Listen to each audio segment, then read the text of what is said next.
neck after receiving bovine-based formula. The lawsuits allege that Enfamil and Similac premature formulas, they are linked to neck, but manufacturers, they failed to warn the public of the risks and targeted them with false advertising. So if your premature baby was diagnosed with neck after they were fed Enfamil or Similac, you may qualify for compensation. And one of our legal partners is partnering with Wagstaff Law Firm, a national firm renowned for their expertise to ensure that eligible claims are thoroughly presented. Just visit babyformuladamages.com/YTT. Is it working? Is it safe? I don't know. Oh, let me get the chat up. I can't see the chat. The font is so small. Well, I guess the timing wasn't that bad. So, type 1 in chat if you can see me, because what happened was it went live and I accidentally turned it off to see if I need to turn it back on. But it seems like we're good. Hi, guys. Hello. See, the annoying thing about YouTube is when a stream dies, you kind of have to kill the link and then you have to start all over again. That's annoying. You can't just use the old stream to continue streaming on there. You would have to, like, yeah, I don't know. I don't like how YouTube does that. Yay, y'all could hear me. 11111. All right, we got the 111. All right, y'all. Well, let me go back and see what we missed because we're on a little mini break right now. Theater mode. Yeah, the court gods were not happy with me reading the text messages with emphasis. All right, where were we? Jury entering. This is when the jury is entering. Yeah, seems to be working. Hello, welcome back.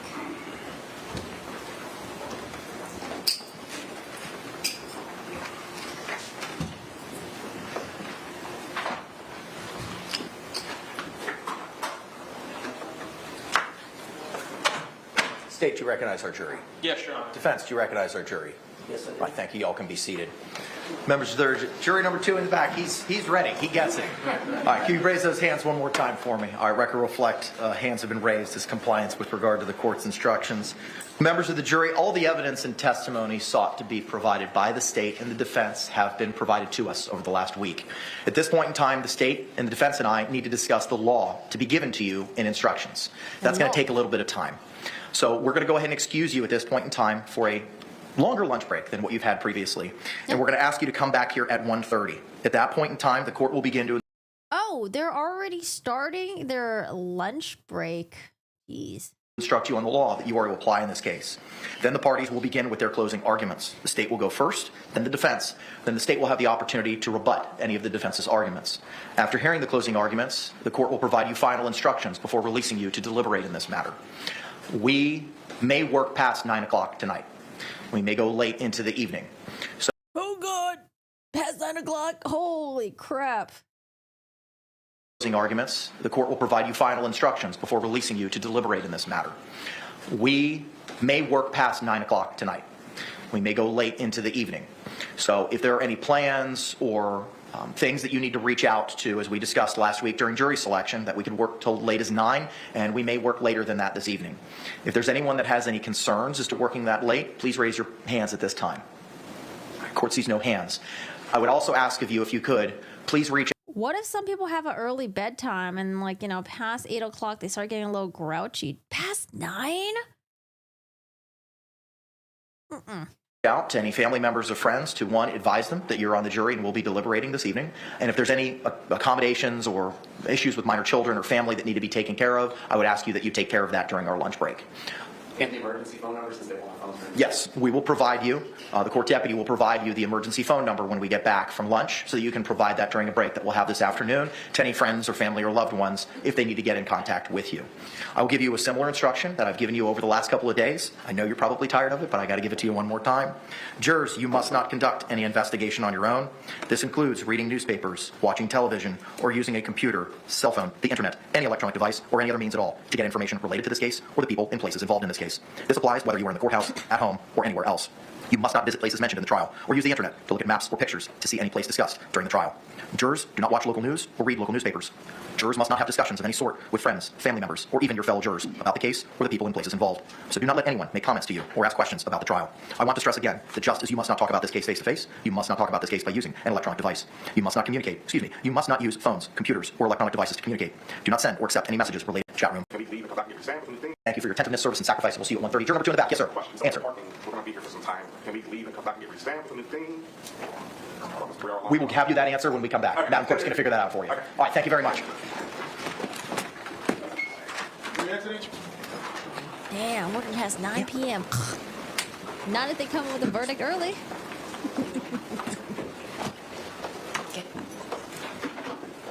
Oh, I'll do a poll for how long you think the verdict will take. But let's do closing arguments first. Okay. Do closing arguments first. Could you do that, Officer Jones?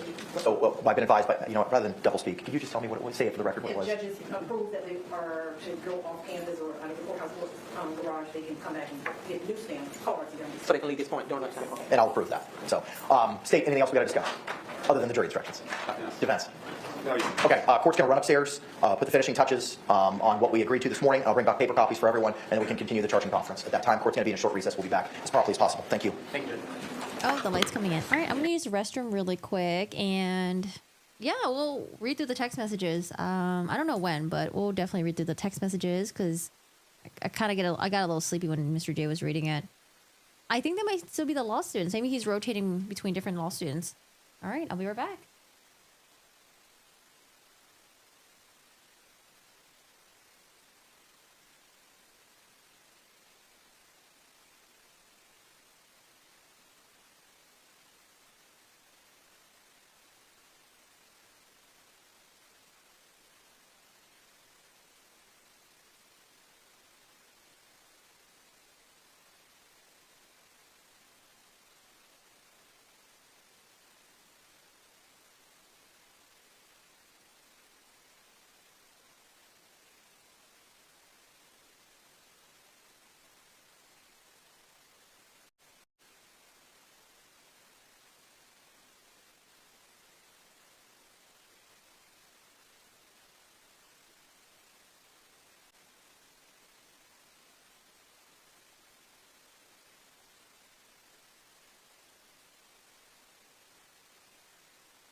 I think the judge said they were going to take a short break, and then the attorneys are going to come back in, and they're going to talk about the jury instructions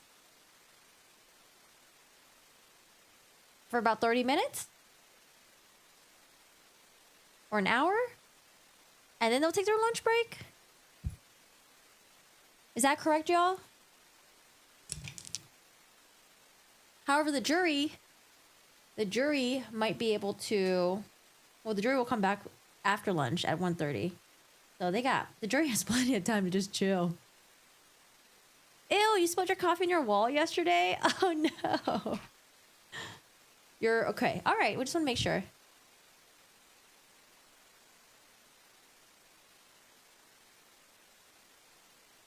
Just a reminder, there are 6 members of the jury. 6 members of the jury? 6 members of the jury. Does that sound right? There's 6 members serving on the jury panel. 6. Only 6. Hi, CK. The text messages are over. Yes. So Mr. J had to read them in a monotonous way. Baby was diagnosed. He wasn't able to exacerbate on certain things. He wasn't allowed to exaggerate. It just had to be very monotonous. But we might go through the text messages. I think we will. I'm going to go through the text messages. I started tweeting him out. This is happening live right now. Yes, Dan. We had, I don't know, my internet blipped out for a second there. It was weird. You were pretty entertained by how he read them. I don't know. I think like in the beginning, it was really hard to follow because I wasn't understanding who was texting who. And then him saying like Mom, George was like throwing me off too. I don't know. I was like really throwing me off. So at some point I was like, okay, I don't know who's saying who. I don't know who's saying what. But Jen, if we ever see Mr. J, I'll let them know. Be like, you know what? Jen in my chat said she was, you know, they were pretty entertained by the way you read the text messages. Good morning, Ken. How are you doing today? Hello, hello.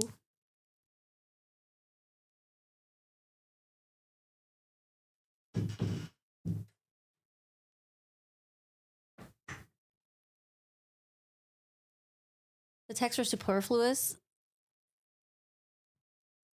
Like for the state to present them or for Sarah Boone. The jury has been as confused as us on the text messages. What a terrible presentation. Oh, God. Cheryl's here. What, Cheryl? Oh, because you ate your breakfast and you're drooling. Come here. Come here, Cheryl. Come here. Ah, you're drooling. You're drooling. You're pee yet? Eye boogers are not clean, though. Eye boogers. Cheryl's got eye boogers. Hi, Shiro. Shiro has busted in. He says hello.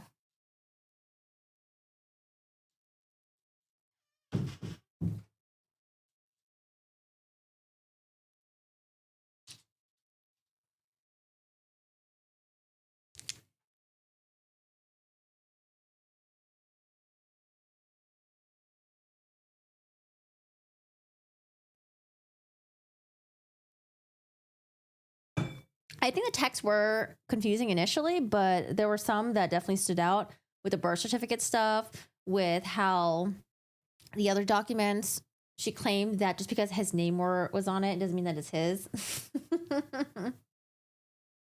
The constant badgering, the messaging, her messaging the family members.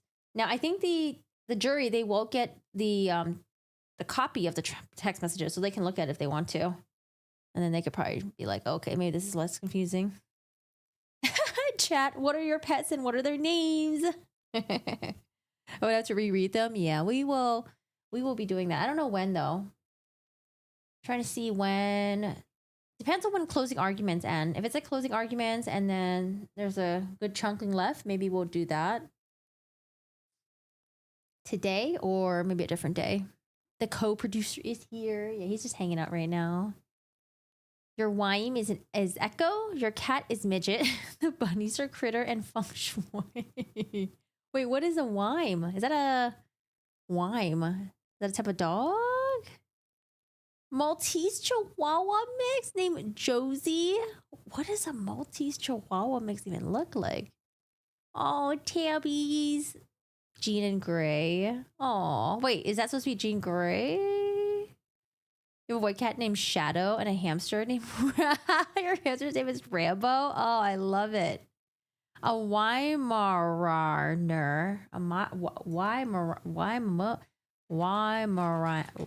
What? Oh, these dudes. These great guys. German breed of hunting dogs. A Weimaraner. Okay, that's way too hard. Oh, so sweet. You little sweetie. Little sweetie. A Chicatina. I call her Chicken Cantina Bowl because she's a chunk. Oh, gosh.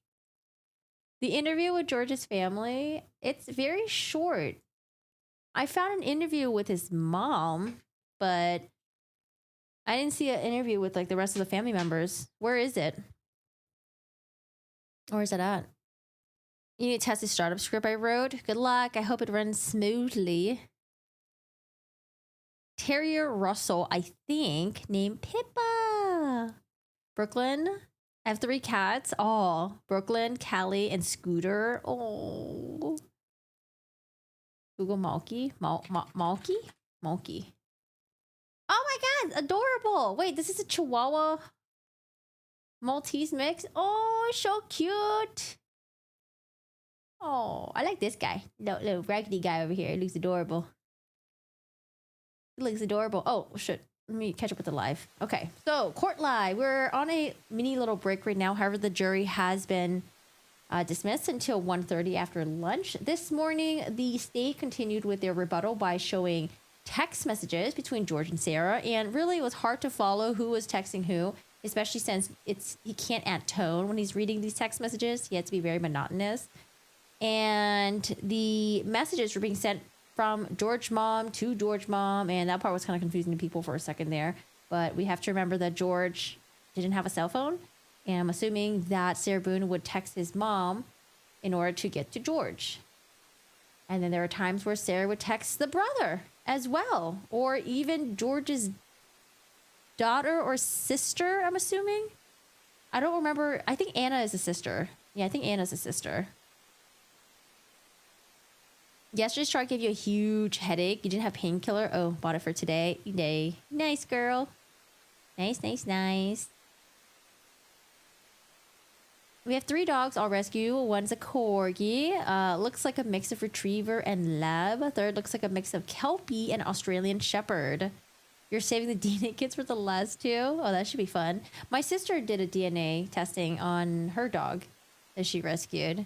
I was very surprised to find out that I think it had a little bit of a German Shepherd mix in there.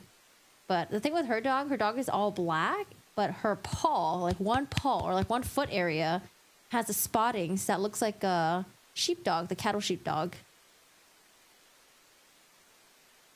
True, Kelsey, but she was so scared of George and his family, though, right?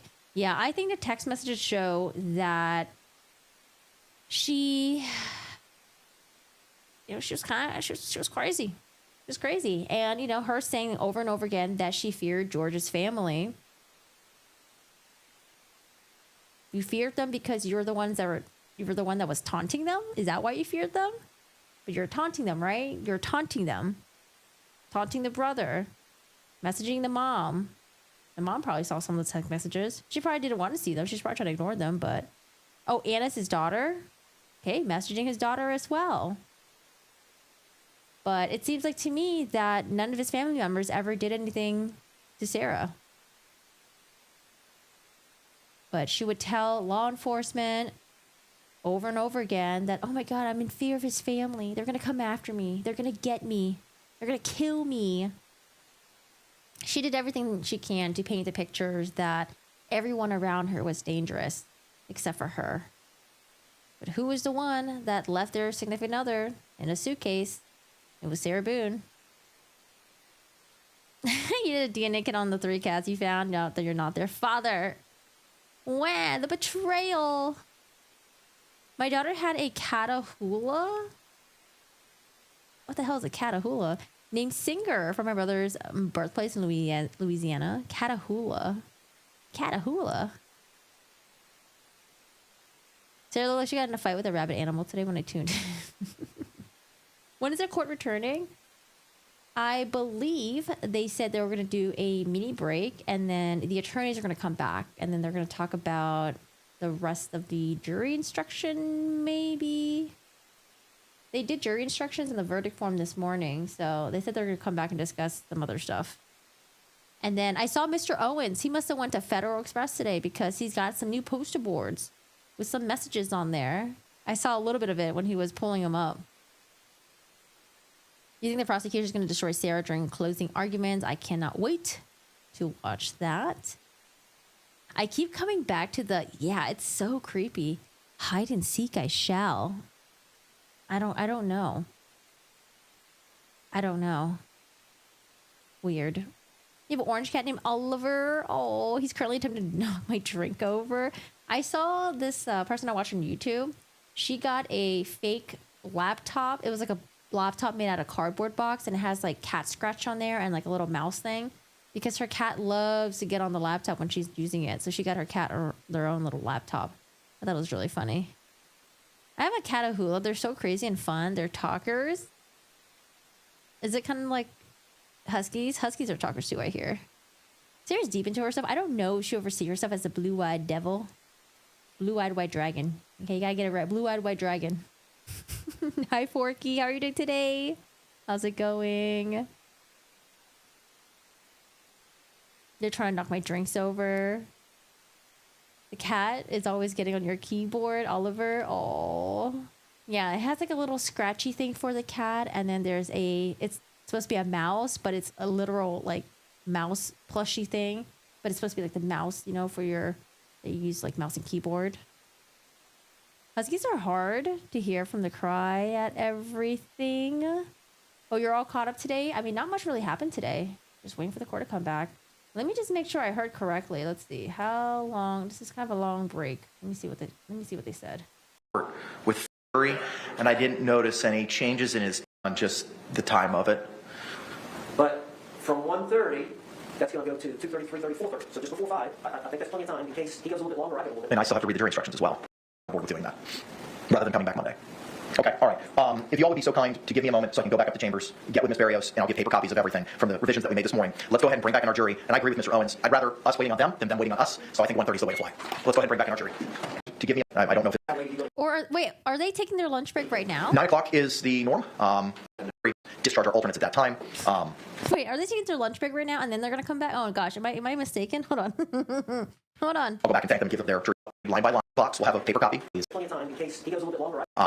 The state will have a copy, Madam Court Reporter will have a copy, and I will. And I will read line by line all the way up into the 2.7 instruction. At that point in time, I will stop. I will advise our jury that we're going to begin with closings. State will go, you will go, state will have an opportunity for forms, and then we'll release the jury. I'll have a final colloquy with your client, and then we'll review all the evidence to send back with the exception of the baseball bat.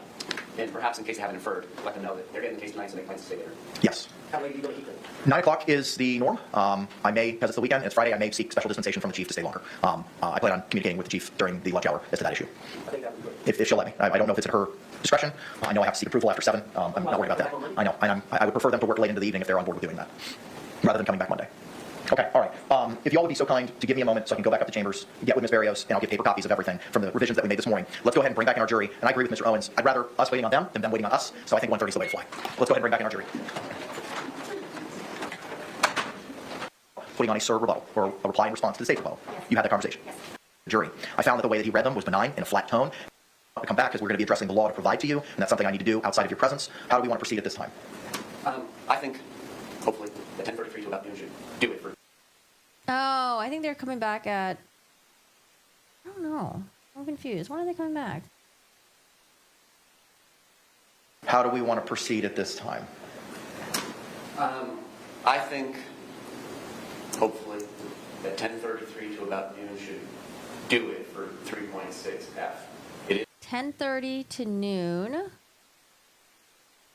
convoluted, but I think the parties have narrowed it down to really just a couple of things. Okay. So I would suggest saying something along the lines of, The bartender. Do you live with your bartender? My cat always knocks my drinks over. The bartender throws out of the bar. Do you live with your bartender? we have to finish up getting the jury instructions ready for you. That's something that we have to Yeah, I'm do trying to figure out when is the court coming back? now after the evidence is concluded, and we'll see at 1. I say 1:30, Judge, in the abundance of caution, because Mr. Henderson, I know this is going to be an issue, and it's going to take a little bit of time, and then we want to go to lunch and give them a chance, because there's going to be a 3-hour speech session. I don't know if you give them a break in between the prosecutor's statement and my statement, or how you do that. We may, depending on just the time of it. But from 1:30, that's going to go to 2:30, 3:30, 4:30. So just before 5, I think that's plenty of time in case he goes a little bit longer or I go a little bit longer. And I still have to read the jury instructions as well. So, I mean, with 30... All right, so we'll just wait for the judge, I guess. I mean, it's been 30 minutes since the court has been in recess. I thought they were going to be back by now. To after they speak to the jury? After they speak to the jury. Okay. Oh, is that when I disconnected? Let's go ahead and bring back in our jury. Testimony sought to be provided by the state. The accommodation in place. I thought after the jury dismissed, they didn't say anything. Oh, no, no. I'll make this big. Come back. Baby, come back. Okay. Ask. No. Okay. Could you do that, Officer Jones?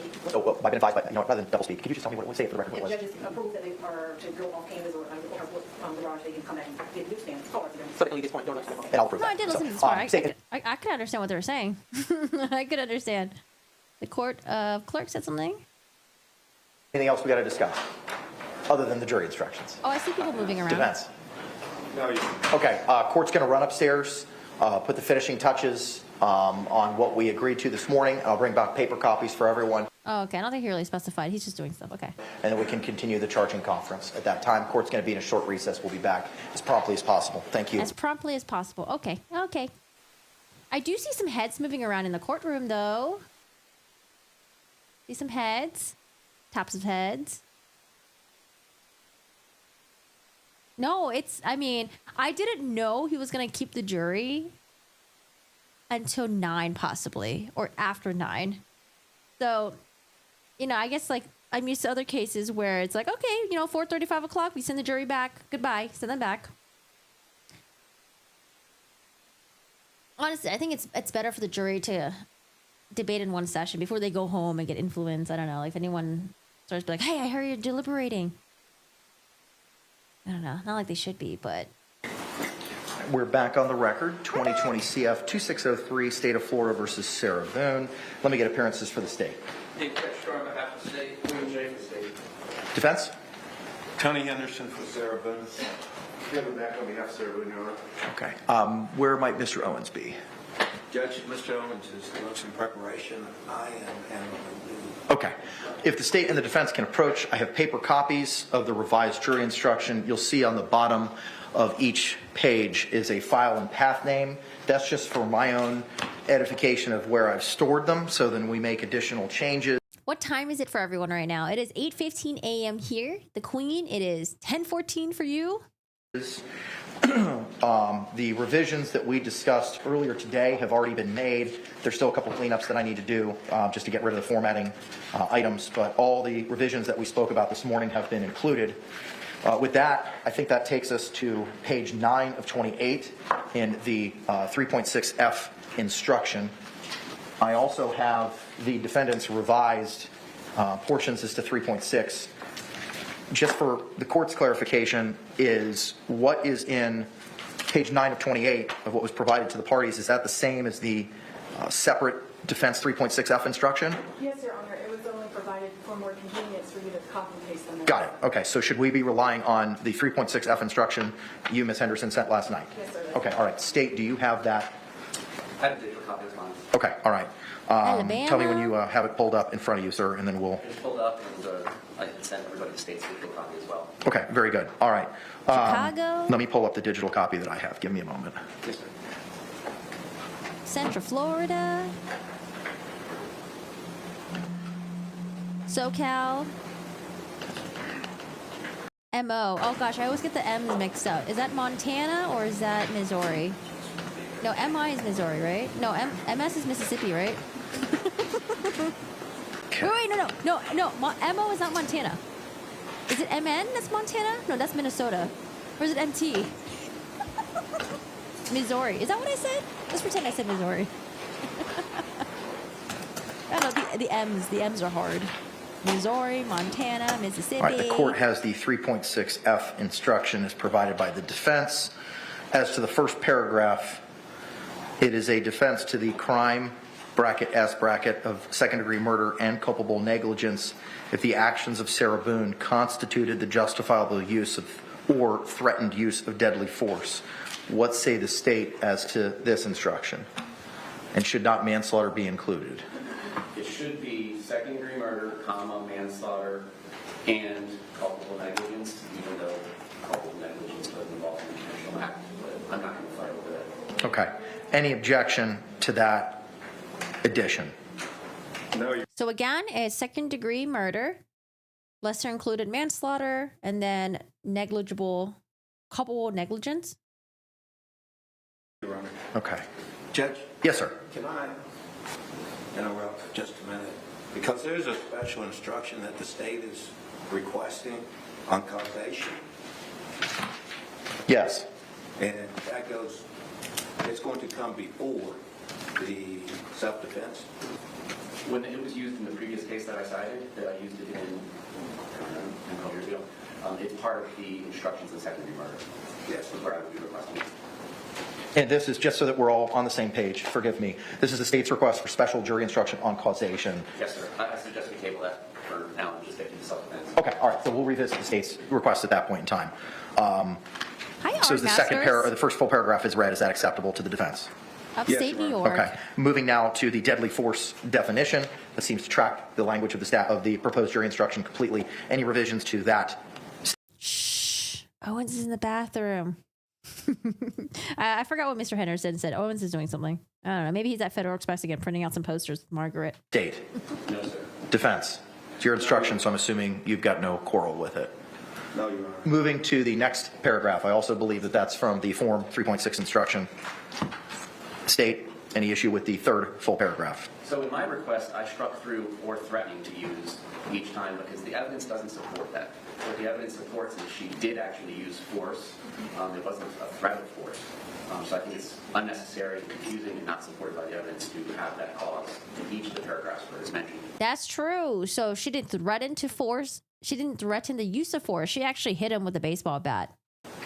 Take it out. Response, defense. Judge, I have no problem with that. I was just, when I put it in, I just was going on some statements that the state had made and different arguments. So, especially when I'm talking about aggravated assault. Okay. So just so that I'm clear, you've got no objection to the removal of that language. So the third paragraph would now read, Sarah Boone does not have the burden of proving that she was justified in justified in using deadly force. Instead, for you to find Sarah Boone guilty, the state must prove beyond a reasonable doubt that Sarah Boone was not justified in using deadly force. Is that correct, state? Yes, sir. Is that correct, defense? Yes. All right, very good. Yes, sir. To make it quicker. And Mr. Henderson, you don't need to stand up every time, sir. I appreciate it. I'm sorry, but it's old. I get it.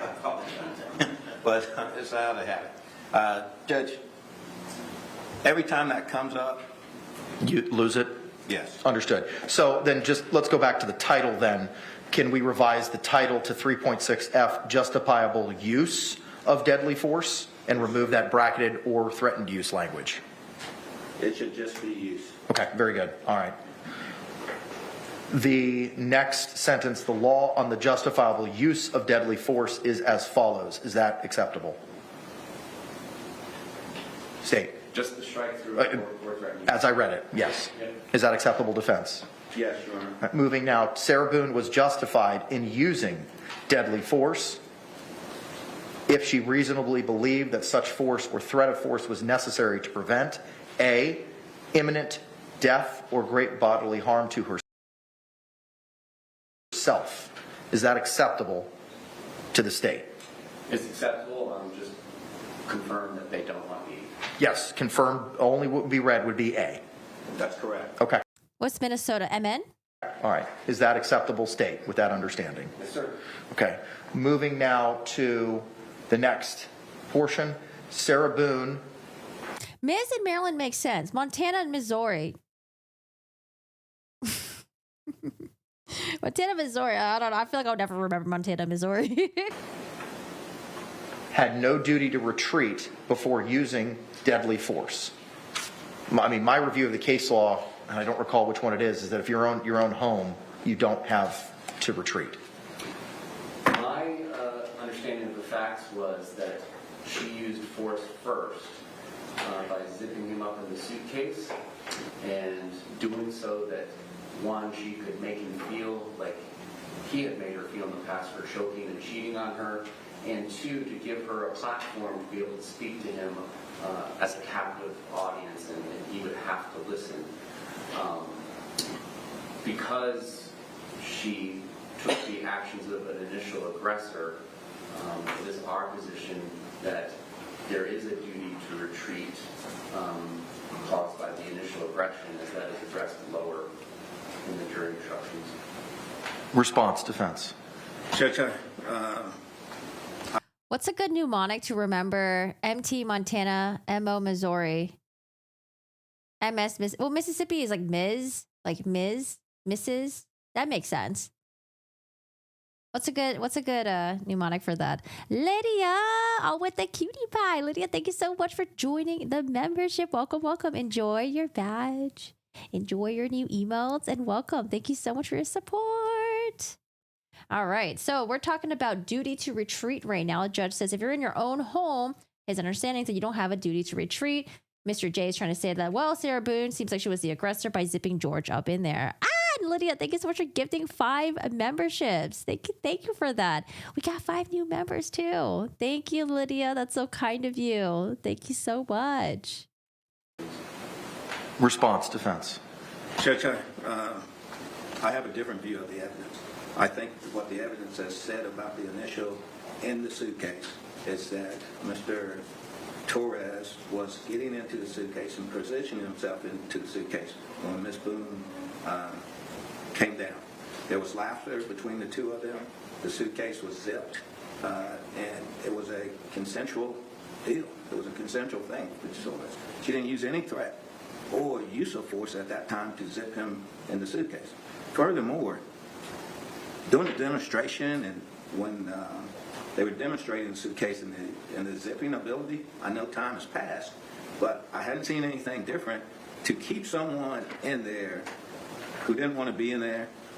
If someone didn't want to be in there, it would be almost literally impossible to zip that suitcase because how much force it took to zip that suitcase. So the evidence doesn't support. Unless someone got knocked out.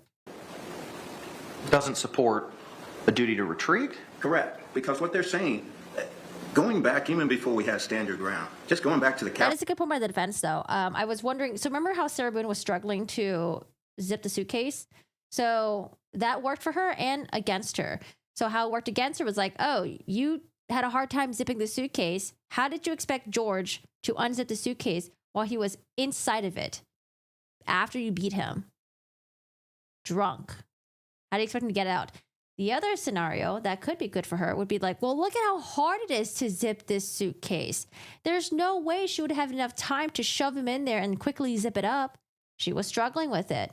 But, I was thinking maybe he got hit with a baseball bat and got knocked out or something, and then she put him in there. Maybe. Castle doctrine. There was never a duty to retreat from your home. So then if I understand your argument, you are not seeking to have this included then? I am seeking...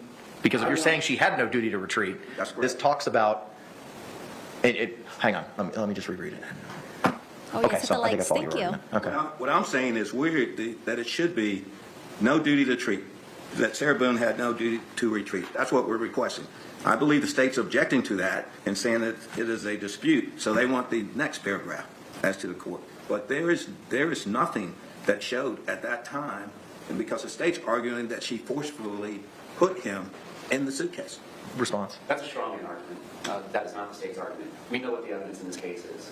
The evidence that she provided was he got into that suitcase by himself and they were playing hide and seek, and he was inside but not completely hidden. The lid was flapping over him. She came over and zipped it shut, to whether it's 100% or near 100% shut, and it was all in fun and jest at first, but he did indicate, and we saw it on the video, image IMG_1062. Sarah, I can't breathe. Sarah, I can't breathe. He was being held against his will in that suitcase. That there is no requirement that she initially forced him into it or not. It's no different than two people wrestling and play fighting, and one person has another person in a headlock, and then there comes a point in time where I'm tapping out. Jorge Torres was tapping out, and that's on video, and it's in her testimony. It's uncontroverted. There is sufficient evidence for there to be a dispute as to whether or not she was the initial aggressor, and whether that generates a duty to retreat. Quite frankly, it's undisputed evidence because it's uniquely only her testimony coupled with the video. She restrained him in that suitcase on purpose and intentionally, and if you look at the elements of aggravated assault in our proposed jury instruction, that is exactly what was going on. She intended for him to feel fearful of an inability to breathe, to make it feel like he had made her feel when he had choked her. An aggravated assault is defined as follows. Sarah Boone intentionally and unlawfully threatened, either by word or act, to do violence to George Torres. She would not let him out. She would not release the headlock when he indicated he could not breathe. At the time, Sarah Boone appeared to have the ability to carry out the threat. Well, the video evidence is res ipsa loquitur.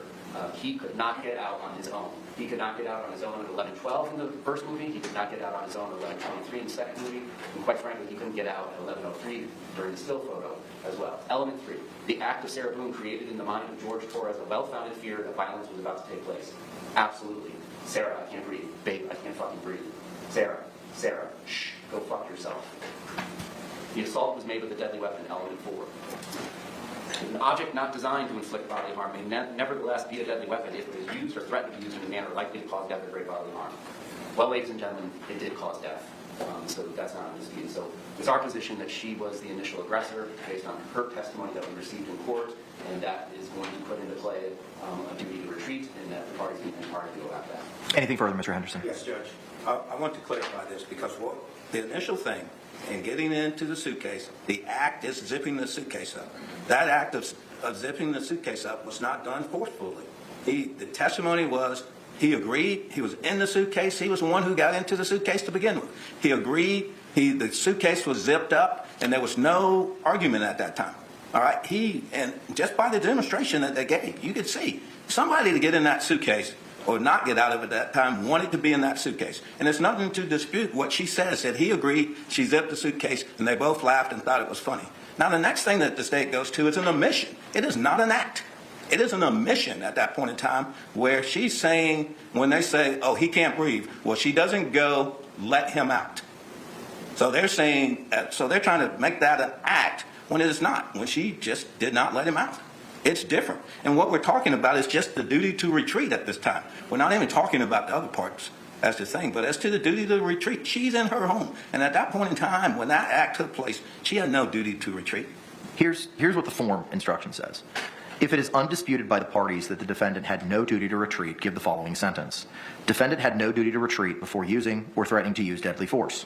Instruction goes on to read, if the parties dispute whether the defendant had a duty to retreat, give the following paragraph. It sounds like both of y'all, are disputing whether or not there's a duty to retreat. Yeah. So I think I have to, based on what the Florida Supreme Court's instruction to me is to give that second paragraph. State, anything further? No. Thank you. Defense, anything further? Just note the objection, but I understand the court's ruling. Okay, all right. So the language in the red line from the defense as to Sarah Boone had no duty to retreat before using deadly force will be removed, and I will add in the state's proposed language which tracks the form instruction. Is there any objection? Do you want me to read that to you, Mr. Henderson? No, I'll read it real quick, Judge. Okay. And I just want to make sure we're all on the same page. That's the state's proposed revisions to the 3.6F on the top of page 2 of 7. Yes. I'd ask that the court would read it. Sure. Okay. If Sarah Boone was not committing any crime other than the alleged second-degree murder or manslaughter for... Okay, I will add that. Thank you. I don't know who Casey Moe is. For which, so it'll read, if Sarah Boone was not committing any crime other than the alleged second-degree murder or manslaughter or culpable negligence for which the defendant is claiming self-defense or defense of others, and if she was in a place where she had a right to be, then the defendant had no duty to retreat before using deadly force. On the other hand, 1, if at the time Sarah Boone used... Oh, I thought it was the name of like a person or like a singer or something. Kansas City Mo? Casey Moe? Wait, is Casey Moe a person? I'm lost. deadly force, she was committing an aggravated assault, or if at the time Sarah Boone used deadly force, she was not in a place where she had a right to be, then the defendant had a duty to retreat. The duty to retreat means the defendant had the legal obligation to use every reasonable means to avoid any danger before using deadly force. The law does not require the defendant to retreat if she was placed in imminent danger of death or great bodily harm or imminent danger of the commission of, parentheses, applicable forcible felony, end parentheses, against herself, and it would have increased her own danger to retreat, or if retreat would have been futile. But if the defendant had a duty to retreat, and if she could have safely retreated but did not do so, then her use of deadly force was not justifiable. Oh, they call it Casey Moe there because I was like, Casey, I don't know how I'm going to remember Casey Moe. I do have a question as to the applicable forcible felony. Gotcha. For A and B. That's for her for the A and B. I don't remember Casey Mo. That is correct. So then that sentence would be revised to, the law does not require the defendant to retreat if she was placed in imminent danger of death or great bodily harm, and it would have increased her own danger to retreat.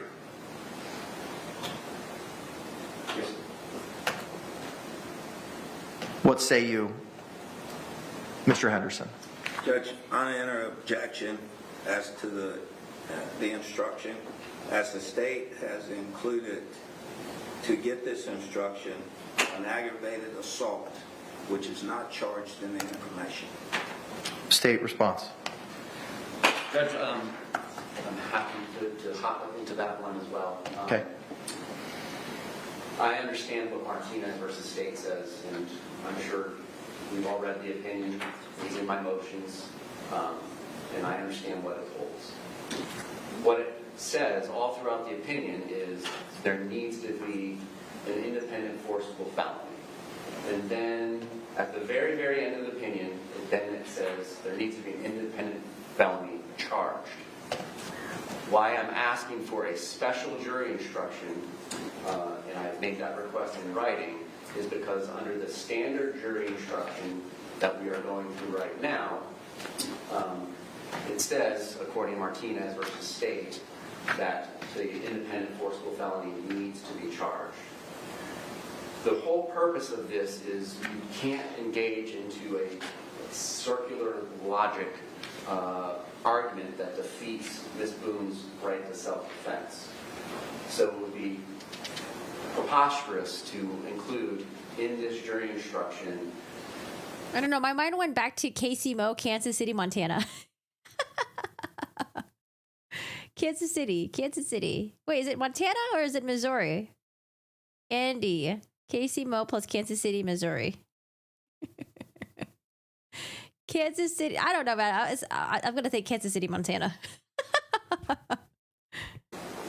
Ms. Boone did not have a right to use justifiable use of deadly force by committing second-degree murder against the victim when that's the charged offense. But she, of course, would have the right to use deadly force to defend herself against the victim, and that would be correct. But what we have in this case, and what the state has alerted the court and the defendant to well before trial, was the evidence shows that she committed a separate aggravated assault. She, at the time that she had already zipped him shut in there, and again, just because she releases that quote-unquote chokehold by sitting on the couch, she is exerting that force through distance because she's the one that zipped him shut. So she, in using that force, is the one who did that on purpose to make him feel like he was choking and make him feel like he had made her feel like when she was getting cheated on, and to intentionally confine him in a place so that she could speak to him about her thoughts. As I already outlined, it's the state's position, and the evidence does support that this is an aggravated assault. She intentionally put him in fear of death, and she relished it. She relished it for that 2-minute video. That is prior to when she says, well, now he's sticking his fingers out and I get scared by that action. And by that action, it's George Torres just trying to exert the will to live and to survive and be on this earth. That now that action, if his attempt to escape out of the suitcase that she has left him zipped up in is this independent threat of great bodily harm and death to her. She testifies if he gets out, it's her belief that he will beat her up, kill her, disfigure her, so on and so forth. And her testimony at trial, I believe she said was, he said that I will end you. So what we have here is they, by their own admissions, through the testimony that she provided, that there is a separate and distinct independent forcible felony from what ends up being the second-degree murder. What ends up now being the second-degree murder is at this point in time when she says, well, he's trying to get out. I'm afraid if he gets out, I'm going to get disfigured or killed. And so that is why Ms. Boone makes the decision, and I'm not even going down the aggravated battery path, but she batters him with a bat on the hands and batters him, pokes him while he's in the suitcase. I don't even believe the poking story. Don't even give her the poking story, Mr. J, man. And basically beats him into submission so that he stops trying to escape. That's what the testimony was.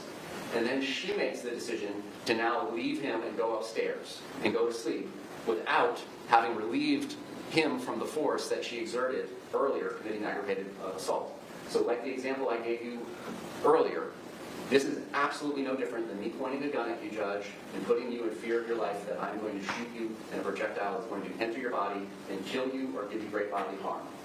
And you, in turn, after having been placed in fear by me pointing a gun at you, you begin to defend yourself and exert your right to live on this earth by pulling your own firearm. And now, do I, as the initial aggressor, the initial person who committed the forcible felony of aggravated assault on you, under the law, I don't have the right now to defend myself against you. I need to retreat. I need to make it clear, sorry man, my bad, drop my gun and walk away. That is what is the law. 776041 is a very short and very, very simple statute. And it has not changed since 2014. This has been the law. This was the law at the time of this offense in 2020.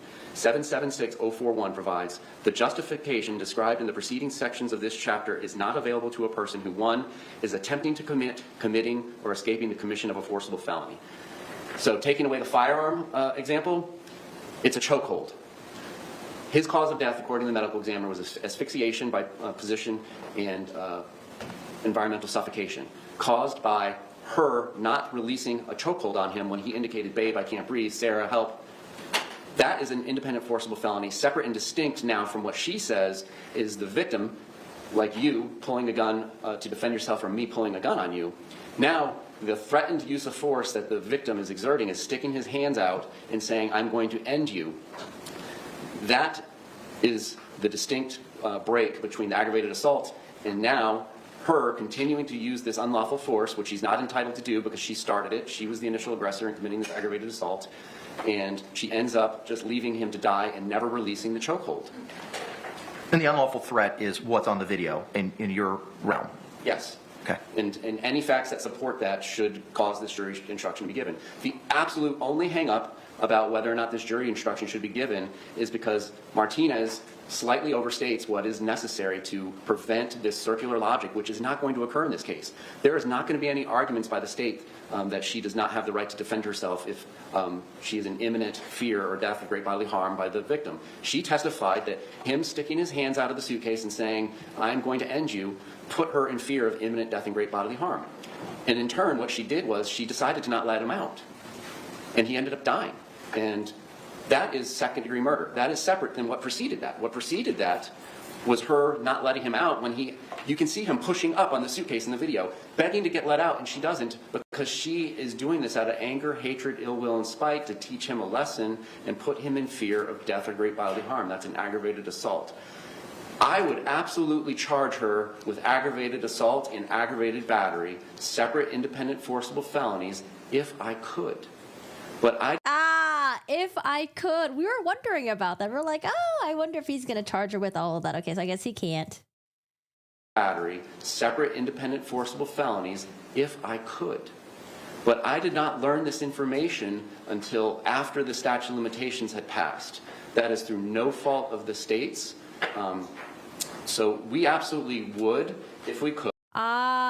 Okay, now it makes a lot of sense because he kept mentioning the aggravated assault battery, the false imprisonment, and he's saying that he couldn't charge because the statute of limitations had already passed. He didn't learn about Sarah Boone beating George with a bat until it was one of the depositions that was taken with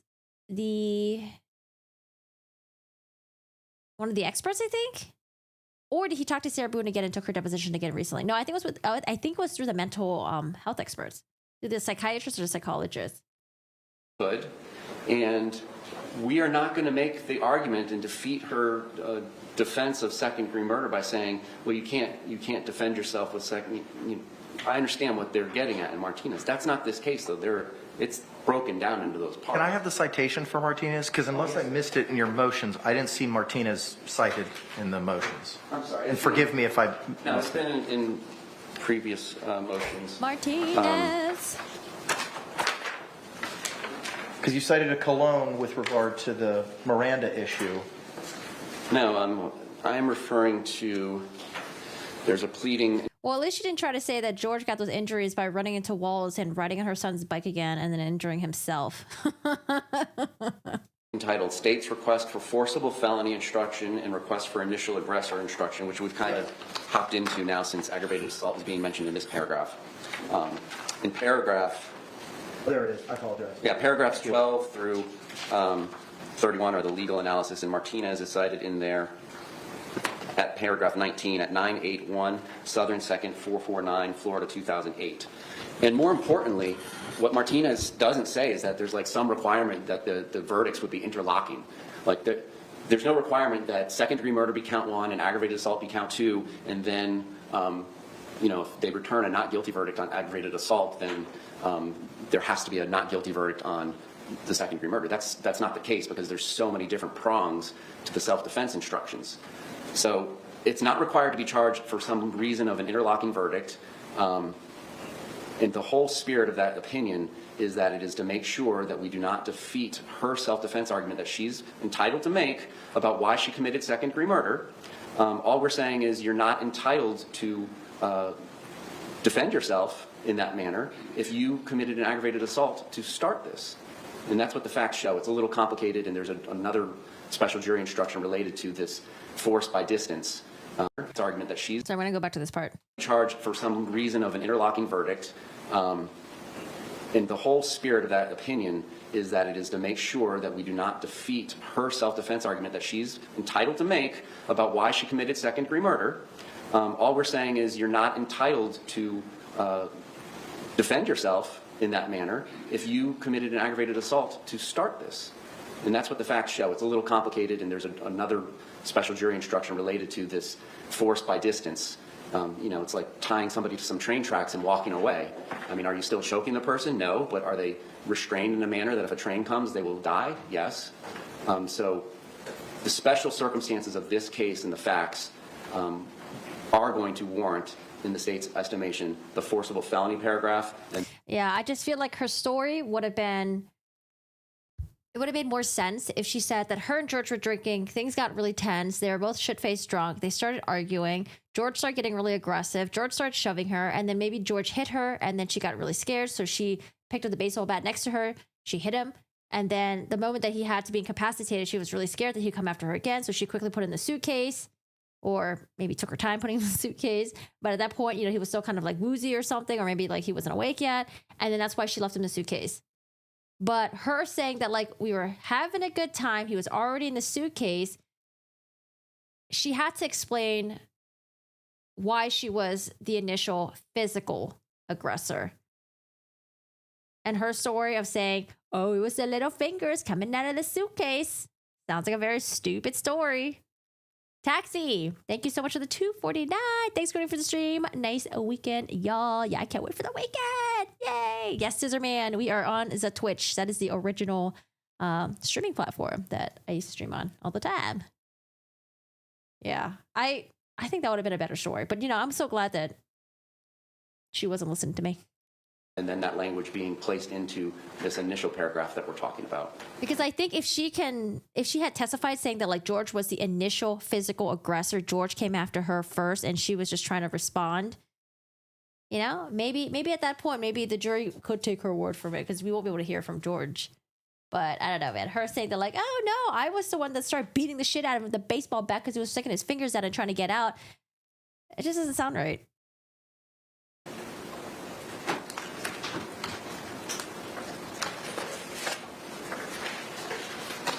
Just reading Martinez. Give me a moment. Yes, sir. Take your time, Judge. Thank you so much again, Taxi. I appreciate that. Thank you, thank you. And then just for the record, the 3 prongs for a special jury instruction, which I cited in a couple of my other meetings. A special jury instruction is warranted when A, the special instruction is supported by the evidence, which is the case.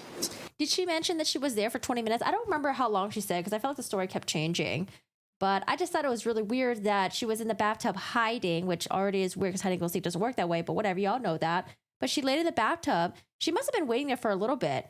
It's just so perfect that her timing was just so spot on. She happened to come downstairs as George was getting in the suitcase and closing the lid. Wouldn't he, if he thought that he was the one that was hiding, wouldn't he have done that immediately? Not wait later on? I don't know. In fact, undisputed since there was only one person there. B, the standard... There's a Juan Martinez that someone referred to. That is Jodi Arias. That was her prosecuting attorney. The Martinez that they're talking about in the courtroom, it's a case that they're reciting. Instruction did not adequately cover the legal theory it is meant to. That is also true. And C, the special instruction was a correct statement of the law and not misleading or confusing. That is also the case. Stevens, S-T-E-P-H-E-N-S versus State, 787, Southern 2nd, 747, and I mistakenly put 657, I imagine. I think it's 755 is the pinpoint. Yep, 2001. Yeah, I reviewed that already. Thank you. Response.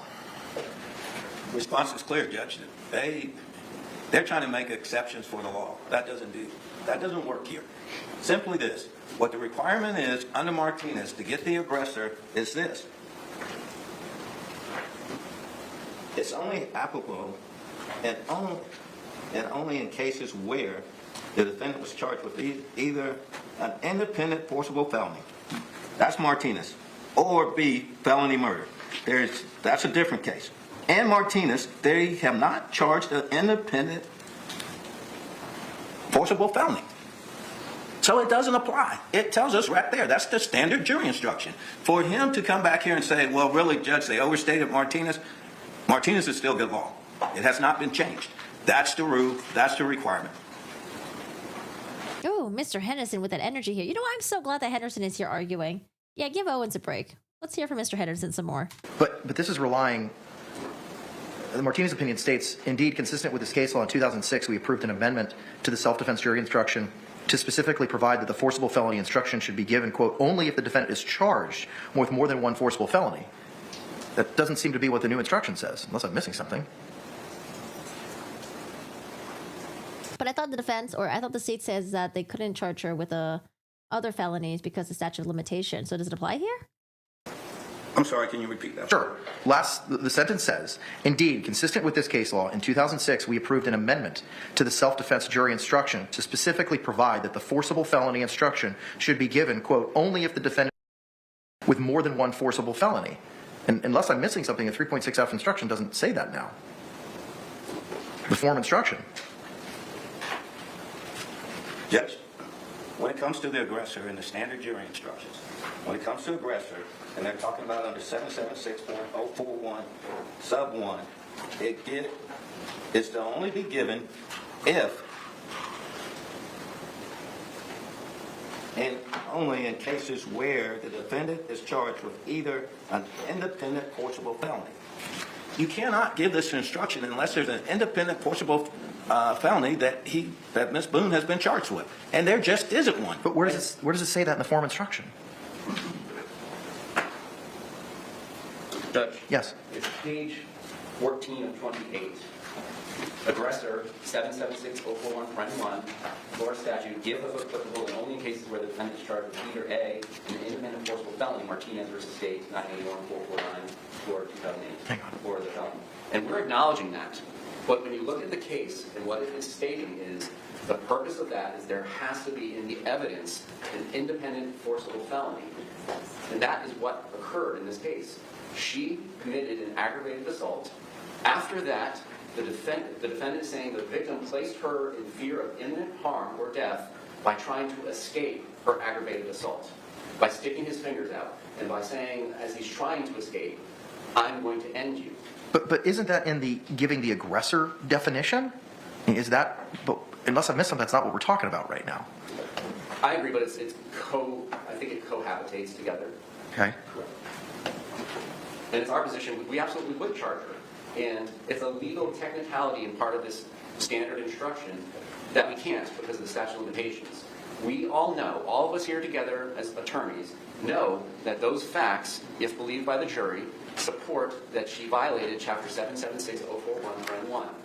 She should not be able to get away with murder because of a statute of limitations technicality that was through no fault of the state's own.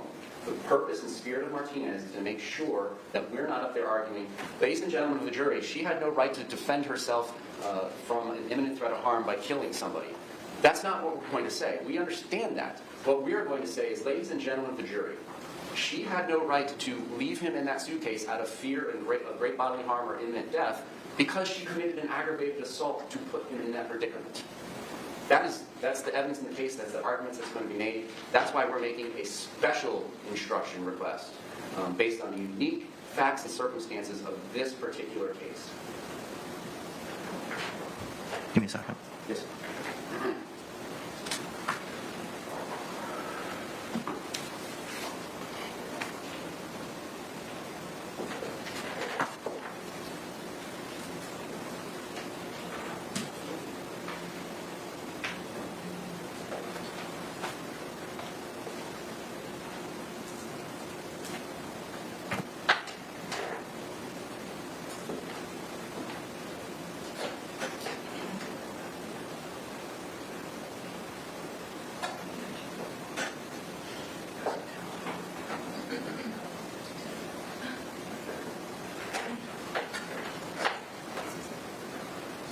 So my understanding is that the state wants to include a special instruction.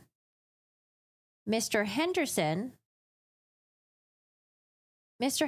says that because there was no other felony that Sarah Boone was charged with,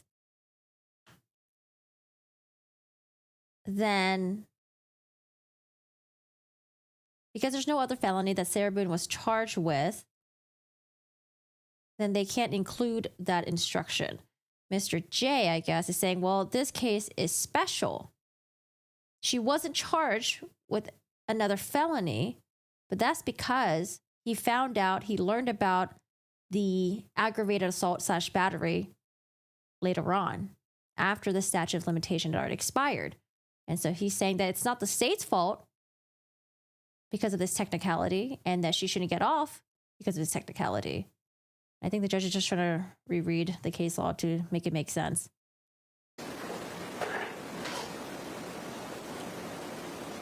But the state was like, I mean, if I could charge her, I would charge her. I'd go after her for that.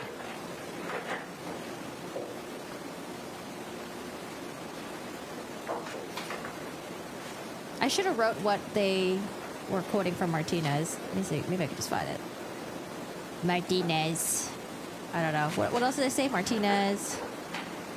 Case law. The proposed, the language in the instruction in pertinent part says he or she was committing an act, insert the defendant's criminal activity that the defendant act, but the criminal activity cannot be the charged crimes for which the defendant is claiming self-defense or the defense of others. The charged crime is second-degree murder. So I'm struggling with understanding as the other crime is, because I'm not hearing any argument as to the applicability of aggravated assault. Judge, because, and I didn't make any argument about aggravated assault applying because they can't get over the first hurdle. The first hurdle is it has to be charged. It's not charged. That's what the case law says. I mean, this is pretty clear to me unless I'm looking at it wrong when it says this is not to be given if there isn't an independent forcible felony charge. He's saying there's no Any other response, charge. Steve? There isn't another charge. It defeats the purpose of the statute and is manifestly unjust when it is a legal technicality of no import. There is no interlocking verdict required. If we were able to charge aggravated assault, there's no requirement that they both be found guilty. They could go ahead and hear this instruction and find her not guilty of aggravated assault and still convict her of second-degree murder because of all the plethora of permutations we have in this instruction. But in Martinez, the underlying charge was attempted murder. Mr. Henderson, you're looking at it wrong. I don't know. I mean, I understand what he's saying, though. He's like, why are we continuing to argue step 2, step 3, when if you're looking at step 1, she hasn't been charged. There's no charge. And then Mr. J is like, well, it's not our fault that we couldn't charge her. That's not our fault. But I don't know. I get what Mr. Henderson is saying, though. Murder and aggravated battery, both of which were charged, and we don't have that. But in Martinez, the underlying charge was attempted murder and aggravated battery, both of which were charged, and we don't have that here. but it's still going to the one act in those facts. We are talking about separate, clearly distinct facts here that support there's an aggravated assault that separately gets committed first, and then in response to the victim responding to that aggravated assault, she leaves him in the chokehold to die, because if she lets him out, it's her belief she's going to face death or great bodily harm because she committed a forcible felony against him. This is purely a legal technicality. The entire opinion on Martinez, until the very last paragraph, uses this language.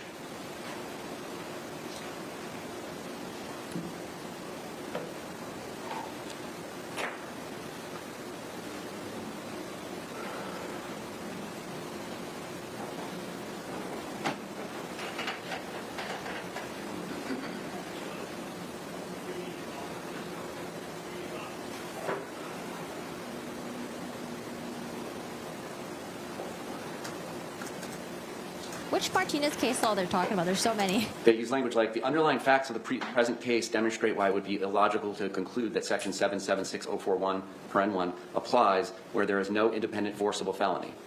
It doesn't say where there is no independent forcible felony charged. It goes on and uses that same language all through paren 1 applies where there is no independent forcible felony. It doesn't say where there is no independent forcible felony charged. It goes on and uses that same language all... Go back. Section 776041 paren 1 applies where there is no independent forcible felony. It doesn't say where there is no independent forcible felony charged. It goes on and uses that same language all throughout the opinion, and then in the very last paragraph in the conclusion, it changes to, in conclusion, we hold that it is error for a trial court to read the forcible felony instruction to the jury where the defendant is not charged with an independent forcible felony. But there is an independent forcible felony in the facts. There is a statute that says that Ms. Boone should not be able to avoid the girth of this jury instruction. She violated the girth, not the girth. Oh God, what a weird word. Okay. Avoid the girth of this jury instruction. Okay. She violated, according to the facts that she gave us, she violated 776041 paren 1. She was committing an independent forcible felony, and therefore should not be able to get away with this instruction not being given, because the technicality that the state can't charge a case or can't charge a count that is not required to be interlocked by verdict. Thank you. Okay.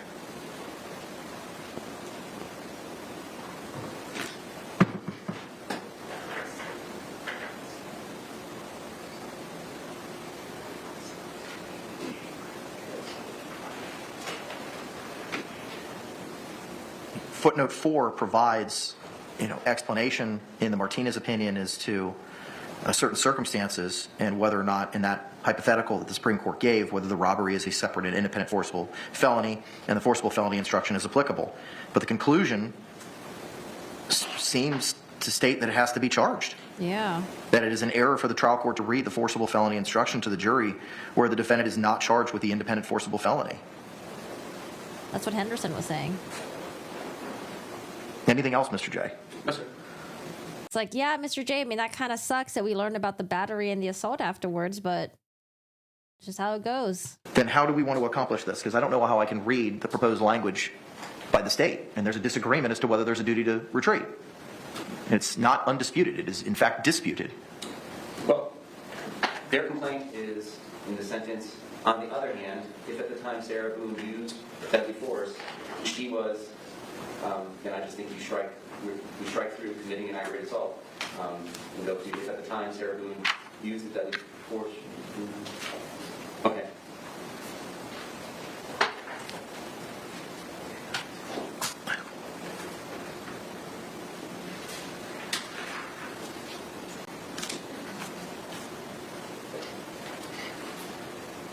And unless you just want to go to 2, on the other hand, if at the time defendant used deadly force, she was not in a place where she had a right to be, then the defendant had an obligation to, or excuse me, then the defendant had a duty to retreat, just excise 1 completely. I don't know what else to do. But she had the right to be there. Right. Under the Castle Doctrine in the case law. Okay, then I think we go with we first paragraph, and then we just deal with the initial aggressor at the end, which is kind of the exception to that. So, Okay, so Mary D, welcome. Mary, thank you so much for joining the membership. Welcome, welcome. Enjoy your emotes. Enjoy your baby corgi badge. Oh, Mary, thank you so much, guys. We have another member in our membership. Thank you. Has anything happened in court today? Hi, Nicole. Well, we are just working on jury instructions right now. The jury will be back at 1:30 after lunch for closing arguments. then Sarah Boone had no duty to retreat before using deadly force. yes. Okay, is that acceptable to the defense? Yes. I think it puts us back in the position where we started at anyway. Yes. Okay, all right. Sarah Boone had no duty to retreat before using deadly force. Yes. Okay, is that acceptable to the defense? Yes. I think it puts us back in the position where we started at anyway. Yes. Okay, all right. Oh boy, all right. A win for Mr. Henderson. I just object for the record in case some assistant attorney general wants to potentially prosecute us. Objection noted. I didn't hear what he said. It looks like the next parts of the form instruction, if the defendant was in a dwelling, was excised, the give A, B, or C was excised. Are you on board with that state? Yes, sir. Then the next paragraph, a person is not justified in using force to resist an arrest. Clearly, that's not applicable. I don't think that's at odds. However, if an officer used excessive, I also don't believe that's applicable based on the facts. We then proceed to the give in all cases language. Any objection to this language state? Just kidding. Sure. It's the bottom of page 2 of the defendant's 3.6F red line. I'm just finding where it's in On the form instruction, it's the bottom of page 3 of 7. Given all cases, right after Jackson v. State. yeah, just the agreed upon strike terms of or threatened use. So just being deciding whether Sarah Boone is justified in the use of deadly force, you must consider the circumstances at the time. Any objection? No objection to that, Judge. We'll excise the threatened use, so it will all read use of deadly force in that paragraph. Those new videos were not helpful to her, in my opinion. All right. Now we have a proposed instruction, I believe, from the defense regarding battered spouse. We table the battered spouse proposed instructions since both parties had that. Sure. Moving now to the presumption of fear, that's been struck out by both parties and agreed to. Moving to the exceptions of presumption of fear, that's been struck out by both parties and not necessary. That takes us to a person who unlawfully by force enters or attempts to enter, that's not applicable. Definition of dwelling is not applicable. Residence and vehicle are not applicable. That takes us now to the aggressor language. No additional arguments as to why the facts show she was the initial aggressor, and thankfully for the state, there's no requirement under this provision that there be an independent forceful violence. Okay. Looks like we have a disagreement between the parties as to the application of the aggressor instruction. It's struck out on the defense's side and not in the state side. What say you, Mr. Henderson?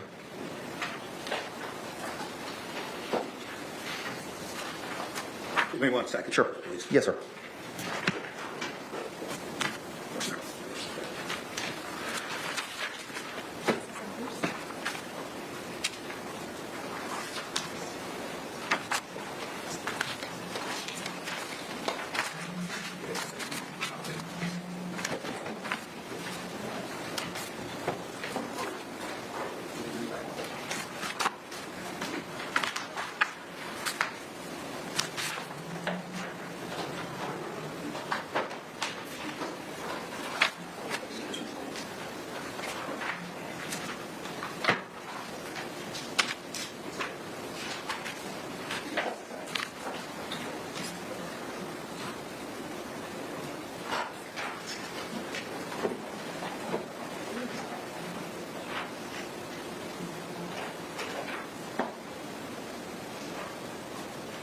All right, are we on 776.041 sub 2? Yes, sir. Okay. If I could have one more. Yes, sir.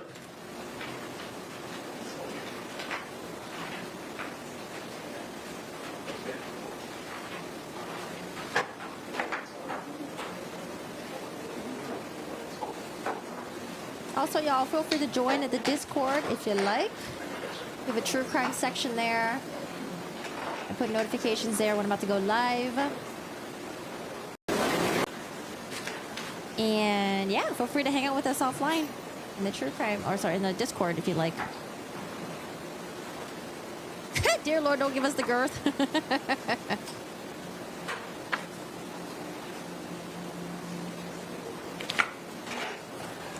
Judge, my argument would be that the only evidence, the evidence from Sarah Boone stated that she did not do anything forcefully wise until after Mr. Torres had made verbal threats and was coming out of the suitcase. So that's my objection is based on that. No other legal argument. Any other argument? State. Judge, it's play wrestling and not releasing the chokehold when your buddy tapped out. And I mean, isn't there evidence as to what Ms. Boone had told the experts, which seems to be at odds with that issue, and it's really a factual issue and a determination for the jury to make the determination on what the real facts are? I can't disagree with that. Okay. Then with regard to the proposed language as the 776.041 sub 2 instruction, however, the use of deadly force is not justified if you find that Sarah Boone was attempting to committing, or escaping after the commission of aggravated assault. An aggravated assault is No. Am I on the wrong section? I apologize. I am at the wrong section. Forgive me. So it is the, however, With my strike throughs, it's however, the use of deadly force is not justified if you find that Sarah Boone used force to initially provoke the threatened use of force against herself unless, 1, the threat of force asserted towards the defendant was so great that she reasonably believed that she was in imminent danger of death or great bodily harm and had exhausted every reasonable means to escape the danger other than using deadly force on George, that's spelled incorrectly, Torres, or 2, in good faith, Sarah Boone withdrew from physical contact with George Torres and clearly indicated to George Torres that she wanted to withdraw and stop the use of deadly force, but George Torres continued or resumed threatened use of force. Yes. What's your, just for clarification purposes, anything else as to that instruction, defense? There's one thing I need to put on the record, Judge. Yes, sir. The force at that time,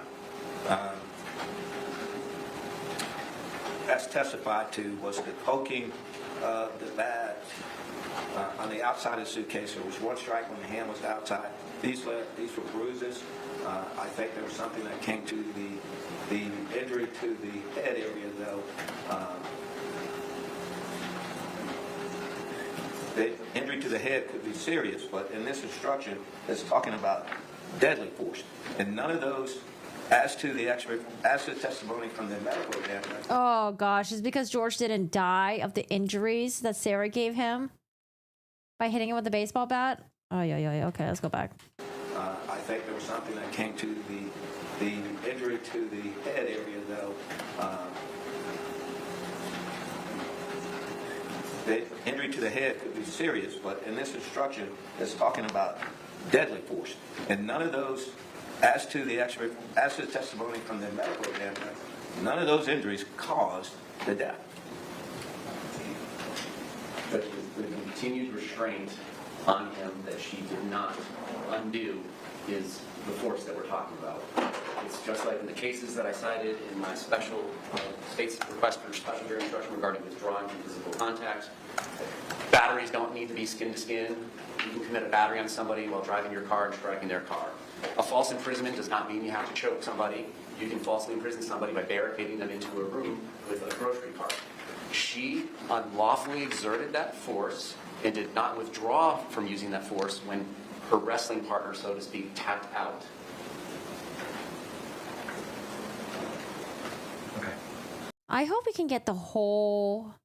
I don't know. I want to get the depositions. I want to read the fucking depositions, man, because we know there's a lot that wasn't mentioned in the court. I want to get the depositions of both of the psychiatrists. Well, sorry, the psychiatrist and one was a psychologist. I want to get their depots, and I want to get the most recent Sarah Boone. Nah, she probably didn't do a depot recently, right? It was just mostly her talking to the. No, it's her talking to the psychiatrist. I think that was recorded. That one was not kept confidential because it was going to be used in court. Can we get the depots? Give me the depots. I will read the depots. Give me the transcripts. I'm going to include the instruction for now. The next paragraph reads, if you find that Sarah Boone, who, because of prior threats or difficulties, No objection. mistake. All right, that'll be included. The next paragraph, if you find that at the time of the alleged aggravated assault and or criminal mischief. Yeah, there just needs to be second-degree murder, manslaughter, or culpable negligence, and we don't object. There were specific acts put in evidence. Any objection to changing the beginning of that sentence defense if you find that at the time of the alleged murder in the second degree, manslaughter, culpable negligence, Sarah Boone knew that George Torres had committed an act? Yes. Okay, thank you. And we requested the strike through at the end or threat to use. Agreed. Give me a moment.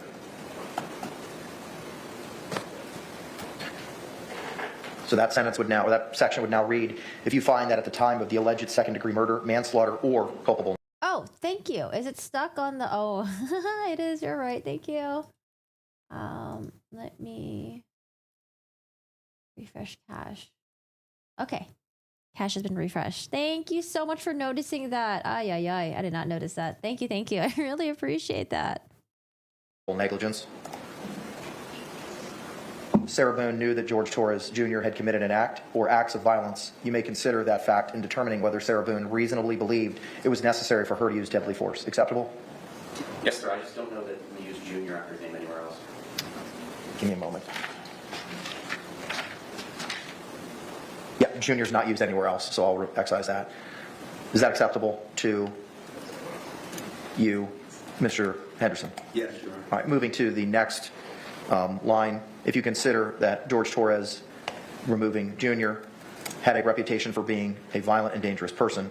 I don't know, did we hear evidence of reputation? The state's position is going to be there's no reputation evidence. Ms. Boone offered an opinion, but as everybody knows, reputation evidence has to come from a broad enough aspect of the community, whether it be a church or a neighborhood or perhaps even a large family. But Defense?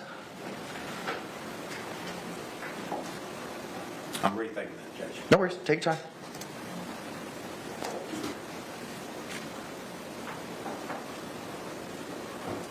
I know generally, and reputation evidence, generally, it has to be something that is known based on a community standard, and if that was the community. I know the only thing that I can relate to is the fact that individually, she experienced certain things that could build that reputation, but that's on her. I think there's evidence, though, from people, at least that they knew about it or were told about it. Most of that was stopped. But I could go to at least the one situation on a text message that was introduced earlier today that talked about him beating his former wife or ex-wife. How is that reputation? Man, it sounds like that's a specific instance based on that text message. Correct. I agree. Okay, so in agreeing, we're going to excise the reputation section, correct? Okay, thank you. The court will excise that. the state agrees to the physical abilities that's mandatory in the case. What about the one that precedes that? If you find that George Torres had a reputation, well, also that reputation would be removed as well, correct, Mr. Henderson? If you find that George Torres Jr. had a reputation for being a violent and dangerous person, you may consider this fact in determining whether he was the initial aggressor. That's correct. Okay, so that'll be excised as well. State has no objection to the physical ability section. I'll just remove the word junior after Torres.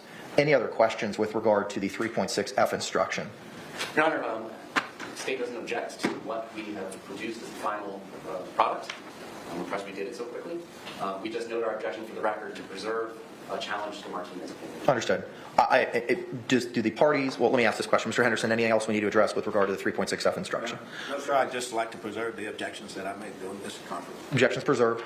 Do the parties wish the court to reread the 3.6F instruction that we just went through, just to make sure we're all on the same page? Yes, sir. Can we do it at a time where it Is in final form? Yeah, absolutely. Okay. Perhaps a written copy that we can take during snack time. Sure, absolutely. All right. Where does that take us now? Does that take us to the 3.6G instruction? I believe so. Okay, give me a moment.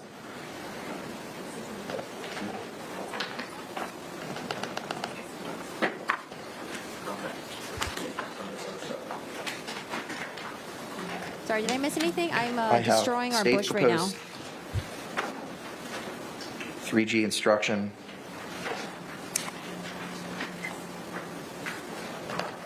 I have the form instruction from the Supreme Court.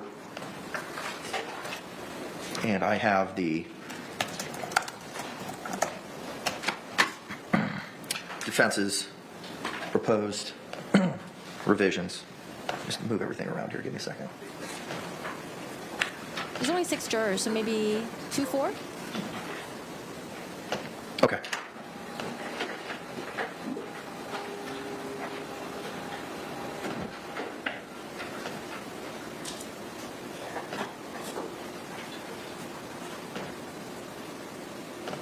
All right. As to the title, I believe that based on what we've discussed, the or threatened use should be removed. Is that correct? That's correct. All right.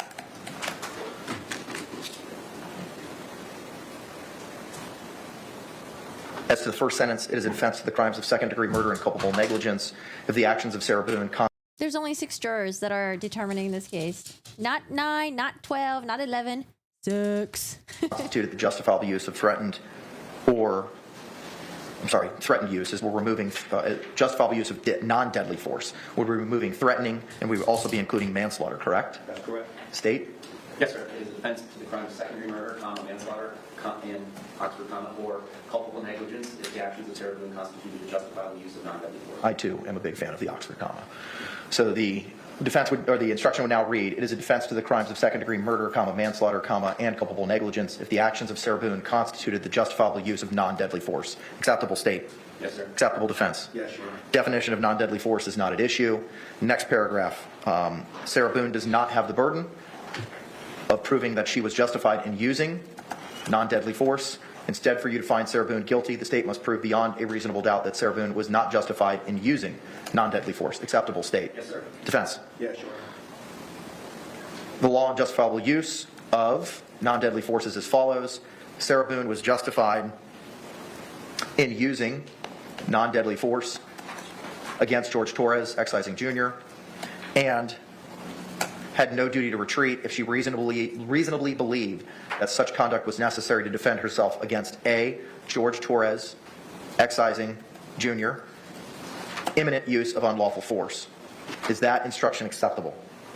Yes, sir. I don't know if you need to include the A if we're not using the B. I would just suggest you make one sentence.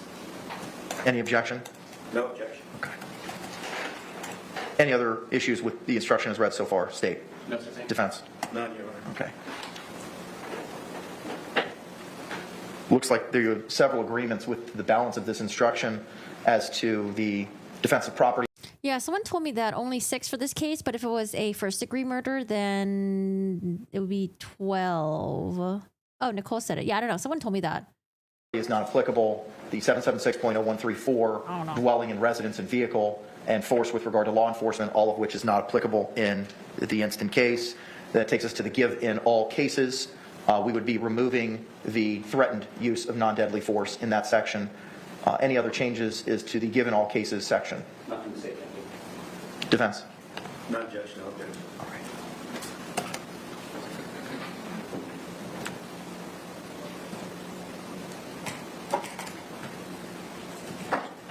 Okay.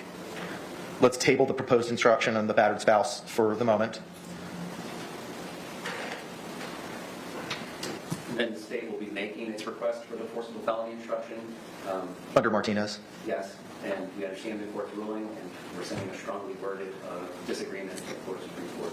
Received and understood, but based on what the court said earlier as to the conclusion in the Martinez section, I'm disinclined to add your proposed instruction. I understand why. That takes us now to the 776.0412 section. Looks like we have a little bit of a disagreement here. Is it the same arguments that we received in the 3.6F instruction? It's the same fact. Any other additional arguments, sir? No, Your Honor. All right. For the reasons previously identified, the court will accept the state's proposed portion as to the 776.0412 instruction. Hey, lady, good to see you in the YouTube. Lady Acid Bones. I just make sure. Wait, you're Lady Acid Toes, right? I just want to make sure.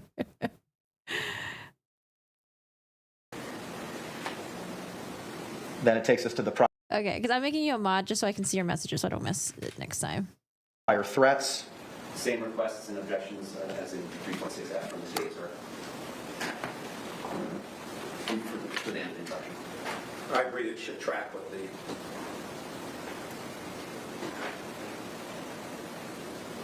Forgive me. Other than reputation, what were the other issues? Prior threats should come in. Specific acts should come in. Okay, thank you. Reputation should be excised. The 2 paragraphs of reputation excised, and then physical abilities get read in all cases. Agreed? Correct. Okay. Great. All right.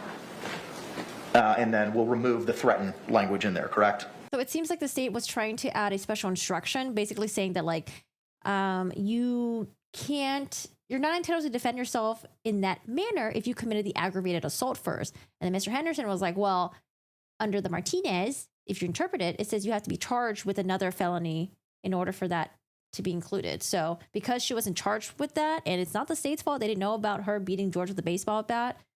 He says he would charge her. He would totally go after her. It's just that there's a statute of limitation. And again, the state kept reiterating that's like, I mean, it's a technicality. It fucking sucks. And then the judge is like, well, you know, based on reading this, it seems like there has to be another charge to it. So I'm going to go with that. And then, I don't know, everything else I'm kind of just like, they're just kind of speeding through really quickly. No, closing arguments would be today, lunchtime. The jury is on a very long lunch break right now. They're going to take a lunch break. However, I don't know. When are they going to take their lunch break? Maybe they'll have a quick, short lunch break. Wow. Oh, my God. I was just thinking about you. Okay, so water. It is scary season right now. And me finding someone to watch scary movie with is scarce, okay? No one wants to watch scary movies. So I've been trying to make Dennis watch it with me. But I miss you. Hi, Wawa. Yes, that's correct. Give me a moment.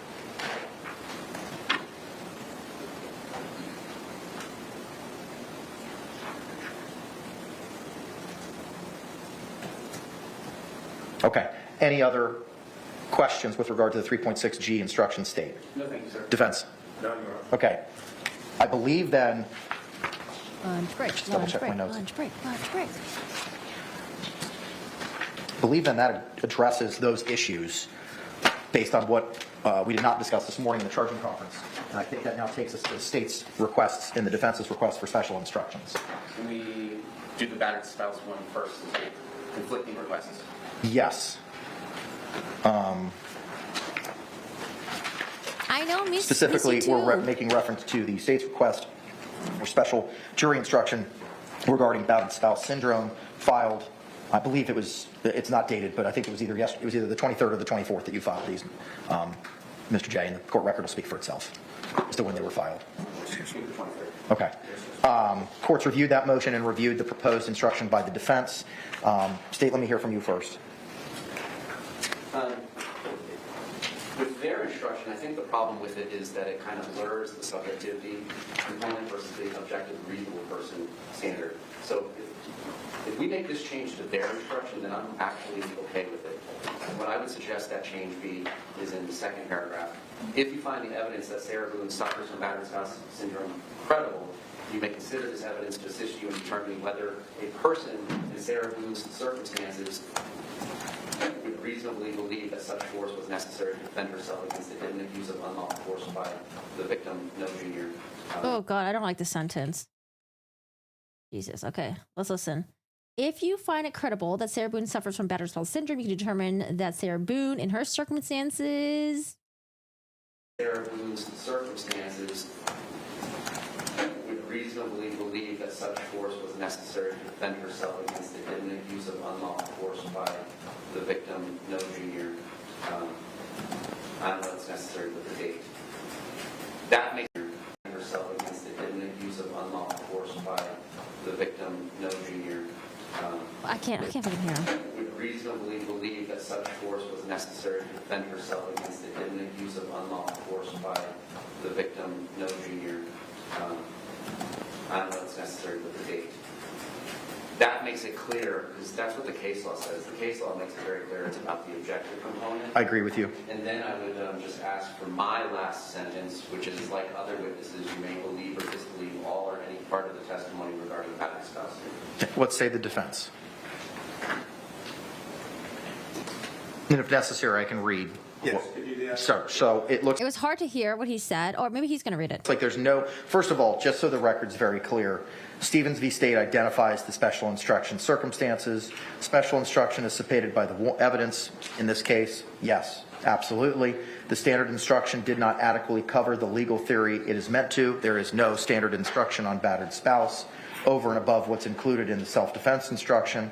The special instruction was a correct statement of law and not misleading or confusing. We're addressing that third prong of Stevens at this time.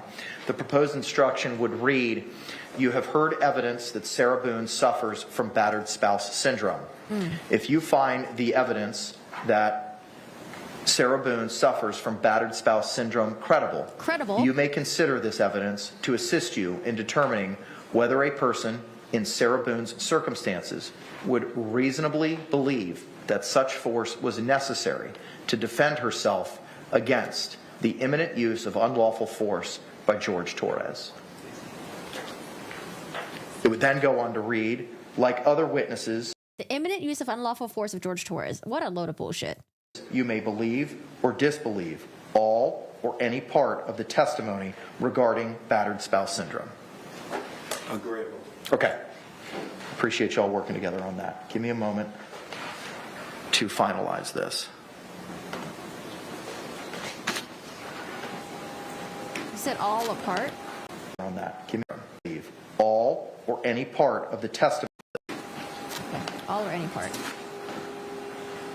As such, the third prong of Stevens has been made, and the court will give the special instruction as identified on the record. Now, the only question I also have is, do we want this as its own instruction, or do we want this included where it currently is in the 3.6F and 3.6G instruction? State. I would suggest it be 3.65, right after the two instructions about use of force. I agree with that. Okay. Do we want to label it or just have it as special instruction and then read it? Do we want to have the title special instruction on battered spouse? I welcome. I'm fine with the same battered spouse syndrome. That's fine. Okay, so it'll be special instruction on battered spouse syndrome. Is that acceptable? Yes, sir. Is that acceptable? Yes, sir. All right, thank you.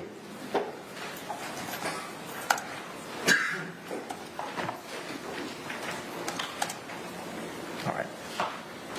And that will follow after the 3.6G instruction, correct? Yes, sir. Acceptable, Mr. Henderson? Yes, sir. All right, that takes care of that. All that should be left. Oh, go ahead. Yes, I'm sorry, sir. I'm sorry. I think we might be required to read it both times, after each one. I have no problem with adding a paragraph into it that says this applies to both the justifiable use of deadly force and non-deadly force. That fixes it. Okay. Where, Yeah, I'd rather have the state to be more reserved and not to try to overcharge if they don't have the evidence to truly support it. You know, maybe you can come to conclusions that it was a lot more severe, but if you're the jury, you kind of have to go with the evidence and the facts, right? You can't just be like, oh, you know, what if this, what if that, and you can't entertain like all these other scenarios. So I always appreciate when they don't overcharge, especially if they don't have the evidence to back it up. where, gentlemen, do you want that? After the big paragraph that ends with George Torres and before like any other witness. Sure. Okay, so let's go over that language one more time so that we're all on the same page. Mr. J, what is it that you propose?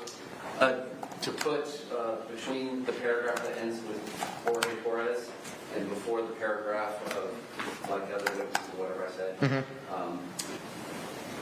you can consider this testimony and evidence in the applicability or the use of whatever word people agree on of both deadly force and non-deadly force instructions, something to that effect.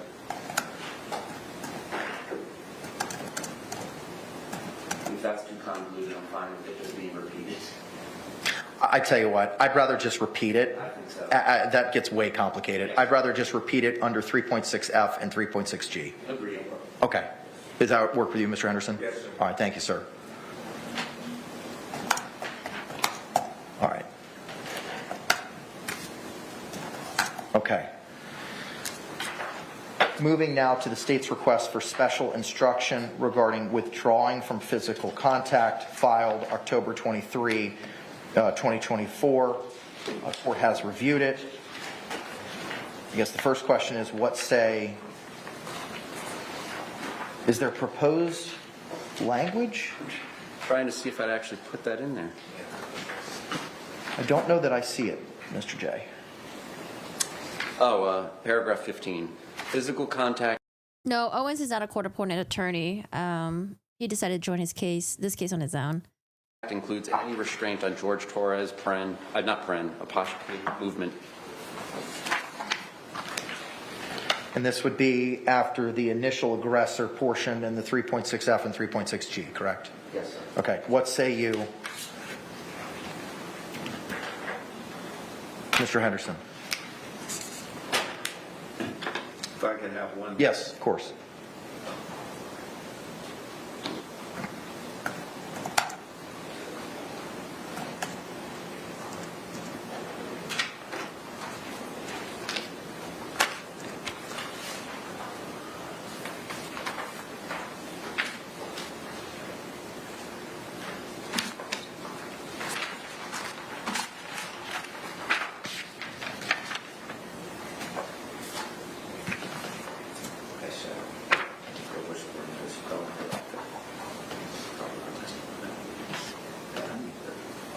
Yesterday we read a motion that was filed by the state, or not a motion, but we read a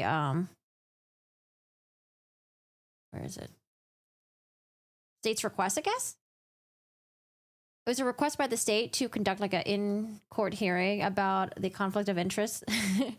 But I don't know. I think that got quashed or something, or they discussed it out of court. It wasn't mentioned in court. Apparently there might be a conflict of interest, and they wanted to investigate into it with Owens, maybe, and Sarah Boone, or the attorneys, all the attorneys in Sarah Boone.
This is what I'm having a problem with, but I think it can be corrected.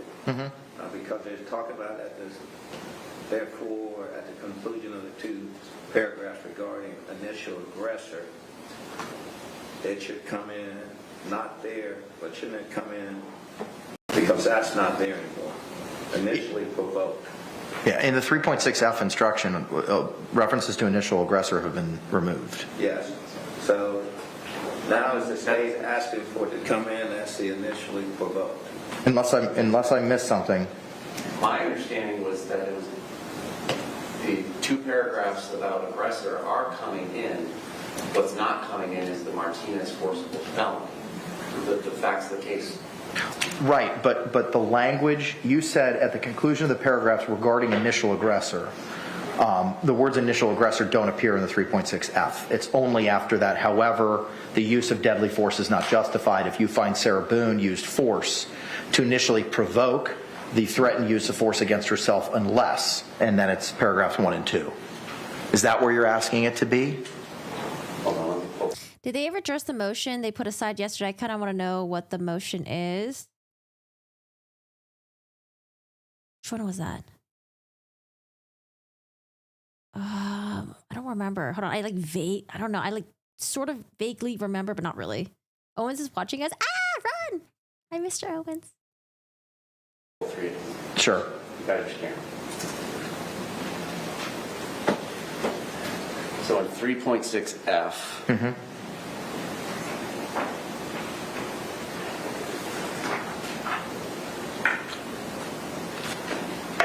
it should be, however, the use of deadly force is not justified if you find that Sarah Boone used force to initially provoke. Correct. The That's what I threatened have. use of force against herself unless, parens 1 and 2. Correct. And then after 2, as an explanation for what is listed in paren 2 as from physical contact, just that elaboration of what we're talking about. I got it. Because Okay. the unique circumstances of this case, the remote force. Okay, I got it. I just want to make sure we're all on the same page as to where. What say you as to the proposed language of physical contact includes any restriction? I wonder if lawyers ever watch broadcasts of their court cases. I feel like in the Karen Reed trial, I think her defense team definitely got some feedback. Was very attentive to the feedback of the people on the internet. Because sometimes they would say something, I'm like, oh, it seems like something that people are saying on the internet. I don't know. But I don't think it's a bad thing if they do. Just good to get from different perspectives, right? Restraint on George Torres's movement as that portion in 3.6F and in 3.6G. No objection. Okay, all right. So court's going to grant the state's request for special instruction regarding withdrawing from physical contact, and the language of physical contact includes any restraint on George Torres's movement will be included after the however the use of deadly force language after paragraph 2 in the 3.6F instruction, and in the 3.6G instruction it will be at the end after the physical abilities section. Also, it's George is spelled incorrectly. That will be remedied. I thought the two paragraphs about aggressor were being mirrored in 3.6G. They shouldn't go after physical ability. They should go after. Oh, I'm sorry. You're correct. I apologize. No problem.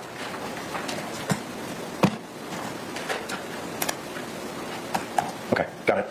That takes us now to the state's request for special jury instructions on causation, filed October 23, 2024. I have reviewed it and the proposed instruction on paragraph 3 therein. Judge, the reason we're bringing this up is just during the cross-examination of Dr. Z, or Zadovich, we poked the bear a little bit about his cardiovascular condition. My memory of the testimony was that she's emphatic that that was not the cause of his death. But because of that, and because of now the request of culpable negligence, that misdemeanor for a lesser, I feel it might be warranted to give this explanation of causation in second-degree murder and manslaughter instructions. Defense, what say you? Judge, I would object. I believe that just the instruction, the proposed instruction, that I have it, as one but for the defendant's criminal act, which we had a standard jury instruction that said that death was caused by the criminal act of the defendant, and that's what they're required to prove. This language, to me, would lessen that requirement by saying but for the defendant's criminal act. Then the second part, when it goes up to George Torres' death, was not beyond the scope of any fair assessment of the danger created by the defendant's criminal act.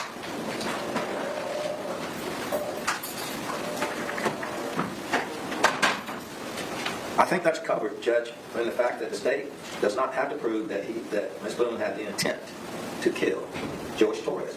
So that makes it confusing to me when the standard instruction basically simplifies it. Especially if they're going to have them stay, lady, right, to 9 or 10. Whew, I feel like they're going to have a verdict today. My mind, and it keeps them right where they're supposed to be with that instruction. They don't have to prove that she had the intent. Then, as to the third part... I'll withdraw my request for that. Okay. If heart disease gets brought up in closing. All right, fine. So withdrawn. The court takes no action on the state's request for special jury instruction on causation. That leaves us now with the state's request for forcible felony instruction and request for initial aggressor instruction. That's already been addressed, has it not? I was just treating it as a special jury instruction for my argument. Understood. All right, are there any other instructions sought by the state at this time? I believe we've concluded the session. Defense. No, All right, here's what I'm going to do. I'm going to take all this upstairs. I'm going to re-review it. I'm going to merge it all into one document, and I will send it to all the parties.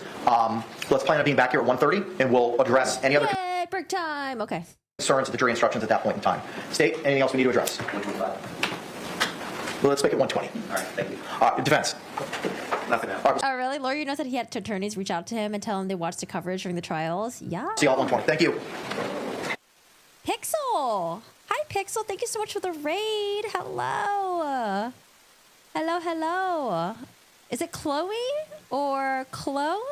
Krugen? Hi, Pixel. Well, they are on a break right now, so we're going to get about a 50 minutes break, and they'll come back and further discuss if there's anything to add to the jury instructions, and then hopefully closing arguments. So usually while the court is on lunch break, I go and have my breakfast, and then we come back again at 1:30. But thank you so much for the raid. Shout out to Pixelati. Pixelati? Is it like one word, like Pixelati? Thank you so much for the raid on Twitch. How are you doing today? Have you been watching the Sarah Boone trial also? Banana break time? Yeah, it's time to go for a little break. All right, y'all. Well, we went over some of the jury instruction stuff, and they went through it pretty quickly. There was some stuff that we didn't know what the hell they were talking about because they were referring to like lines and like letters, and we don't have the jury instruction in front of us, unfortunately. Lawyer Yunus wouldn't say which attorneys had told him they watched him, but he said he's heard from more than a couple. That's awesome. Very, very cool. All right, y'all. Well, I mean, just a little mini recap. I'm going to do a very mini recap because I'm going to go and I just have to go make breakfast. So today we're in day 6 of the Sarah Boone trial. The state continued in their rebuttal case, and they started off with these text messages, and the text messages were very hard to follow because it was hard to see who was sending what and all that stuff. But it's because Mr. J probably had to read it in the most boringest tone ever. He wasn't able to add excitement to it, you know, because there would be too much sensation, I guess. And, you know, you never know what the tone of the text messages are when someone's sending it. So we got to see the text messages between Sarah and George. The ones that really stood out to me are the ones in regards to her taking pictures of the birth certificate that he had and ripping it up and saying, look at what you made me do. Her saying that the documents were not his, just because his name was on it doesn't mean it's his. I think she was implying that because I was the one who helped you got these are mine. And we got a lot of text messages between her, mostly from her, kind of just like badgering George. You know, she was really pissed, accusing him of cheating because he was sending Facebook messages to girls. He was watching pornography. She wasn't very happy with that. She was sending messages to his family members as well, which goes against her saying, oh my God, his family, I'm so scared of them. They're going to come after me. They're going to kill me. Well, bitch, why are you sending text messages to them? And why are you trying to be crazy, right? So a lot of the stuff that she testified to just doesn't really add up with what we see in evidence. So that's a huge issue. The defense did not decide to do their sir rebuttal. I'm not too sure how the sir and sir rebuttal was spelled, but if you guys know, let me know, because I tried Googling it. I didn't see anything. But that was all. The jury was dismissed. I am told, or we are told by the judge, that the jury will be, if needed, will stay to 9 p.m. today to deliberate, and then even longer than 9, possibly. I think the judge was going to go check with someone, and that's a long time to deliberate. Oh my goodness. So I think we're going to get a verdict today. I mean, we're going to be on verdict watch. In terms of how long do you guys think it will take for them to get to a verdict? We'll do a poll after closing arguments, I guess. Yeah. We'll do a poll after closing arguments, maybe, or maybe we'll do it before. Actually, no, maybe we'll do, nah, we already have all the information. I'll do the poll. We'll do the poll right now. So right now, the results of this poll, let's see. Pixel Audi, yes, been watching live too. How long have you been following the Sarah Boone case, Pixel? All right, so who did better so far? The poll, 1,000 votes. We have state 78%, 9% both equal, 6% both bad. The defense 5%. Wow, that's a huge difference right there. All right, y'all. So we'll be back at 1:30. That's in 45 minutes, right? Yeah, it's in 45 minutes. Holy crap, it's a short lunch. Okay, all right, y'all. I'm gonna scoot. I'll be back. I'm gonna have the stream up. And again, Pixel, thank you so much for the raid. I'm going to go on my breakfast break, and we'll be back at 1:30. What do I have for breakfast? I have my bone broth because I like having soup. I have green tea, decaf. I have one soft boiled egg. I try to do the French way. I forget what it's called, but sometimes my eggs are overcooked. I have one Dave's prison bread, or what's it called again? Dave's bread? Dave's Killer Bread. Sorry. Dave's Killer Bread. One Faye yogurt, but dairy-free. And sometimes I have like this cereal that I get, but I basically eat the same thing for breakfast every day. Oh, and sometimes I have natto, the Japanese stinky soybean thing. That's really good. Poached egg. Is it poached egg? I thought it was a fancier name for that. Sometimes it's poached egg, sometimes it's boiled egg if I overcook it. So I just eat the same thing for breakfast. And yeah, that's about it. Nothing too exciting. Well, sorry. I mean, it's the reason why I keep calling it prison bread is because there's a little story about Dave. Dave apparently went to prison for a couple amount of years, and he got out and decided to like revamp his family's bakery, and then like made a killing, and then he sold it, and then yeah. But the bread is like really, really fucking good. So definitely check out Dave's Killer Bread if you haven't already. I don't know if he killed anyone or something, because I don't. I think it's called Dave's Killer Bread. Hold on, Dave's Killer Bread. Yeah, I swear to God, I'm not making it up, right? Yeah, I'm not making it up. Yeah, his bread is amazing. Try it. All right, y'all. That's it. the bread molds after 2 days. I put my bread in the refrigerator. I don't like refrigerated bread, but that's the only way I can get it so it doesn't mold like ASAP. So yeah, I put it in the refrigerator. All right, y'all. Well, I'll see you guys in 45 minutes. The poll is... Oh, I didn't make the poll. Oh, the poll is not up. Start a poll. How long will jury deliberate? All right, let's do 2 hours. Excuse me, 2 hours or less. 2 to 6 hours. 2 hours or less. 2 to 6 hours.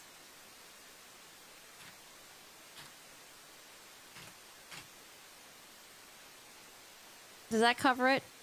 I don't know. I made a poll. Enjoy your breakfast. Thank you again. 9 p.m. is going to be 2 a.m. for me. Oh, gosh. I hope I catch it today. I've been waiting for this trial for years. I don't usually watch full trials, but started to recently. They are very, very interesting. I love watching trials. Sometimes it's just a lot, you know, because sometimes you be streaming for like 9 hours. All right, y'all. I'll see you in a bit. Let me get my Boone poster up.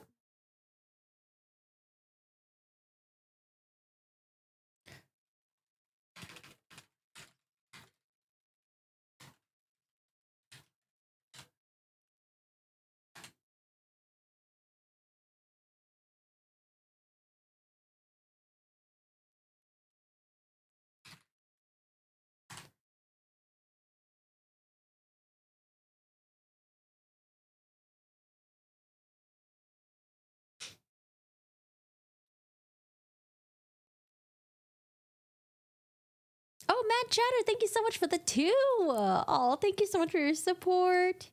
Thank you, thank you. We'll get some toys for Shiro. And we'll get some for the toy fund. What trial is next? Well, I don't know when Donald Adelson's going to happen, but I know it's not going to be the end of this year. Karen Reed trial is in January, but I don't know if I'm going to be covering it because I don't know if I'm going to be here in January. But yeah, I don't know. Maybe Karen Reed? Possibly. That one gives me a bit of a headache, though. All right, be back.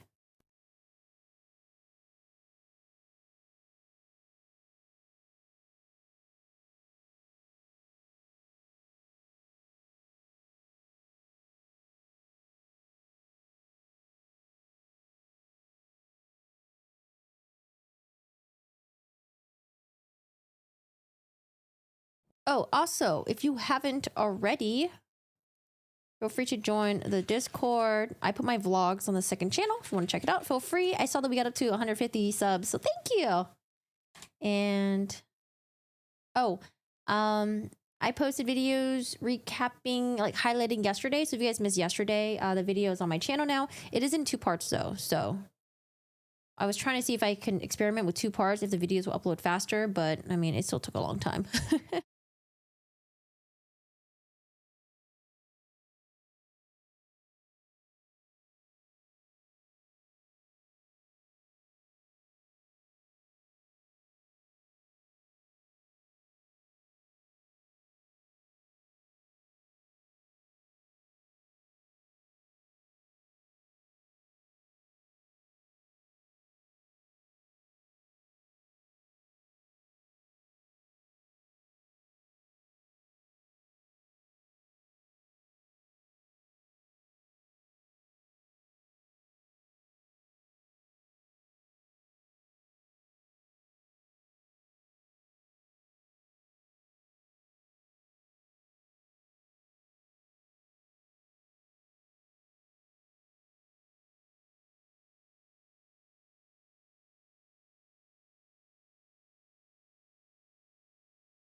Oh boy, was that Mr. Owen's head?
Okay, so I found the court TV interview that y'all were talking about. It's about 13 minutes long, so we will watch it when they're done with closing arguments or something. When they have their oh god, I can't speak today. Or when they have their afternoon recess.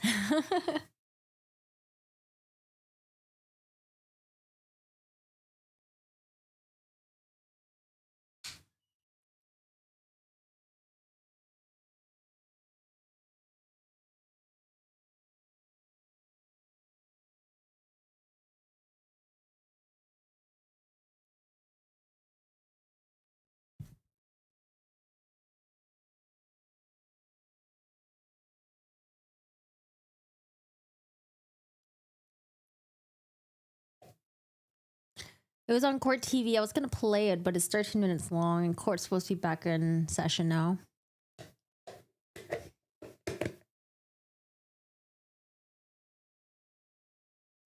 It's sad because this case, all we've heard is about Sarah Boone. Boone, Boone, Boone, Boone, Boone. Haven't really heard much about George, his side. We watched an interview that his mom like briefly gave. Like, I don't know, she just made some quick comments on the news. But for the most part, it's just the Sarah show. I know it's supposed to be about the Sarah show during her trial, but all the coverage before the trial, there's just Sarah, Sarah, Sarah, Sarah, Sarah. No one really didn't know much about George.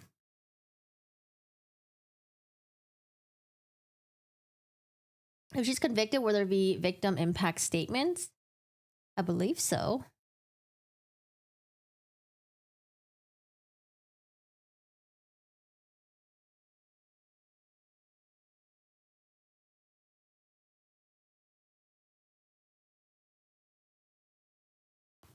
I haven't heard anything about his ex-wife. I haven't heard anything. The only reference I've heard about his ex-wife so far in the trial was, I think he like punched through a window or something. I'm not too sure.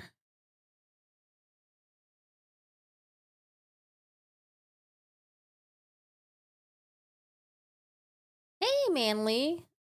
I used to listen to Slipknot when I was in like 8th grade.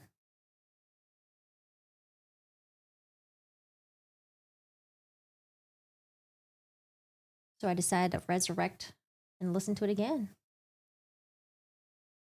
You see him being a ladies' man. Oh, really? Ex-wife get an interview to court TV too? Oh, all right. Looking forward to watching all that.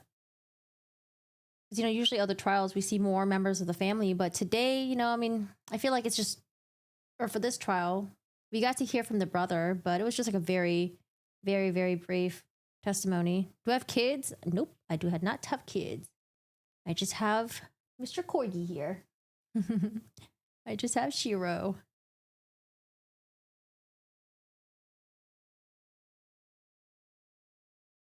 Hey, Tavita Cat. Hello, hello. Hi, Clovercast. Yeah, you're not late. You were here the entire time. You think his family will speak at sentencing?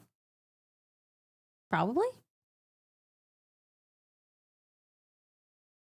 Did an interview with George's family. Very sad. Yeah.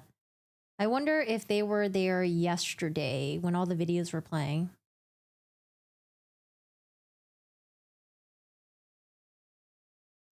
Oh, trust me. Trust me. When Sarah's given the chance, if there is a sentencing, if there is if she is found guilty, I'm sure she's gonna speak. I'm sure she's definitely gonna speak. Where was Owens this morning? I don't know. Maybe in the toilet? I'm not too sure. Maybe he was busy with something. Maybe he was at Federal Express with Margaret printing out them posters.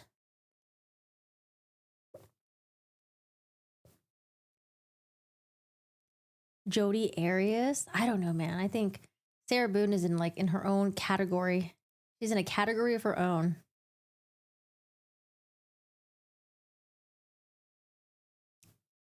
Besides, was Jodi Arias a straight A student?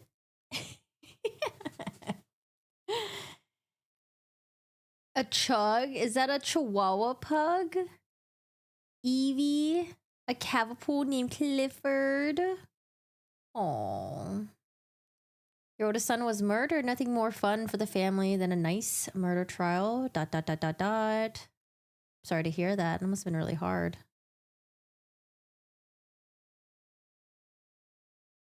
George's youngest daughter, she was only 15. Short but very recent. Not intentional. If the A stands for asshole. The highlight of Sarah's life was being a straight A student in elementary school. We don't even know if it was even high school. It might have been elementary school. All right, what is the poll said? How long will the jury deliberate with 573 votes? If you haven't already, please vote. It is actually neck to neck right now with 2 hours or less, or 2 to 6 hours. Vote in the poll. You posted your drug in the Discord. Let me see. Let me see. Yeah, if you guys are in the Discord, post pictures of your pets. I want to see. I want to see.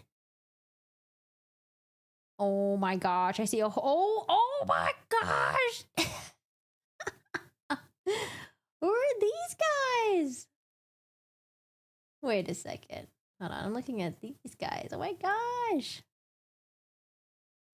Oh my goodness. So many cuties. Oh my god. So adorable. Yes, I love a bed session with the pets. Bed session with the pets, best session ever. Oh my god, Hamish, Pandora. Oh my god, they're so beautiful. Look at that silhouette. Oh my god, so adorable. So cute. Oh, is that the little doggo station? Oh, and I love how the photo frame. Is just low. That's such a good idea. I should do that. I love that. Oh my gosh. So many cuties. No, I don't have my camera on here. I can switch this scene. You can look at the cutie pies. I don't know. Of course, running late. Who knows what they're up to? All right, we got Black Cat right there, looking so adorable. We got a little family session on the bed. Oh, I love this. Everyone looks so cozy. I kind of want to get another dog again. So we had 2 corgis, and then Steve died like a year ago. Poor Mr. Steve. He just loved his toys, and one day he just ate too much fuzz, and we didn't catch it in time. Poor Mr. Steve. I miss Mr. Steve. Oh my god, what a cutie. Look at his ears. Look at the tail. Liver treats. Oh my goodness. This guy right here. This guy right here looking like high energy. Okay, I can just tell. Oh, look at this Bubba. This Bubba's so cute. Oh, cutie pie. Wait, what mix is this? Wait, look at the neck, the regal neck floofer. Did his stomach turn? So, we actually didn't know that he consumed like the toy fuzz. So 3 days afterwards, he vomited everything. Couldn't keep his food down, just like vomited everything. But he was able to pass his poop though. He was able to poop that morning. He vomited everywhere. I was like super concerned because he would drink water and not be able to keep it down. And when we tried calling the emergency vet, I don't know, they didn't think it was like an emergency, but they were also really busy. So we tried calling another one and they didn't pick up. So we were able to get an appointment with our regular doctor, but it's not an ER vet. So we had to wait till the next morning to bring him in. We brought him in and then she was like, oh, he does not look good at all. They did was it an x-ray? They did an x-ray and said that there's something weird looking in his tract, his GI tract. But she referred him to a emergency vet because she was like, he needs to like go to ER like right away. So we finally got him in an ER and they weren't able to do the ultrasound that day because the person who did the ultrasound, I think they were already booked up. So they did the ultrasound the next morning, found that there was a foreign object in his intestine, and then they did the surgery right away. And so he did the surgery. They said he was fine. You know, he was good. And then she called me back like 5 minutes later, was like, you need to come here now. I don't know.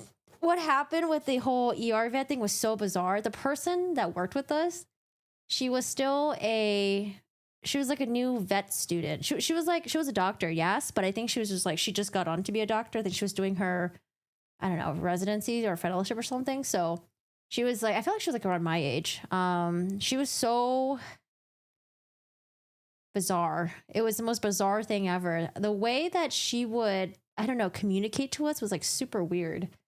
And at some point, I thought I was getting pranked or something. I don't know. I thought I was getting pranked. So like, I thought when she was talking to us, she made it seem like he was fine. And then she's like, oh, and here's like a bag of stuff that we took from the surgery. And it was really gory. And at that point, I was like, wait, is my dog fine or not? Like, I don't know what's going on, but I didn't want to rush her because I wanted to let her talk. And she like shows me this like gory jar of like shit that they cut from his, I don't know, like, I think his like intestine or something. And then she showed me this bloody stuff that he ate. I'm like, can you just fucking tell me if he's gonna die? Like, I don't understand what the fuck is going on. I don't know. It was like so fucking weird. I recorded the entire fucking conversations. So fucking weird. It was so like, I don't mind gory stuff, you know, but if I'm coming to the vet and you tell me that I need to get there ASAP and I don't know what's going on, I just want to hear news, right? I don't want you showing me jars of like pieces of his organs and like his intestine and, you know, the bloody fucking fuzz that he ate, you know, show me that afterwards. So I'm like trying to figure out what the fuck it is that she's trying to say. And then she starts crying and I'm like, and because I was so confused, I was consoling her. I was like, oh my God, it's okay. Like, you're fine. And me and Dennis were like, what the fuck is going on? We're like looking at each other like, oh my God, someone about to like, are they pranking us right now? I don't know. I think looking back in retrospect though, I think it was the bedside manners were like definitely off, but I think what happened was she was still really new to the job and it really affected her because she thought he was gonna be okay. She really thought it was gonna be okay. And then something happened, then he just fucking just like, yeah, it was just not good. So I don't know if it's because of that, or I don't know if she fucked up the surgery and she felt really bad and it guilted her. But, you know, I want to give her the benefit of the doubt. And if she did fuck up the surgery, then I hope that she learned, you know, because like you're humans, right? You learn, shit happens. But I don't know. It was really weird because like Steve was fine. And then all of a sudden he wasn't. So I don't know. I don't know what happened. But I try to give, you know, the people in the vet field the benefit of the doubt because it is one of the most incredibly hardest jobs that you would ever have to do. It's one of those like thankless jobs where you deal with pet owners who will sometimes bring their pet in and it's like, oh, they're behaving badly. I want to put them down, right? And sometimes you can't really say no to that because the owner wants it to be done that way, right? I've heard stories about that too, and that like completely destroys them. And then they'll have like owners that are just like super mean to them, you know, very rude to them. So I try to be very understanding of like the vets, you know, like when it all first happened, I was like very angry and annoyed. But I watched a lot of vet videos on YouTube from the perspectives of veterinarians to kind of understand like their field more and all that stuff.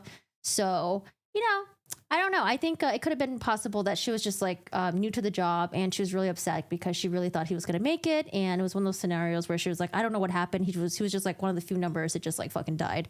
So yeah, it was really sad. Oh God, I feel like I just want to cry about it right now. But yeah, oh gosh, David, thank you so much for the 5. David, thank you. Thanks for keeping this grimness light the last 2 weeks. Skipping back to the start of the stream to catch up. Oh, David, there's actually 2 streams because my internet crashed earlier. So there's another stream. The Discord, my Discord, here is the Discord link. There you go. Feel free to join. Post pictures of your pets in there. You can spam pictures of your pet all day, every day if you want to. I have a group chat with my siblings where we do that. Why do doggies go crazy for moving the squeakers out of the toy and then eating the fuzz? Yeah, I mean, honestly, I blame myself. I blame myself for that because I didn't take blockage very seriously. I thought it was like blockage, like you're eating rocks, you're eating things that are hard. I never took blockage of toy fuzz very seriously. And he had a history of eating toy fuzz. He would pass it through.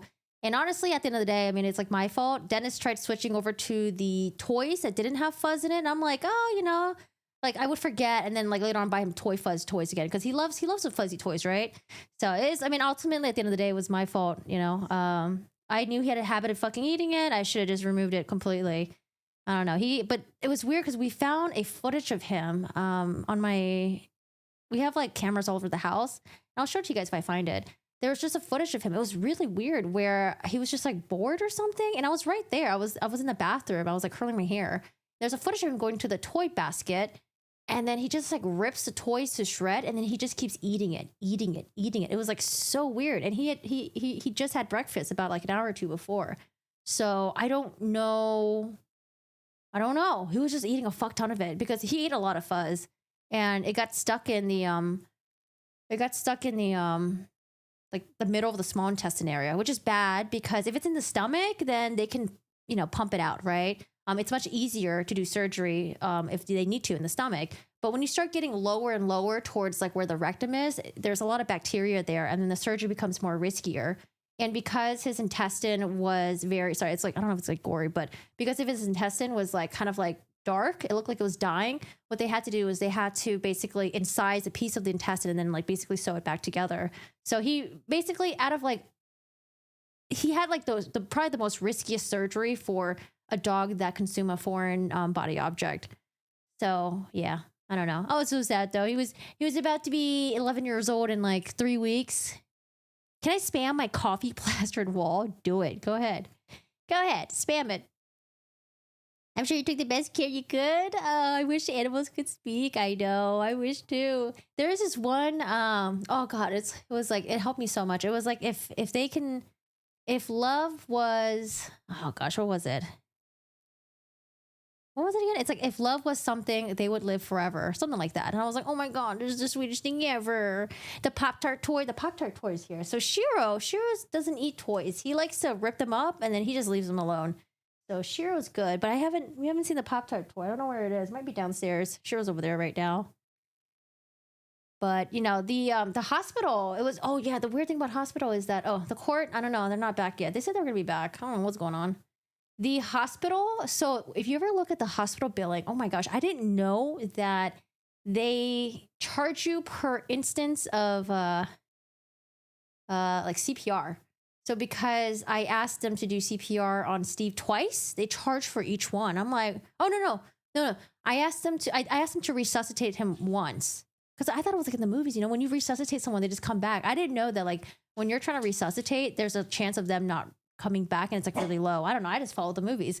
But yeah, they charged me extra for CPR. And I'm like, oh, that's interesting. I thought you just keep doing CPR until they live. I didn't know that like, if you did CPR, he died and you did CPR again, that's an extra charge. But it makes sense, I guess, because there's a lot of like medication that goes into when you're doing another round of CPR and all that stuff. I don't know. It's wild. But they gave us a discount because I don't know if they gave us a discount because they fucked up or what, but they gave us a discount because one reason that they gave us a discount. Oh, this is oh my God, it's kind of funny. So they took a sample of his intestine to send it out just to make sure it wasn't cancer, right? But I'm like, why did you do that when he was already dead? Why would I want to know if he had cancer when he was already dead? And I don't know, that part was kind of interesting, but that might have just been their fuck up and they weren't really thinking. But yeah, that was weird to me. They charged us for that. It was like, I don't know, man. I don't know how much it was. It was like 900 or something. I don't know. They charged us for that. And I was like, what the fuck is this? Why'd you guys send out his fucking intestines out to get tested for cancer or whatever when he was already dead? Obviously, we're not trying to figure out what he has. He's already gone. I don't know. It was wild. What do you want? You want out? Go out. What do you want? I don't know what you want. It's not time yet. You're so talkative. This guy is so talkative. I don't know, man. This guy's so talkative. He's a big chalupa. I don't know if you can see him. Heyo. Oh no, I recommend getting pet insurance for sure. That is what the number one thing I recommend as a pet owner. Get the pet insurance. Oh, I was looking at my general chat too. We had some cutie pies up in here. Like, this is so, I need to do this. This is so cute. I love how the photo frame is low enough just for doggo height. That's genius. I love it. Look at this. This is so cool. I want to do this. I'll make one for Steve. It's so, it's adorable. Oh my goodness, so adorable. Do we know what happened in the courtyard? I don't know. There was some domestic violence. No one heard or really saw anything, but I don't know. I have no idea. I don't know if there's family court there or something, or apparently there was some, it involved some, maybe juries, because there were like some jury badges. I don't know. I'm looking to pet insurance, but it's hard to trust anyone these days. I need to do it soon. I have to puppy proof our house every day. Yeah, pet insurance is something that I fucking recommend. Because when we were younger and we had Steve, because we had Steve for like a very long time. When Steve was 5 years old, he got like really bad pancreatitis. And the hospital bill was like 17 grand total. It was like super expensive. And I feel like, I don't know, it's having to decide between whether or not you want to spend money or saving your pet's life. That is one of the most difficult decisions you would have to make, you know, especially when you love your pet so much. I feel like I never want to go through that ever fucking again. And, you know, pet insurance just kind of helped a lot with that. So I do recommend pet insurance. You called a chihuahua. You called my chihuahua a Great Dane. We have a possum that's like 3 times the size he chases. Oh. Yeah, hospital vet bills are so expensive. But I mean, that was it was 17 grand, and that was basically 1 week of hospital stay. That included the surgery, the medication. It was everything. Yeah, but like every night that they stay at the hospital, it's like $1 grand or $2 grand, like a day. Yeah, it's expensive. Because when I was younger, you know, I don't know, my mom would just, I don't know, I think our pets would just suffer. I don't think they were ever really taken to the hospital if they were that sick, you know. They would get their routine checkup, but anything where it's like bring to the vet for like surgery and stuff is like, no, they kind of just stayed at the house. VCA bills always have a comma in them. LOL. As much as like VCA, I know a lot of people don't like VCA, but VCA, you know, as much as people hate VCA, I don't know. I can't hate them because I always took my dogs to VCA for the ER stuff. They always had a lot of people on staff. They always had the equipment and stuff like that. So I would always go to VCA. But I know a lot of people do not like VCA, and you know, yeah, they buy out other smaller companies, or they push out other private vets. The prices are really expensive. Yeah, it's crazy. But yeah, I mean, I took my pets to VCA.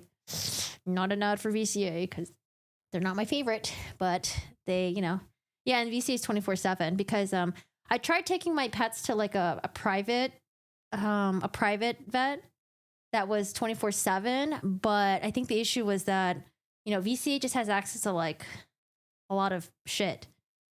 They have like the ultrasound people there, the X-ray people there. They have like the surgery staff there. I don't know. So, but this is not an ad for VCA or anything because they are pretty fucking annoying.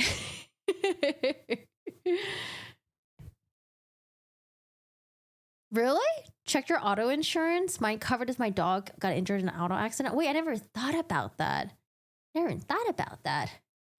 They're ripping people off big time. Yeah, I really want to get into the vet bills. Like, does it really need to be this expensive? Because there's a veterinarian who does YouTube videos, and she's like a very small channel, but she talks about how bizarre and crazy the large vet companies are when it comes to billing and stuff like that.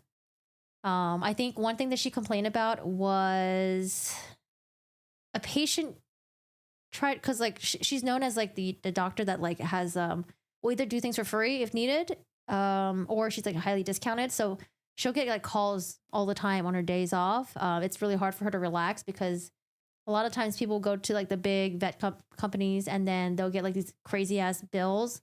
And I think she was like really pissed because there was a cat that had a broken leg, and the options were to amputate the cat's leg. Oh, fuck. What was it? It was like to amputate the cat's leg or have surgery. Fuck, I wish I could remember. Because it was really sad. Basically, something happened to the cat, and the options that were given were all like really expensive and like crazy. You know, they're like big surgery stuff, right? Options, and the person just couldn't afford it. And then the vet was just like, oh, like I don't know why they didn't offer to do this instead. Why are they giving this like big fat, you know, bill and not be willing to offer like something else where, you know, you don't have to pay as much? Fuck, I don't know. I'm butchering the story, but I have to go back and I have to go back and watch the video, but it was really sad. And I could just tell how upset she was because since she's like known in the small town as like the veterinarian who will take cases for free sometimes, everyone just goes to her. They just all fled to her. And then she gets shit. Oh, she gets a lot of flack from the big veterinarians in her area because they're like, oh, why would you recommend this? Why would you recommend Betstay? You know, why would you do this? That's like, yeah, it's like unethical. They basically were like talking shit about her and stuff like that. But yeah, she's, I like watching her channel. I wonder if Owens was out of the court this morning because he was working on plea deal proposal. Yeah, was it maybe? Oh, I think it was to euthanize, to amputate. And then she was like, why offer that when you can, because she said she's looked at the cat. I think she was able to just do like a splint or something and the cat was fine. I don't know, something like that. Yeah, I remember when I was younger, I took my dog to the vet and it was so weird, but this never happened to me ever again though. It was this vet that I went to where she was pushing so hard to euthanize her dog. And I'm like, I didn't understand why she was telling us to euthanize her dog when she said she didn't know what was wrong with her dog and our dog wasn't lethargic or anything like that. I just remember he just had like bruising on his tummy, but he seemed fine. I was just like, oh, what's wrong with him? Like, did he get kicked by someone or does he have something going on here? So I remember she was like pushing us to euthanize. It was like really fucking weird. I've never had a vet do that before. Euthanasia is like, they don't even put that on the bill until they have that talk with you that like, oh, if you can't afford it and you don't want your pet to suffer, then maybe consider this, right? But yeah, was he okay after that? I still don't know what happened to him. I don't know if he got kicked and bruised or I don't know. I still don't know. I asked my mom and she claims that she claims that he slipped on the staircase and she was trying to help him up. And I was like, I don't know. But it was a long time ago. I think it was like, when I was like 18, 20. But after, was he okay? He ended up dying afterwards because I think did he have cancer? I don't remember. Because I know that like shortly after the vet visit, he seemed fine. Because the issue that I had was that the reason why I didn't want to put him down was because everything seemed fine. Like he was breathing fine, he was eating, drinking, he was pooping. His energy was fine. I was just very curious what he had this like large like purple thing like on his belly, and I didn't know what it was. I don't know, but I think the doctor didn't even know what it was though, because I was asking her, I was like, "Oh, is this a bruise or something, or like what is this?" And she didn't fucking know. She didn't know. I believe she put the dog down because she claimed the dog bit someone. I was told my kitten had to have his rear leg amputated years ago. I said, no, wait, he lived to 18 years with all 4 legs good. Oh, that's good to hear. I hear for birds, it's really hard, like big birds. There's this YouTube channel that I watch. Hold on. Man, where's the court? Where is everyone? Did I come here too early? Right? Wait, what time is it? 11, 12, 1, 2. I don't know where the court is. We could have watched the video. But there's this guy that I watch on YouTube where he has a ranch and he has like these like birds that he takes care of. Rheas, I think. And I heard that, or he said that once they break their leg, it's really hard for them to mend it or something. And it's really painful for them to process. And so he had to like euthanize it. It was like super sad. I watch a lot of bird videos these days, slowly taking over my feed. It's 1:58 Eastern time. Okay, I just want to make sure. Maybe they're still doing the edits and all that stuff. If you have a big dog, check about blood donations. My vet has discounts for blood donations program. Oh, I've never heard of that before. Oh, that's very interesting. Let's see. Sure, you considered a big dog? I feel like his body is big. It's just a little leggies are tiny. My vet keeps pressuring me to clean my cat's teeth, but she's old. I don't want to risk her or having a heart murmur. I've heard horror stories. Yeah, I had a friend who had a cat. Different though. Her situation was that the cat's tooth got infected and it somehow infected, it like traveled up the bloodstream or something like that. And it made her cat go blind, I think. This is why I can't have pets. Pets are, man, they could be expensive, man. They could be expensive. You got a little troublemaker, it could be expensive. Corgis are troublemakers because they're so low. They're so low to the ground. Even when you're walking outside, they can snatch things and eat things so quickly. Even when you're being vigilant, they're just so quick. It's just like, it's eating things. The trial's over. You missed it. Yeah, we missed it. Closing argument's done. Well, you know, I guess, should we watch the court TV? Let's watch the court TV then. Court TV. We are hearing from two very special voices for the victim in the suitcase murder trial. Court TV. Court TV.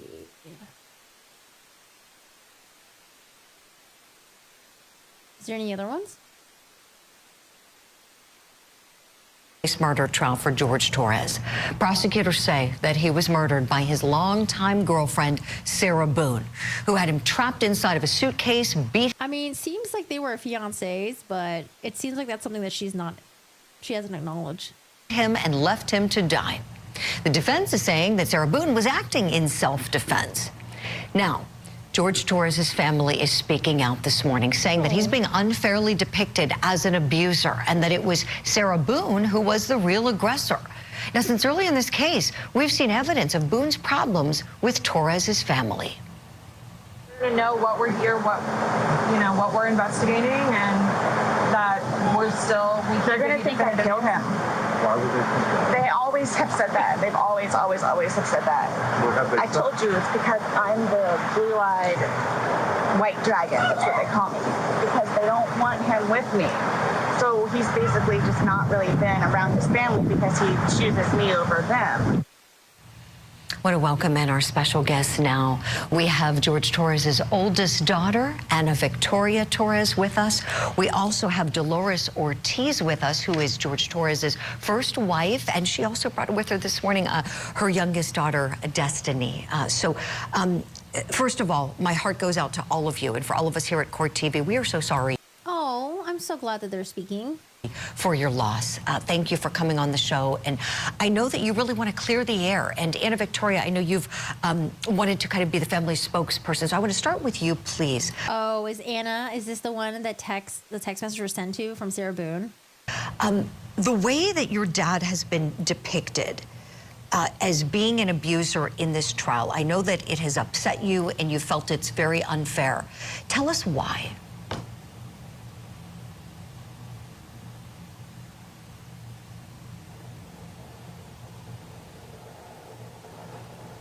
Story, and unfortunately we are the voices now, and the way the trial has gone and the way things have taken place have nobody has ever contacted us to hear our story or ask us questions in regards to our father, his character, or Wait, really? the relationship between him and Sarah Boone. Me and my siblings actually spoke to our father that night, and we have a lot of experiences with Miss Boone that do not speak to what the media is stating she is, a victim or a gentle individual. I'm sure she's loved over there at jail due to the fact that Sarah Boone is very, very calculated. She, by no means, is a kind and sweet, soft-spoken woman. She is very calculated, very devious, very conniving. Oh, don't worry. We know. My father was sheltered and berated. He was kept from us. He was the real victim in this situation.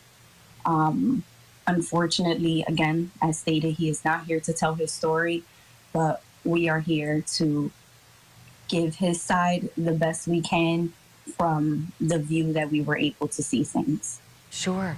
Ana Victoria, in one of the videos that we've all seen, Sarah Boone told police that George's family didn't like her and that they referred to her as the blue-eyed white dragon. Wait, is Julie listening to us? Hold on. I think she called herself the blue-eyed white devil. Maybe Julie is watching our stream. She called herself the blue-eyed white devil, and then I was like, damn, she calling herself a Yu-Gi-Oh card, blue-eyed white dragon? Or maybe Julie watches Yu-Gi-Oh. I don't think she ever said blue-eyed white dragon. No, she didn't. She said blue-eyed white devil. No. She said dragon? No, she didn't. No, she said both. She said dragon. What? No way. Kaiba's gonna be pissed. No, blue-eyed white dragon. That entirety of the phrase. I heard her say blue-eyed white devil, and then later on she called herself the something, like there was something dragon though, but not blue-eyed white dragon. Hold on. I got it in my thing. Let me see. What's going on here? Plea deal? Plea deal? Stop. What plea deal? No, we don't need a plea deal. Why do you need a plea deal? Would you talk about where that nickname came from, and if it's true that you all didn't like her, and in particular, why?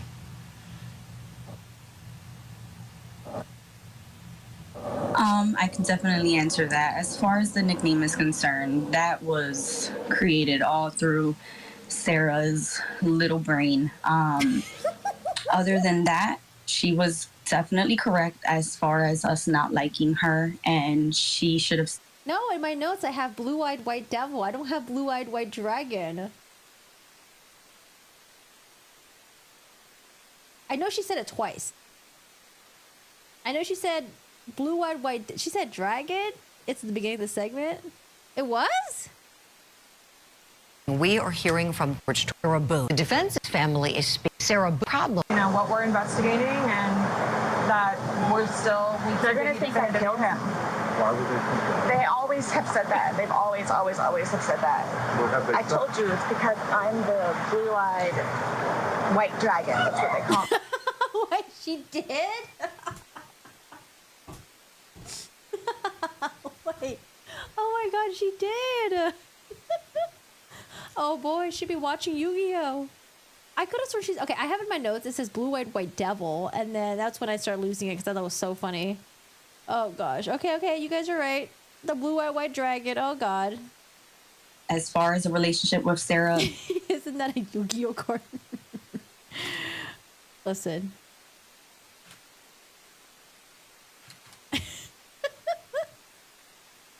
Where's the intro? Legendary blue. Oh god, this could become a meme. The legendary Blue Eyes White Dragon.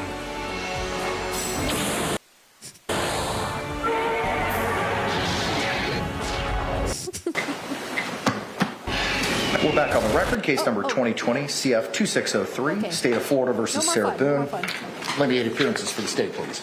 Dave Ketchcore on behalf of the state. Will J for the state. Defense. James Owens for Ms. Boone. Tony Henderson for Sarah Boone. Coming back over there. Sarah Boone. All right, Ms. Boone is seated at counsel's table wearing the same clothing from this morning. I apologize for my lateness. I realized that there were some typos after I'd sent this to print and needed to take them all apart to fix it. So thank you for your patience as we work through that. It's okay, Judge. We noticed that in the non-deadly force, Page 12. there was a couple strike-throughs with the use. I saw. However, there was also a mistake with leaving a paragraph about reputation in at the very end of 3.6G, and that should have been a mirror of the relative physical capabilities of the parties. I do see that.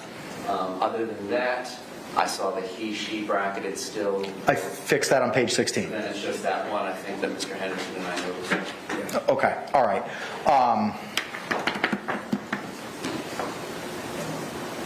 I can have Madam Clerk start fixing them here. Yeah, I think we should proceed and get going if we can. But they will have nothing in their hands. All right, well, That's the issue. all right, let's face that one page. Sorry. All right, thank you. Just give us a minute to fix all this. Cacciatore, something like that. Yes, Cacciatore. be fabulous. I like your spelling, Cacciatore. Mr. Cacciatore. All right, they are fixing. Let's go back. Sorry, And just so that I'm clear back on the record, we're referring to the bottom of page 12, 3.6G, paragraph 2, where the use is struck through, correct? Yes, sir. And then we're referring to the top of page 13 as to that 2 lines as to reputation. Is that correct? Yes, sir. That should be physical capabilities paragraph or sentence. Karen Bluebird, welcome to the pull back membership. up the 3.6G instruction. Thank you, Karen. We got a new member in the membership. Enjoy your badge. Got a little baby corgi badge there. Enjoy the emotes. I'm gonna update the emotes. I'm gonna put my corgi face on there. Thank you, Karen. And welcome again, Karen. Thank you so much for the support. Thank you. I really appreciate it. Isn't it an Italian dish? I never heard of a cacciatore for an Italian dish before.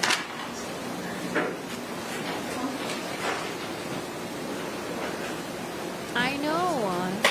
So that reputation paragraph should be removed in its entirety, and it should be the... His dog looks just like her, like him. Take into account the relative physical abilities and capacities of Sarah Boone and George Torres. There it is. Thank you. Take it. 10, 12, and 13. Thank you. Oh, really? Chicken cacciatore is chicken and spaghetti? Oh, is it? Yum.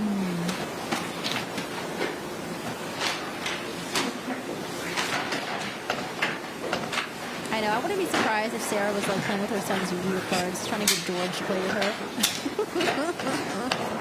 Blue Eyes White Dragon. Very strange. It is not letting me copy it over, and I don't know why. Correct. Ooh, braised white wine sauce. Yum. I hate chicken cacciatore. Why? Let me see what it looks like. Chicken cacciatore. Cacciatore. Was there anything else other than that? If you find George Torres had a reputation for being a violent and dangerous person, you may consider this fact in determining whether he was the initial aggressor. Anything else that needs to be added to the jury instructions from the state side of the ledger? Well, the reputation should be deleted. Correct. I agree with you. Yes. So we're just making some corrections, last minute corrections for the jury instructions before we do our closing arguments. I know we have not done it yet. Wendy, darling, welcome, welcome. Thank you so much for joining the membership. We got another person in here. Thank you so much, Wendy. I love your profile picture. Look like cutie pie. My dog has like a dog that's similar to yours, where the ears are just like this. I think it's so cute, the little hanging ears. But Wendy, enjoy your emails and enjoy your baby corgi badge. Well, Owen says 3 hours for closing, so 3 hours. I'm sorry. What the heck is going on here? We're just having some tech issues. This looks good. Chicken cacciatore. Learned something new today. Looks good. Reputation, Judge? That's correct.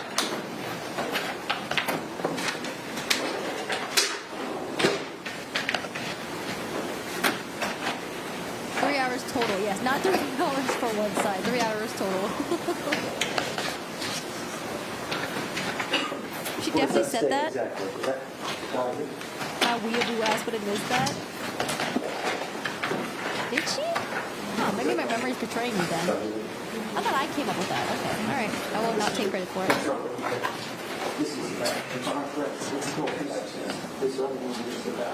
Capacities, Sarah Boone and George Torres is actually, I'm sorry, physical abilities and capacities, Sarah Boone and George Torres. Is that correct? Yes, sir. All right, thank you. F.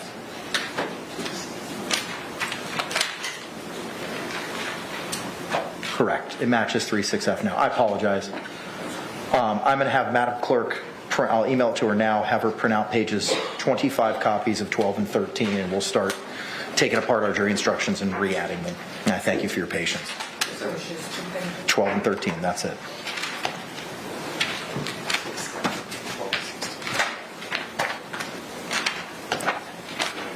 And I'm just letting y'all know, Blue Eyes White Dragon. Isn't that like a legendary dragon? Isn't that a legendary Yu-Gi-Oh card? Right?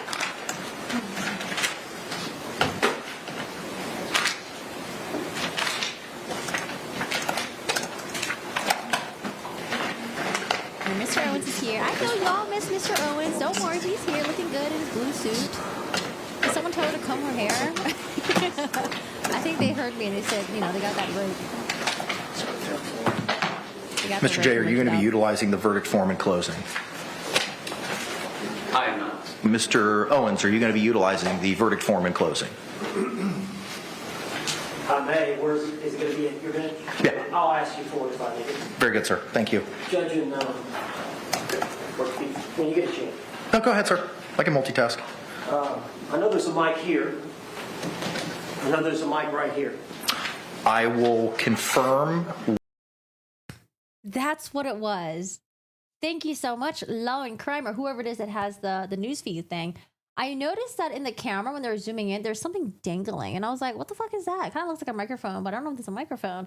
So I think they heard us and they're like, oh, opening statements audio is really bad. Don't worry, I got you. So I think for closing arguments, they set up more microphones so we can hear when they're walking around, which I think is good. With court admin that microphone is on. I believe it is. They turned it on during openings. I'll confirm now. Eating breath, thank you. What? You think 5 subs? Judge, last time I used this fingerprint table as my podium. That's fine. I may just slide it back so I'm... That's fine, sir. Eden, thank you so much. And then, Judge, I've got 2 tripods. So nice Selby? And I've got some demonstrative aids. One is this... I told y'all he went to Federal Express and got more posters. Didn't I tell y'all? Maybe that's what it was doing this morning. Selby, thank you so much for the $4.99. Thank you so much for the super chat. Hope you're doing well today, Selby. Yes, Friday vibes. Friday vibes, man. Oh man, I'm ready to be over with this trial. I'm ready to be over. Okay, we tired of waking up this early. It was originally a quote by Dr. Michael Brannon. Judge, objection. Okay, may proceed. What are the other enlargements, sir? It's it's the one I tried to get in. I hear no objection. Opening, which was the justifiable use of non-deadly force. No objection. And you remember my reasonable doubt? I was using it for... You've seen him? Okay. No objection to those 5. I didn't like. I can't see Mr. Owens. What you got there? I can't see. Wendy, love your channel and commentary. My beautiful dog Bella's watching with me. We're both praying the jury sees through Sarah's BS. Yeah, through SB's BS. I agree with you, Wendy. I totally agree with you. Thank you so much for the 10. Oh my goodness, guys. Thank you so much. Mr. J better crush it. I know. Mr. J, I'm rooting for you, Mr. J. I'm rooting for you. Like the 3 charts, the defense agreed that we found reasonable doubt charts they won't use, so I think we're all good on your charts. All right, very good. And the only other thing I'd want to use... But we're good with their demonstrative aids during closings that we were used during trial. Okay, very good. I've got 2 videos that I'm going to want to play, and Shelby Andrews... Oh, what the? ...is going to walk up. They're in evidence, right? Yeah. They are. Yep. Okay. One of them's been pared down. That's fine. As long as it's in evidence, you can present whatever you'd like. Hey, Judge, do you want to talk about time for closing? We can. What do you think, State? You advised an hour and a half. Yeah, I think we both said hour and a half, but as the court knows, you can't really hold us to it, or it's a little ridiculous. That's true. Really? An hour and a half? Is that? I feel like an hour and a half is longer than the cross-examination. How much do you anticipate, sir? Well, Judge, she's charged with murder. We've had a 2-week trial. I've got a lot to say. I've got a lot of notes. We're good. Say again? I'm not hearing any, Okay. stammering from the state. After the state has had their first opening, give them a short break, and then let me start. Agreed.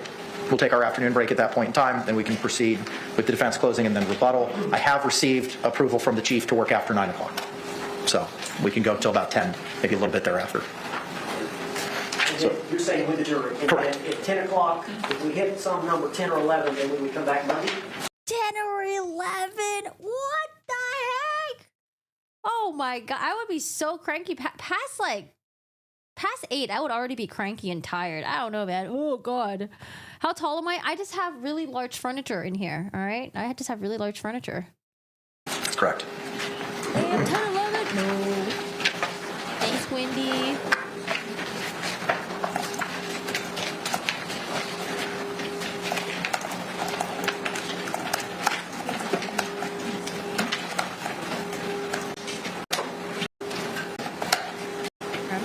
stretches in. Because yesterday I sat for too long and that messed up my lower back.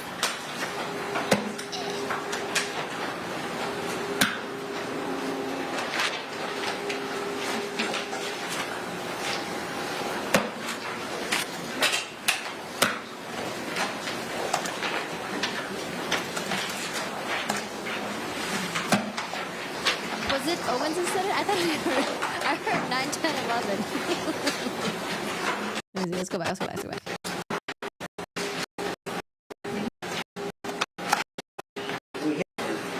Oh, it was Owens. We can go till about 10, maybe a little bit thereafter. Since we can go till 10, maybe a little bit after. And then Owens was the one who was like 10, 11. Okay. I mean, so if they decide until 10 afterwards, right? And then they have to gather everyone together to read out the verdict. I mean, it could very well be almost 11, right? Do I have merch? No, I don't have merch. I've not made merch yet. I've not made merch yet.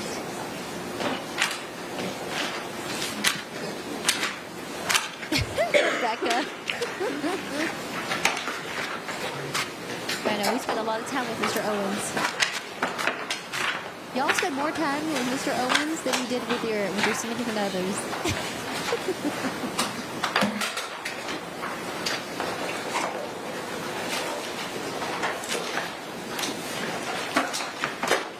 They have to get her out of the jail to read the verdict. I don't know. Big Bad Mark. Where is that? Big Bad Mark. This would buy a whole box of Pop-Tarts. Oh, man. Thank you for the great coverage. Thank you so much. I don't know. Pop-Tarts are going on sale because I feel like no one really buys, or they don't really eat Pop-Tarts anymore. I thought you get like 2 boxes for $5 now. Give me some Pop-Tarts.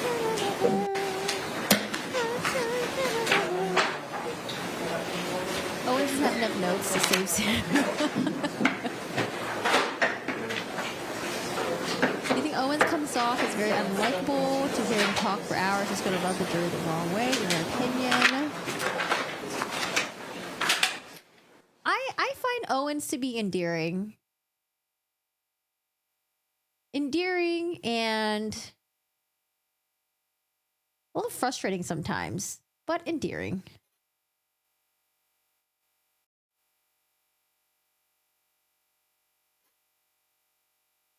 Little Unhold. Oh, thanks for using your Prime. What? Thank you so much for using your Prime. And thank you so much for subscribing. Enjoy your emotes. Enjoy your badge. We have more emotes on Twitch. I don't know. When is YouTube gonna... Can I put more emotes on YouTube yet? Or maybe that is a new perk that I haven't checked yet. But I want more emotes on YouTube. Oh, greetings from Germany. Hello, hello. What time is it over there in Germany now? It's like pretty late for you now, right? 10, 11, 9? Really? You don't like Owens at all? You don't like Owens at all? I wouldn't want him to be my attorney. I like my attorneys to be like, boom, bam, bam, bam. Owens, it just takes time for him to, you know, make a cohesive argument sometimes. You think Sarah comes off as very unlikable? You found the prosecutors boring. Yeah, is there some chatter about a new deal or something? New plea deal? I haven't heard anything about a plea deal. Alan Jackson or Erlinda. Alan Jackson or Erlinda would have been awesome. I like Alan Jackson because, I don't know, I just like attorneys who just speak very clearly. They get to the point. And I kind of like attorneys with a little bit of a more aggressive. I like aggressive people, but I think that could be a turnoff for the attorneys.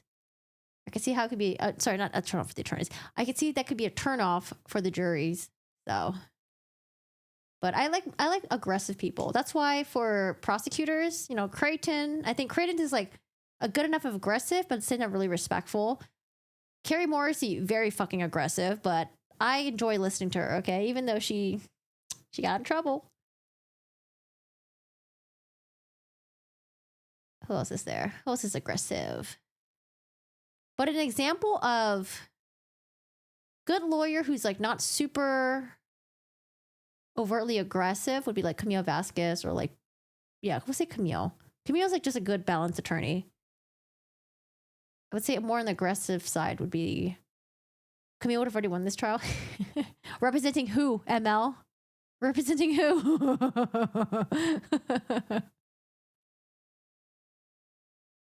Juan Martinez.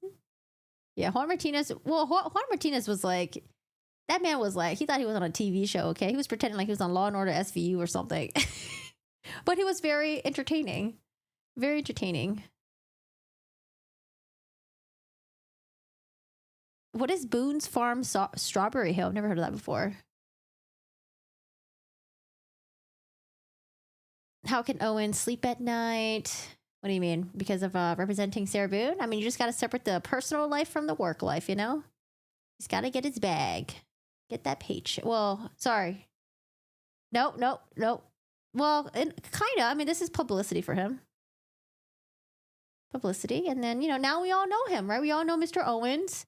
Now Court TV knows Owens. Now Law and Crime knows Owens. If there's ever another future where someone is found, you know, being put in a suitcase by a significant other, I'm sure they'll be like, you know what, let's get Mr. Owens on here. Let's get him to opine about this. I don't know how often that will happen though, but you know what? I don't really see Camille. I see Ben Chu a lot. Ben Chu, they'll call him back quite a few times. I haven't really seen Camille Vasquez, and I don't know if maybe she's just busy. You're ready for Mr. Owens? Ready. All right, so the poll. Wow, it's pretty almost pretty even. I mean, if you haven't voted in the poll yet, 977 votes. How long will the jury deliberate? It's it seems like y'all think 2 hours or less, 38%. 39%, 2 to 6 hours. 23%, they'll come back Monday. If they come back Monday, that means, let's say it takes 3 hours. Well, I guess, you know what? Honestly, they'll come back Monday because I wasn't really sure when closing arguments start and ends. So the first two options are today and then Monday's Monday. But I guess maybe I should have put Tuesday or Wednesday. Maybe it would take longer than that. Yeah, I didn't even add that. I think I was too busy and in a rush to go eat. Oh, it's wine from the 70s? Yeah, Juan Martinez is disbarred. He's got, he's problematic. He's problematic. He ain't practicing no more. We all got sick on Boone's Farm as teenagers. Strawberry Hill is one step down from Boone's or B&J and one step up from Mad Dog. Oh my gosh. I used to drink Mad Dog when I was in high school. Ugh, the blue one. I don't know. So stupid. So gross. I'm grabbing a bottle tonight on May. Owens is kind of all over the place, but he did a good job considering the case. Yeah, I think he did pretty decent. I think a lot better than what I expected. A lot better than what I expected. I think the thing with Owens is that he'll be winning an argument when it comes to, let's say, like an objection or something like that. But it looks like he's losing because he is all over the place and it becomes combative with the judge. Like yesterday, right? Yesterday, the judge ruled in favor of him, but it looked like, because it was so combative, it looked like Owens was losing the entire time. Four Loko. Did I drink Four Locos? No, I don't think Four Locos was ever my thing. It's like the energy drink alcohol thing, right? I hate energy drinks. I don't know why I picked Monday. Shame, I meant it today. Oh, it's okay, Mary. It's okay. I will remember your vote. You picked today. Boone's Farm is OG cheap wine BS. MD 2020. Yeah, MD I had. Schlitzbach in the 90s. What is that? Oh gosh, I remember in high school, we thought we were so rich because we had Goldschlager or something. We're like, oh my God, there's real gold flakes in here. And I remember the science behind it was like, oh, it makes small little micro cuts in your throat. That way you can get drunk faster. I don't know if that's even true, if we made that up. When I was a kid, Boone Farm was like $3 a bottle. How big was the bottle? Is like a handle? Remember drinking was is Tango or something? Tango? I remember Tang, the one with the creepy monkey commercial. Oh, the jury's coming in. Bruce. Wait, why are we talking about SA? I do not. I almost got upset with SB yesterday. Really? Who reported that? Jury.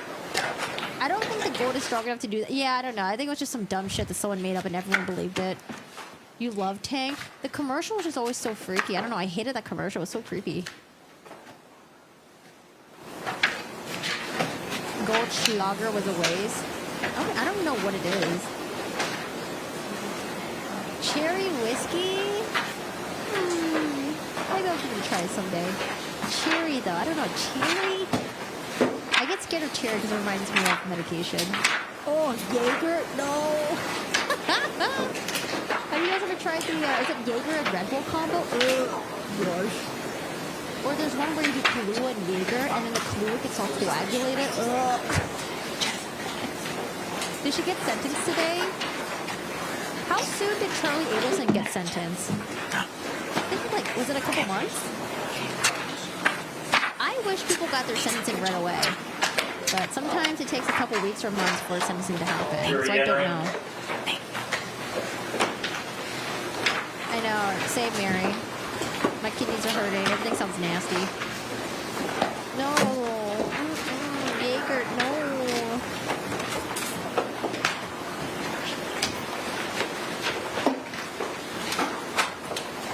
My check liver light just came up from this chat. State, do you recognize our jury? Yes, Your Honor. Defense, do you recognize our jury? Yes. Everyone can be seated. Thank you.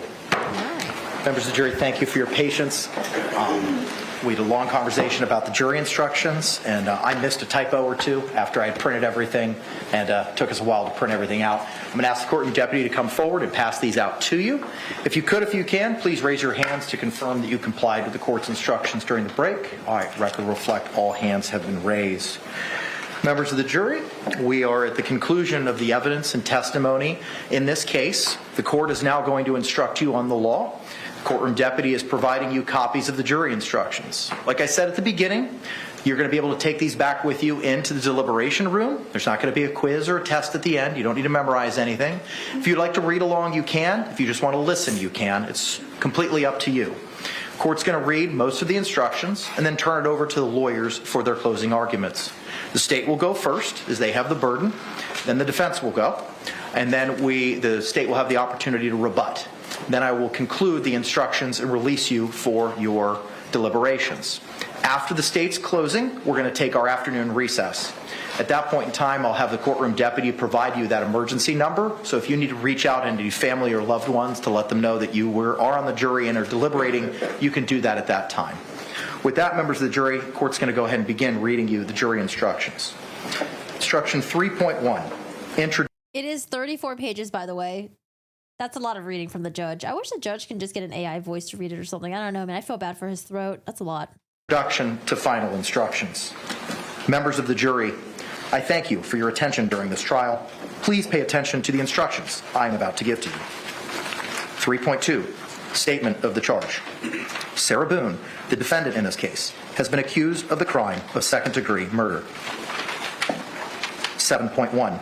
Introduction to homicide. Sarah Boone is accused of second-degree murder. Murder in the second degree includes the lesser crime of manslaughter, both of which are unlawful. However, a killing that was excusable or that was committed by the justifiable use of deadly force is lawful. If you find George Torres was killed by Sarah Boone, you will then consider the circumstances surrounding the killing and deciding if the killing was second-degree murder or was manslaughter, or whether the killing was excusable or resulted from justifiable use of deadly force. Justifiable homicide. The killing of a human being is justifiable homicide and lawful if necessarily done while resisting an attempt to murder or commit a felony upon the defendant, or to commit a felony in any dwelling house in which the defendant was at the time of the killing. Excusable homicide. The killing of a human being is excusable and therefore lawful under any one of the following three circumstances. 1. When the killing is committed by accident and misfortune in doing any lawful act by lawful means with usual, ordinary caution and without any unlawful intent. Or 2. When the killing occurs by accident and misfortune in the heat of passion upon any sudden and sufficient provocation. Or 3. when the killing is committed by accident and misfortune resulting from a sudden combat, if a dangerous weapon is not used and the killing is not done in a cruel or unusual manner. A dangerous weapon is any object that will likely cause death or great bodily harm if used in the ordinary and usual manner contemplated by its design and construction. Great bodily harm means great, as distinguished from slight, trivial, minor, or moderate harm, and as such, does not include mere bruises. I now instruct you on the circumstances that must be proved before Sarah Boone may be found guilty of second-degree murder or any lesser included crime. 7.4, murder, second degree. To prove the crime of second-degree murder, the state must prove the following three elements beyond a reasonable doubt. 1. George Torres is dead. 2. The death was caused by the criminal act of Sarah Boone. 3. There was an unlawful killing of George Torres by an act imminently dangerous to another and demonstrating a depraved mind without regard for human life. An act includes a series of related actions arising from and performed pursuant to a single design or purpose. An act is imminently dangerous to another and demonstrating a depraved mind if it is an act or series of acts that, 1. A person of ordinary judgment would know is reasonably certain to kill or do serious bodily injury to another, and 2. Is done from ill will, hatred, spite, or an evil intent, and 3. Is of such a nature that the act itself indicates an indifference to human life. In order to convict of second-degree murder, it is not necessary for the state to prove the defendant had an intent to cause death. 3.4, when there are lesser included crimes or attempts. In considering the evidence, you should consider the possibility that although the evidence may not convince you that the defendant committed the main crime of which she is charged, there may be evidence that she committed other acts that would constitute a lesser included crime or crimes. Therefore, if you decide that the main accusation has not been proved beyond a reasonable doubt, you will next need to decide if the defendant is guilty of any lesser included crime. The lesser crimes indicated in the definition of second-degree murder is manslaughter, culpable negligence. 7.7, manslaughter. To prove the crime of manslaughter, the state must prove the following two elements beyond a reasonable doubt. 1. George Torres is dead. 2A. Sarah Boone intentionally committed an act or acts that caused the death of George Torres. B. The death of George Torres was caused by the culpable negligence of Sarah Boone. Yes? I apologize. 4. Thank you for that clarification. Sarah Boone I'll reread those for you. 2A. Sarah Boone intentionally committed an act or acts that caused the death of George Torres. Or B. The death of George Torres was caused by the culpable negligence of Sarah Boone. Every person has a duty to act reasonably towards others. If there is a violation of that duty without any conscious intent to harm, that violation is negligence. The defendant cannot be guilty of manslaughter by committing a merely negligent act, or if the killing was either justifiable or excusable homicide, as I have previously instructed you. In order to convict of manslaughter by act, it is not necessary for the state to prove that the defendant had an intent to cause death, only an intent to commit an act that was not merely negligent, justified, or excusable, and which caused death. I will now define culpable negligence for you. As I have said, every person has a duty to act reasonably towards others.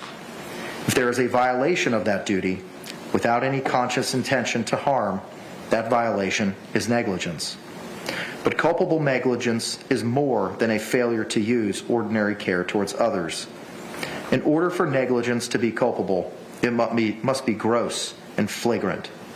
Capable negligence is a course of conduct showing reckless disregard of human life or of the safety of persons exposed to its dangerous effects, or such an entire want of care as to raise a presumption of a conscious indifference to consequences, or which shows wantonness or recklessness, or a grossly careless disregard for the safety and welfare of the public, or such an indifference to the rights of others as is equivalent to an intentional violation of such rights. The negligent act or omission must have been committed with an utter disregard for the safety of others. Culpable negligence is consciously doing an act or following a course of conduct that the defendant must have known, or reasonably should have known, was likely to cause death or great bodily injury. 8.9. Culpable negligence. To prove the crime of culpable negligence, the state must prove the following two elements beyond a reasonable doubt. 1. Sarah Boone exposed George Torres Jr. to a personal injury. 2. She did so through culpable negligence. Actual injury is not required. I will now define culpable negligence for you.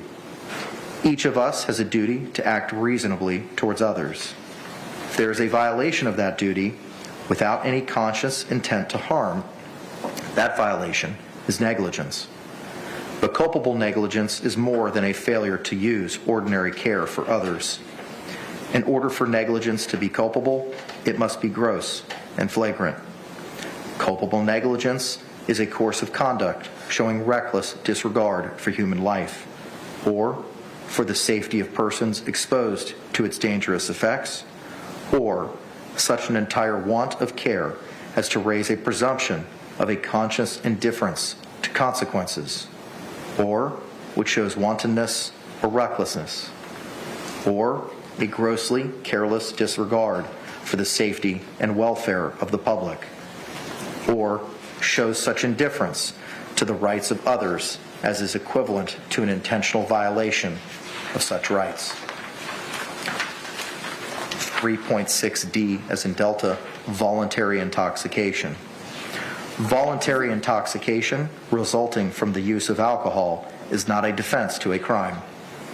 Evidence of a defendant's voluntary intoxication may not be taken into consideration to show that she lacked the specific intent to commit any crime. A person is voluntarily intoxicated if he or she knowingly consumed a substance that he or she knew or should have known could cause intoxication. Voluntary intoxication is not a defense to second-degree murder, manslaughter, or culpable negligence. 3.6f, as in Foxtrot, justifiable use of deadly force.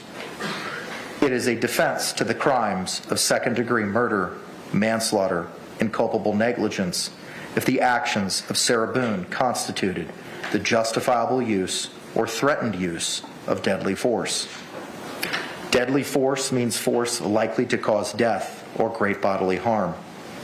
Great bodily harm means great, as distinguished from slight, trivial, minor, or moderate harm. Sarah Boone does not have the burden of proving that she was justified in using deadly force. Instead, for you to find Sarah Boone guilty, the state must prove beyond a reasonable doubt that Sarah Boone was not justified in using deadly force. The law on the justifiable use, deadly force, is as follows. Sarah Boone was justified in using deadly force if she reasonably believed that such force or threat of force was necessary to prevent imminent death or great bodily harm to herself. Sarah Boone had no duty to retreat before using deadly force. In deciding whether Sarah Boone was justified in the use of deadly force, you must consider the circumstances at the time. Here's his family. Oh yeah, mom. I recognize the mom. Oh, Detective Kepsel's there. I don't know which one's Scott Lowen. The force or threat of force was used. The danger, need. Yeah, George's brother Juan, who testified. George's daughter, who we're just watching on court TV, I believe. Maybe this is George's youngest daughter. I'm not quite sure. I wonder if his ex-wife is there. Is this one Lowen or is that one Lowen? I can't tell. Not have been actual. However, to justify the use of deadly force, the appearance of imminent danger must have been so real that Sarah Boone actually believed the use of deadly force was necessary. Moreover, to justify the use of deadly force, a reasonably cautious and prudent person under the same circumstances would have believed the use of deadly force was necessary. However, the use of deadly force is not justified if you find that Sarah Boone used force to initially provoke the threatened use of force against herself, unless 1. The threat of force asserted towards the defendant was so great that she reasonably believed that she was in imminent danger of death or great bodily harm. Please silence your cell phones. And had exhausted every... Out. Whoever phone is on, get out right now.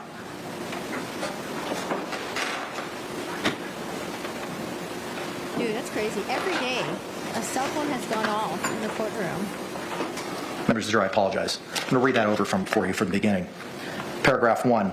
The threat of force asserted toward the defendant was so great that she reasonably believed that she was in imminent danger of death or great bodily harm, and had exhausted every reasonable means to escape the danger, other than using deadly force on George Torres. Or 2. In good faith, Sarah Boone withdrew from physical contact with George Torres and clearly indicated to George Torres that she wanted to withdraw and stop the use of deadly force, but George Torres continued or resumed the threatened use of force. Physical contact includes any restraint on George Torres's movement. If you find that Sarah Boone, who because of prior threats or difficulties with George Torres Jr., had reasonable grounds to believe that she was in danger of death or great bodily harm at the hands of George Torres, you may consider this fact in determining whether the actions of Sarah Boone were those of a reasonable person. If you find that at the time of the alleged second-degree murder, manslaughter, or culpable negligence, Sarah Boone knew that George Torres had committed an act or acts of violence, you may consider that fact in determining whether Sarah Boone reasonably believed it was necessary for her to use deadly force. In considering the issue of self-defense, you may take into account the relative physical abilities and capacities of Sarah Boone and George Torres. Judge, I'm missing page 10 and 11. I am too. Okay. That was scary. We will remedy that. Thank you, sir. Is it just your copy, Mr. Owens? Anybody else missing 10 and 11? Yes, the jury has a copy of this. You can either read along or they can just listen to the judge speak.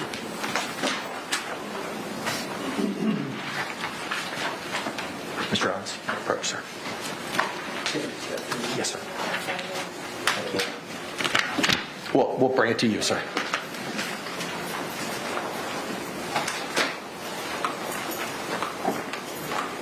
And we'll wait till I have those, sir, and we'll continue. Thank you.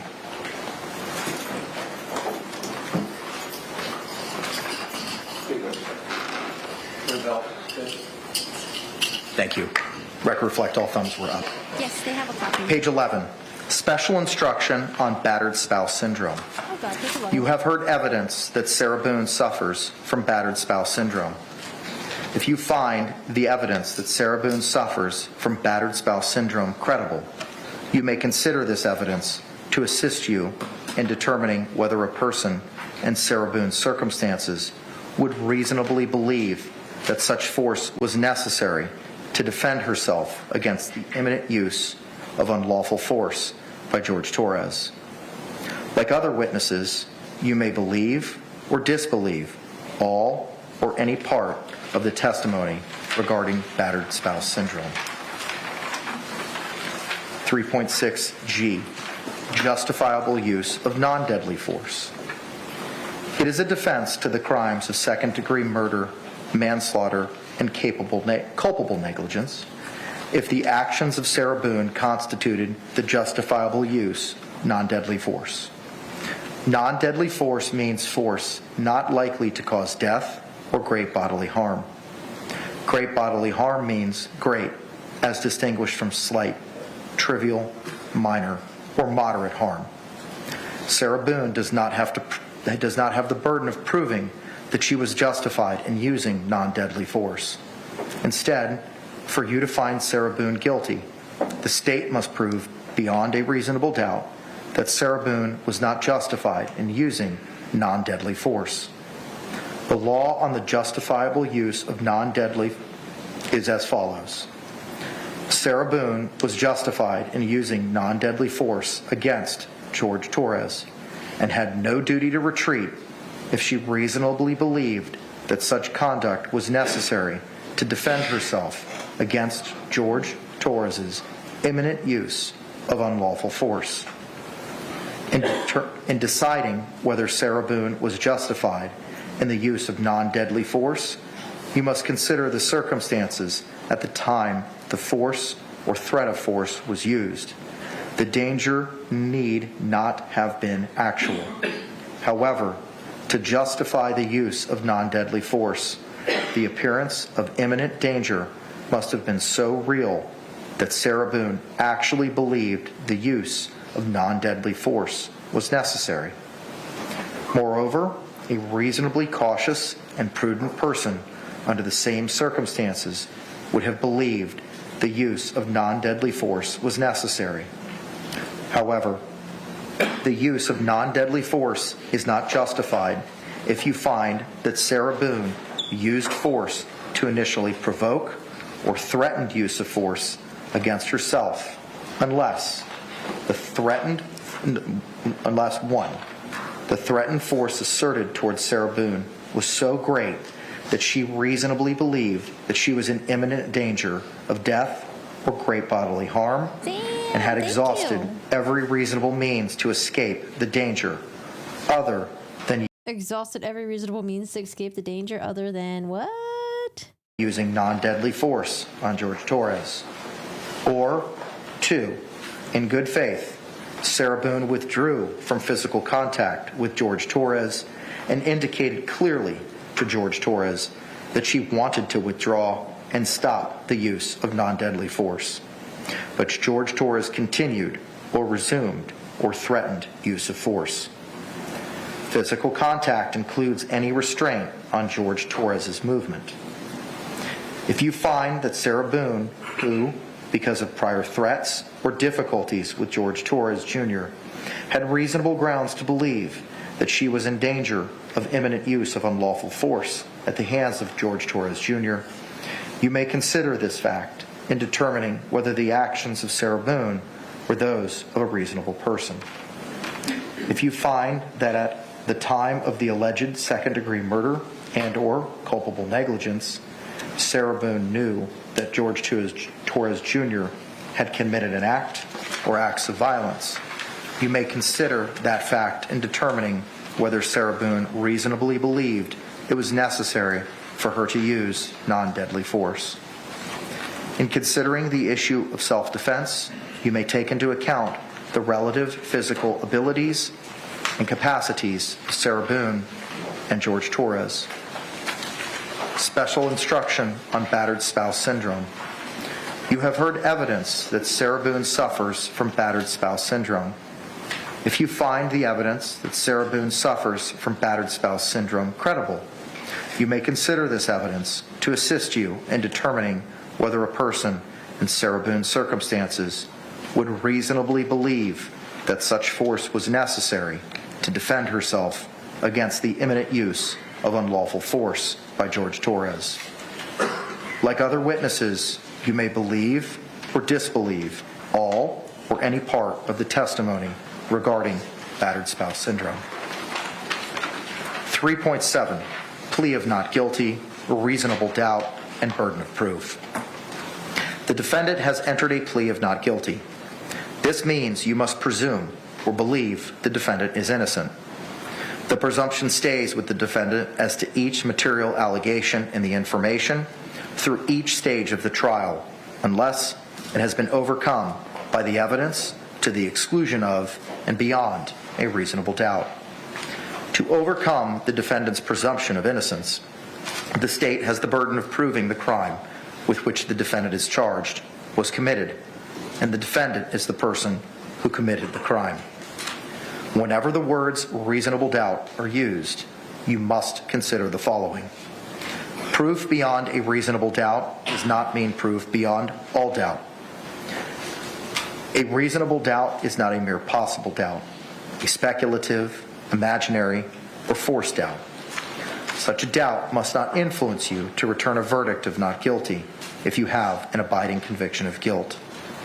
On the other hand, if after carefully considering, comparing, and weighing all the evidence, there is not an abiding conviction of guilt, or if, having a conviction, it is one which is not stable, but one which wavers and vacillates, then the charge is not proved beyond every reasonable doubt, and you must find the defendant not guilty because the doubt is reasonable. It is to the evidence introduced in this trial and to it alone that you are to look for that proof. A reasonable doubt as to the guilt of the defendant may arise from the evidence, conflict in the evidence, or the lack of evidence. If you have a reasonable doubt, you should find the defendant not guilty. If you have no reasonable doubt, you should find the defendant guilty. 3.9, weighing the evidence. It is up to you to decide what evidence is reliable. You should use your common sense in deciding which is the best evidence and which evidence should not be relied upon in considering your verdict. You may find some of the evidence not reliable or less reliable than other evidence. You should consider how the witnesses acted as well as what they said. Some things you should consider are: 1. Did the witness seem to have an opportunity to see and know the things about which the witness testified? 2. Did the witness seem to have an accurate memory? 3. Was the witness honest and straightforward in answering the attorney's questions? 4. Did the witness have some interest in how the case should be decided? 5. Does the witness's testimony agree with the other testimony and other evidence in the case? 6. Did the witness at some other time make a statement that is inconsistent with the testimony he or she gave in court? Whether the state met its burden of proof does not depend upon the number of witnesses it has called or upon the number of exhibits it has offered, but instead upon the nature and quality of the evidence presented. The fact that a witness is employed in law enforcement does not mean that his or her testimony deserves more or less consideration than that of any other witness. Expert witnesses are like other witnesses, with one exception. The law permits an expert witness to give his or her opinion. However, an expert opinion is reliable only when given on a subject about which you believe him or her to be an expert. Like other witnesses, you may believe or disbelieve all or any part of an expert's testimony. The defendant in this case has become a witness. You should apply the same rules to consideration of her testimony that you apply to the testimony of the other witnesses. It is entirely proper for a lawyer to talk to a witness about what testimony the witness would give if called to the courtroom. The witness should not be discredited by talking to a lawyer about his or her testimony. You may rely upon your own conclusion about the credibility of any witness. A juror may believe or disbelieve all or any part of the evidence or the testimony of any witness. 3.9 Bravo. defendant's statements. A statement claimed to have been made by the defendant outside of court has been placed before you. Such a statement should always be considered with caution and be weighed with great care to make certain it was freely and voluntarily made. Therefore, you must determine from the evidence that the defendant's alleged statement was knowingly, voluntarily, and freely made. In making this determination, you should consider the total circumstances, including, but not limited to, 1. Whether, when the defendant made the statement, she had been threatened in order to get her to make it, and 2. Whether anyone had promised her anything in order to get her to make it. Law enforcement is not legally required to ask a suspect whether he or she wants to talk to law enforcement after Miranda warnings are read to a suspect. This is, however, one of the factors you may consider whether the defendant's statements were voluntarily made. If you conclude the defendant's out-of-court statement was not freely and voluntarily made, you should disregard it. 3.10, Rules for Deliberation. These are some general rules that apply to your discussion. You must follow these rules in order to return a lawful verdict. 1. You must follow the law as it is set out in these instructions. If you fail to follow the law, your verdict will be a miscarriage of justice. There is no reason for failing to follow the law in this matter. All of us are depending upon you to make a wise and legal decision in this matter. 2. This case must be decided only upon the evidence that you have heard from the testimony of the witnesses and have seen in the form of exhibits and evidence in these instructions. 3. This case must not be decided for or against anyone because you feel sorry for anyone or are angry at anyone. 4. Remember, the lawyers are not on trial. Your feelings about them should not influence your decision in this case. 5. Your duty is to determine if the defendant has been proven guilty or not in accord with the law. It is the judge's job to determine a proper sentence if the defendant is found guilty. 6. Whatever verdict you render must be unanimous. That is, each juror must agree to the same verdict. 7. Your verdict should not be influenced by feelings of prejudice, bias, or sympathy. Your verdict must be based on the evidence and on the law contained in these instructions. 3.11, Cautionary Instruction. Deciding a verdict is exclusively your job. I cannot participate in that decision in any way.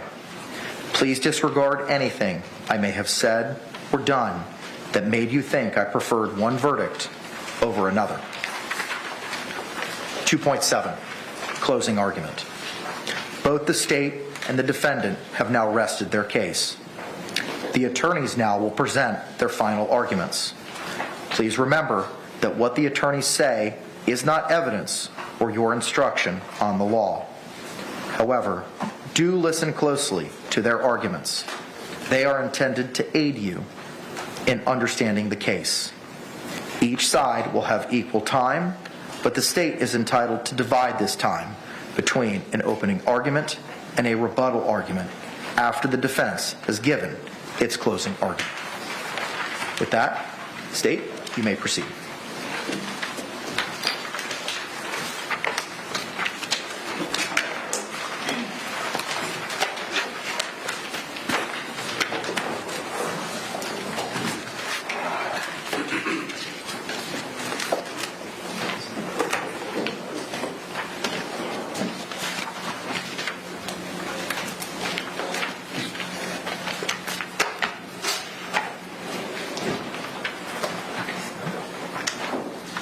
This is a box.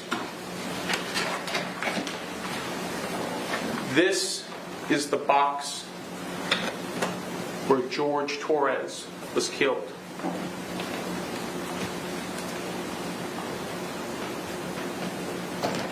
It's a small box,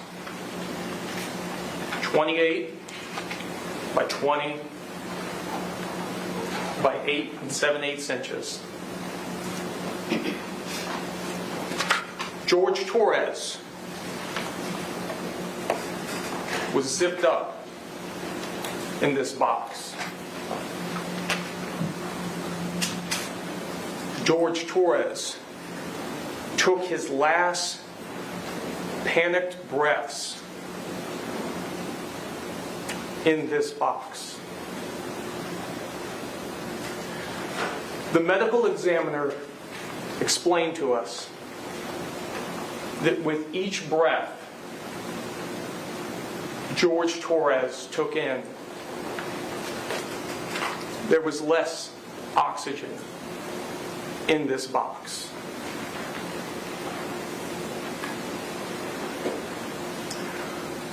George Torres was murdered in this box. Ladies and gentlemen, on behalf of myself, my trial partner, we thank you for your time and attention in this most important of trials. We now have the law from the judge in this case. This is what our duty is to follow. I think it's a good And start. let's have a discussion regarding that law that we've just been read and given.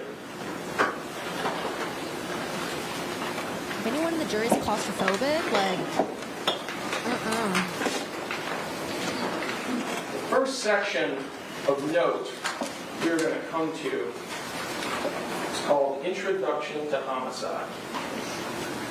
But this being a legal document written by a bunch of lawyers who you've seen for the last 2 weeks arguing with each other, pay careful attention to ands and ors. Remember, if an and is somewhere, we're going to need both things or all the things, and if an or is there, then only one of those things we're going to need. So, as we start out here on Introduction to Homicide, we come to the first section on justifiable homicide. And it reads, the killing of a human being is justifiable homicide and lawful if necessarily done while resisting an attempt to murder or commit a felony upon the defendant or to commit a felony in any dwelling house in which the defendant was at the time. Ladies and gentlemen, this section is completely inapplicable. It's inapplicable because George Torres was zipped up in that suitcase. He couldn't commit or attempt to commit a murder on anybody. He couldn't even scratch his own head while he was in that suitcase. Next, we turn to excusable homicide. Here we have several paragraphs, and it reads, the killing of a human being is excusable and therefore lawful under any one of the following three circumstances. When the killing is committed by accident and in misfortune, in doing any lawful act by lawful means, with usual, ordinary caution, and without any unlawful intent. Well, the problem in this circumstance for the defendant is that she took the law into her own hands. Her testimony was that when George Torres true. Sarah's sitting there thinking, are you trying to make me feel worse? Was in here,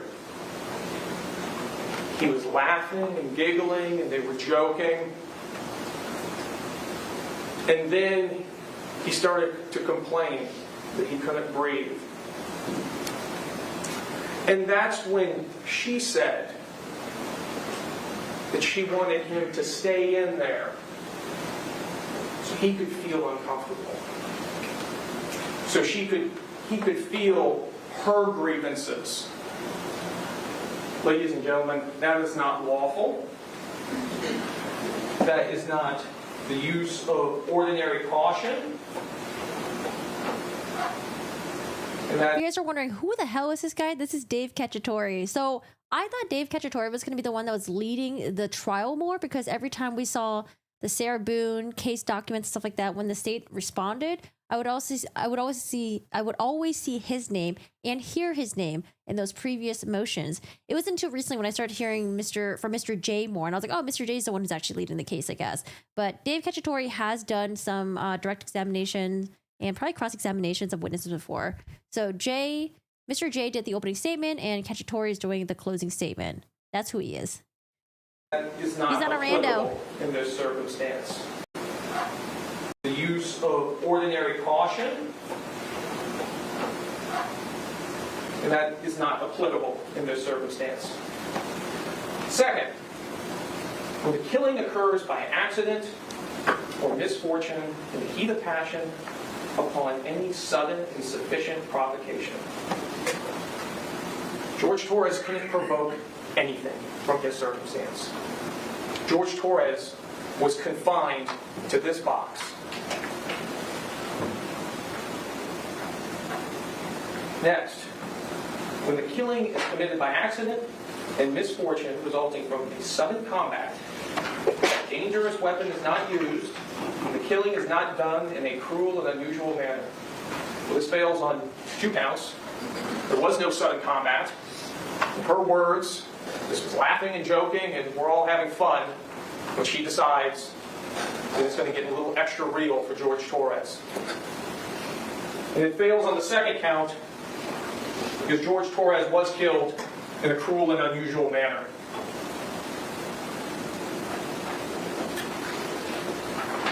Next, we turn to our main charge of second-degree murder. And the law informs us that to prove the crime of second-degree murder, the state must prove the following 3 elements beyond a reasonable doubt. And I think it's important to stop right here. This sentence right here is telling us what has to be proven in order for the crime of second-degree murder.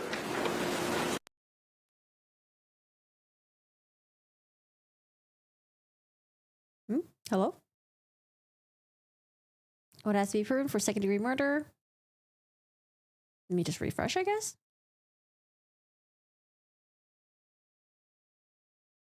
Hello? Oh, okay. It's not just me. All right. One fact hello, we're back. that conclusively proves each of those elements beyond all doubt.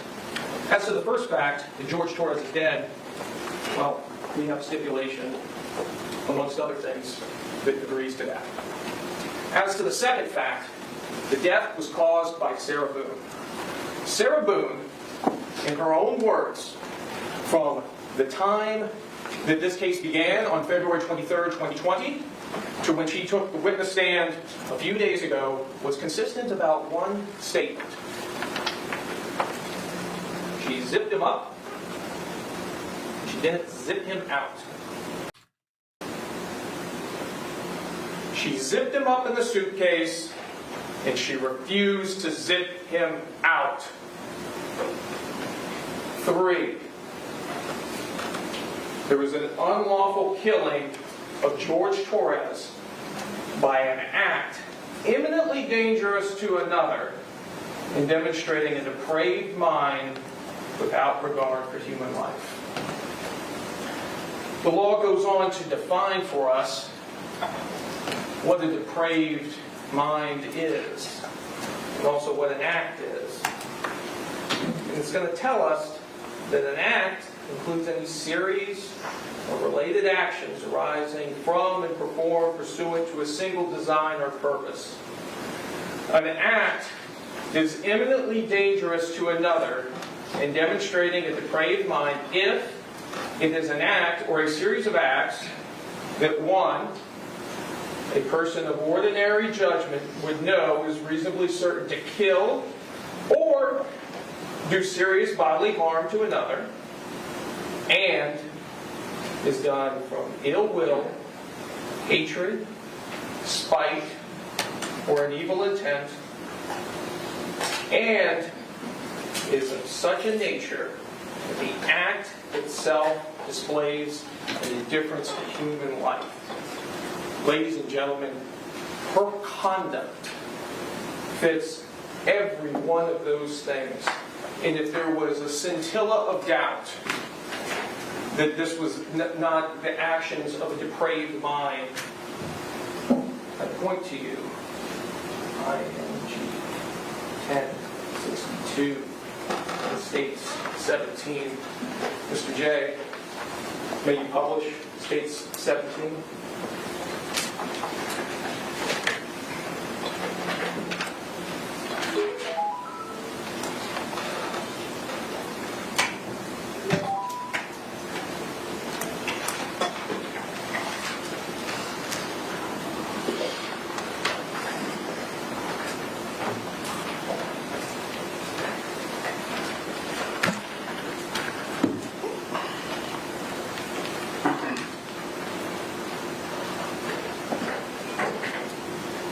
Here we go.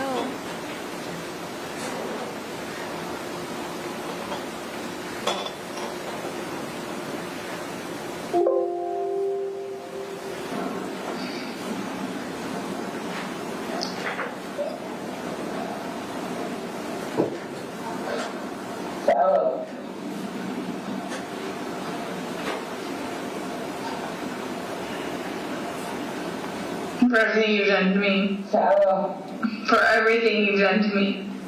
Sarah. Fuck you. Sarah. Fuck you. Sarah. Stupid. Sarah. That's my name. Don't wear it out. Sarah. I can't fucking breathe, babe. Seriously. Yeah, that's when you do me shaking, Cheryl.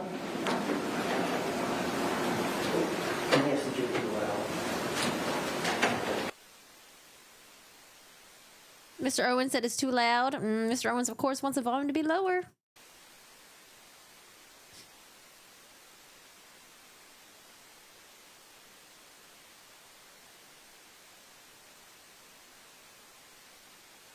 Yep, hopefully this is the last time any of us has to watch this video.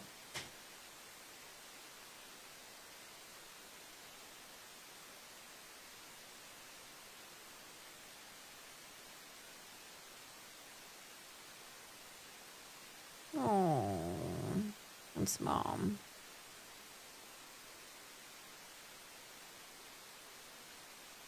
Oh. Maybe it was the audio and then also letting the victim's family leave.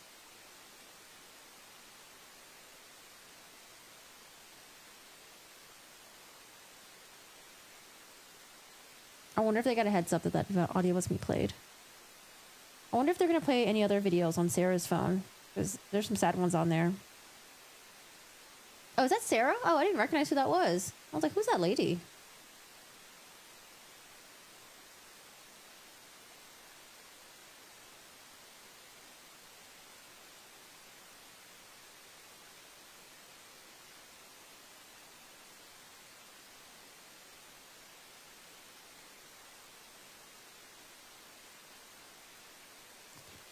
Yeah, Miss Boone writing them notes.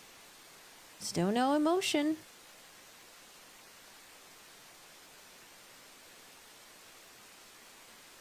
Not intentional.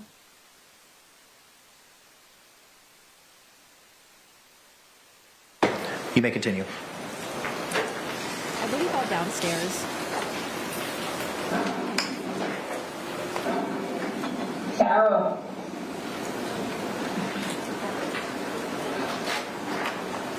Sarah.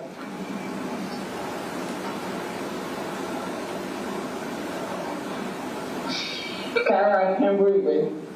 That's on you. Sarah, I can't breathe. It's on you. Sarah.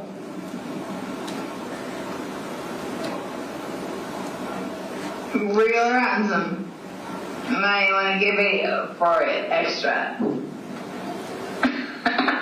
Because I got this. Sarah. Real ransom.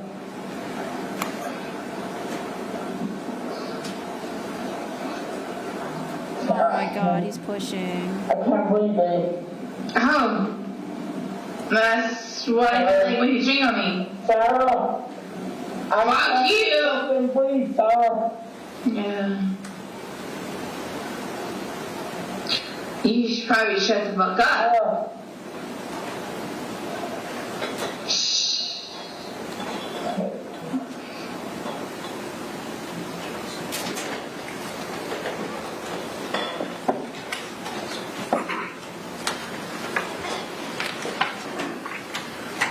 Ladies and gentlemen, that exhibit removes any scintilla of doubt about the depravity of the defendant's actions. Yep, point at her. Get her. But we know from the evidence that this was not the first time she had considered killing George Torres. We know from the evidence that on January 13, 2020, approximately 1 month prior to George Torres' murder, the defendant had a text message conversation. Please do something with yourself, Sarah. God bless you. And bless you and all of you too. I'll get rid of him. Then I'll be better. Torres. But ladies and gentlemen, in this case, the law actually specifically tells us that the intent to cause death is not necessary. In order to convict of second-degree murder, it is not necessary for the state to prove the defendant had an intent to cause death.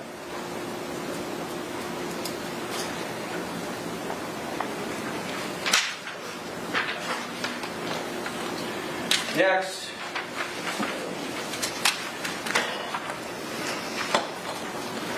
we turn. I'm going to bypass the lesser included offenses because though she is guilty of those offenses as well, the law instructs us that she is to be convicted of for the highest offense in which the evidence supports, which is second-degree murder in this case. So turning our attention towards voluntary intoxication. If there was any question about the fact that Sarah imbibed alcohol on the night that George Torres was murdered, and that maybe somehow that would excuse the conduct or be some type of defense for the conduct. Well, this tells us that that's not the case. Voluntary intoxication resulting from the use of alcohol is not a defense to a crime. Evidence of a defendant's voluntary intoxication may not be taken into consideration to show that she lacked the specific intent to commit any crime. A person is voluntarily intoxicated if he or she knowingly consumed a substance that he or she knew or should have known could cause intoxication. Voluntary intoxication is not a defense to second-degree murder, manslaughter, or culpable negligence. Ladies and gentlemen, there's ample evidence of the defendant's intoxication from watching her on the public surveillance, buying the bottles of wine with George Torres, to her admissions to drinking, to her voice that we heard on the video while she was torturing George Torres.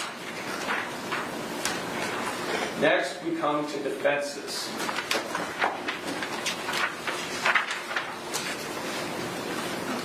Yeah, it's not an excuse to be drunk, be intoxicated, and blame it on alcohol. First, we come to the justifiable use of deadly force. It tells us it is a defense to the crimes of second-degree murder, manslaughter, and culpable negligence if the actions of Sarah Boone were justifiable use or threatened use of deadly force. Sarah Boone does not have the burden of proving that she was justified in using deadly force. Instead, for you to find Sarah Boone guilty, the state must prove beyond a reasonable doubt that Sarah Boone was not justified in using deadly force. The law on the justifiable use of deadly force is as follows. Sarah Boone was justified in using deadly force if she reasonably believed that such force or threat of force was necessary to prevent the imminent death or great bodily harm to herself. Sarah Boone had no duty to retreat. Ladies and gentlemen, in a few moments, Mr. Owens will rise, and he is going to show you. Make it sound like Owens is like a zombie or something. Owens will rise from the dead. This. Owens will rise up. He's gonna rise up. And this.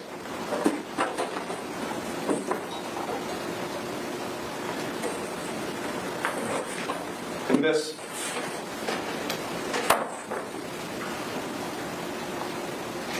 Rise, Owens, and he's going to talk. And this as well. About the list of grievances that Sarah Boone had for George Torres. He's going to talk to you about curtain rods. Owens the Walking Dead. He's going to talk to you about black eyes.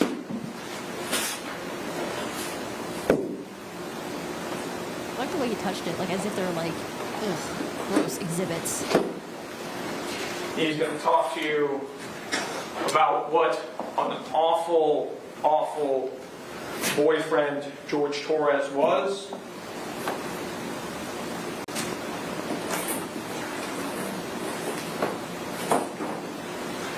And ladies and gentlemen,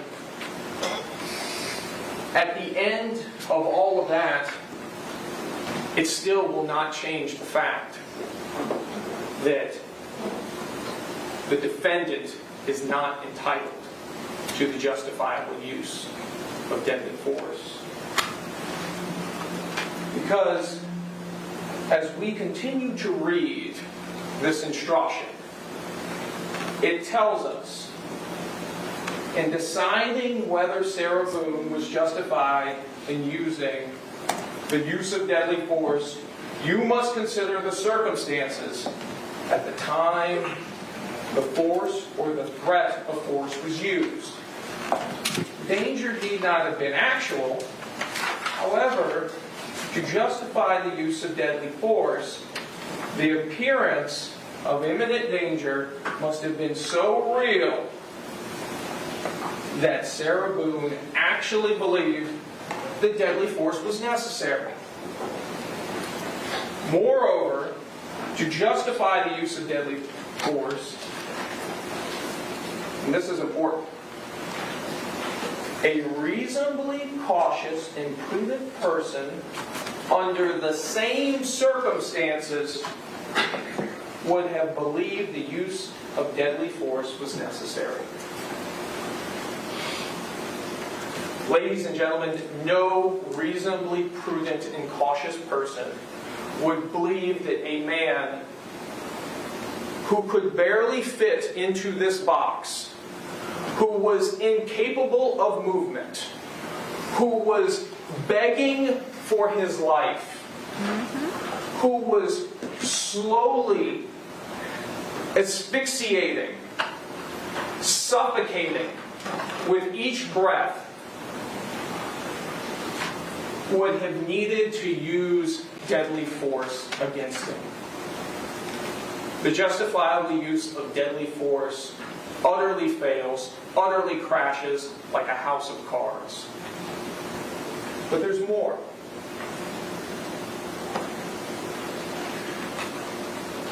However, the use of deadly force is not justified if you find that Sarah Boone used force to initially provoke threatened use of force against herself. Let's stop there before we consider the next two paragraphs. Some of the most critical testimony in this trial is her testimony on the stand. It was a great day. We were doing puzzles and artwork, dancing with the dogs, listening to music. Tag, you're it, hide and go seek time. George gets into the suitcase. She comes and zips him up. They were still laughing about it. We're still laughing after he's zipped up in the suitcase. And then that's when George had the temerity to ask, George Torres had the temerity to ask to be unzipped from the suitcase. How dare he? How dare he ask? And that's when Sarah Boone decided he needed to suffer. She was the initial aggressor, ladies and gentlemen. She provoked the use of force in this case. In her own words, we were laughing and playing right before he wanted to be let out because he couldn't breathe.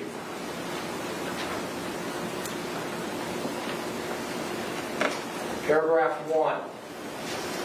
The threat of force asserted toward the defendant was so great that she reasonably believed that she was in imminent danger of death or great bodily harm and had exhausted every reasonable means to escape the danger other than using deadly force on George Torres. He couldn't exert anything, ladies and gentlemen. George Torres couldn't even exert his arm out of the suitcase. How on earth could he have exerted a force so great to justify his... Judge, I object. Roach. Exactly. I know where he was going with that. Exactly. How could that have been such a threat to her? The finger's coming out. I'm sorry, but if the fingers were coming out and it takes a long time to unzip the suitcase, that's enough time for her to get the hell out of there. Call 911. If she doesn't want to leave because it's her house, that's fine. Then call 911. We saw how many times she called 911 and didn't have issues with that.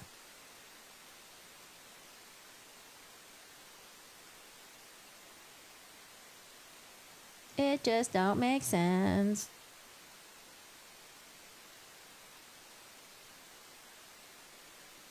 Oh, at least her ears are clean.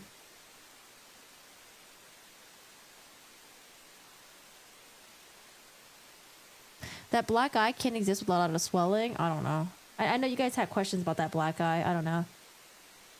I do not know. I do not have enough knowledge on injuries. Objection overruled. Overruled. Sorry, Owens. Down, sir. This is of no help to the defendant. Second paragraph.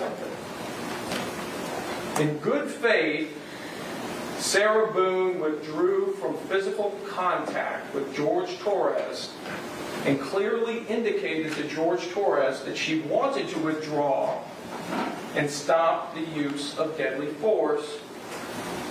But George Torres continued or resumed threatened use of deadly force. Don't rise, Owens. Ladies and gentlemen, George Torres never got a chance to do anything. George Torres never was able to mount any aggression towards the defendant. Therefore, this paragraph is inapplicable. And the law tells us as well that physical contact in this case includes any restraint on George Torres's movements. The law also tells us, again, you find that Sarah Boone, because of prior threats or difficulties with George Torres, had reasonable grounds to believe that she was in danger of great bodily harm, of death or great bodily harm at the hands of George Torres. You may consider this fact in determining whether the actions of Sarah Boone were reasonable. Now, we're going to get to battered spouse syndrome in a moment. But again, I submit to you, this will be the opportunity for the defense to air grievances in regards to George Torres. But again, those grievances will not change the law, and they will not change the fact that the justifiable use of deadly force fails as a defense for the defendant.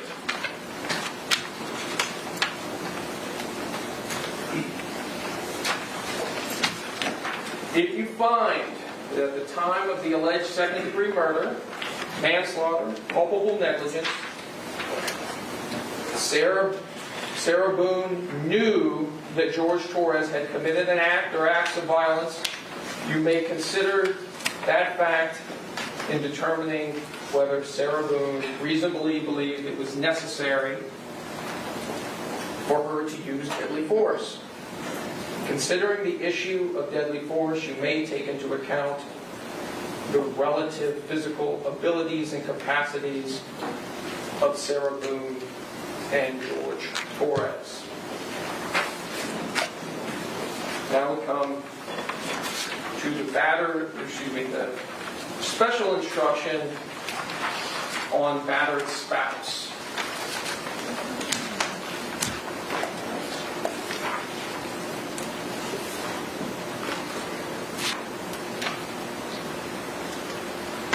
You have heard evidence that Sarah Boone suffers from battered spouse syndrome. If you find Sarah Boone suffered from battered spouse syndrome credible, you may consider this evidence to assist you in determining whether, in Sarah Boone's circumstances, would reasonably believe that such force was necessary to defend herself against the imminent use of unlawful force by George Torres. Like other witnesses, you may believe or disbelieve all or any part of the testimony in regards to battered spouse. Absolutely, Creed. Thank you so much for the super chat. Is that Sarah Boone in your profile picture? Thank you. Ladies and gentlemen, we've heard from 3 experts in the areas of battered spouse in this case. And I think at the outset, it's important to note what a battered spouse is and isn't, and what the law instructs us here. Battered spouse is not some carte blanche. Battered spouse is not a license to kill. The fact that George Torres at points mistreated Sarah Boone, did things that were worthy enough to get him arrested, to get restraining orders placed upon him, doesn't mean that she walks around with an ace in her pocket when it comes to George Torres. It doesn't mean that because he did these awful bad things, that now through the rest of time she's a battered spouse and she just has the right to kill him or to make him suffer or to punish him or to make him feel uncomfortable or decide that he needs to be confined to a box. No. What the battered spouse syndrome instruction does, it talks about the imminency of fear. And when we heard about that testimony, we heard about it from Dr. Harper, and we heard about it from Dr. Brannon for the defense.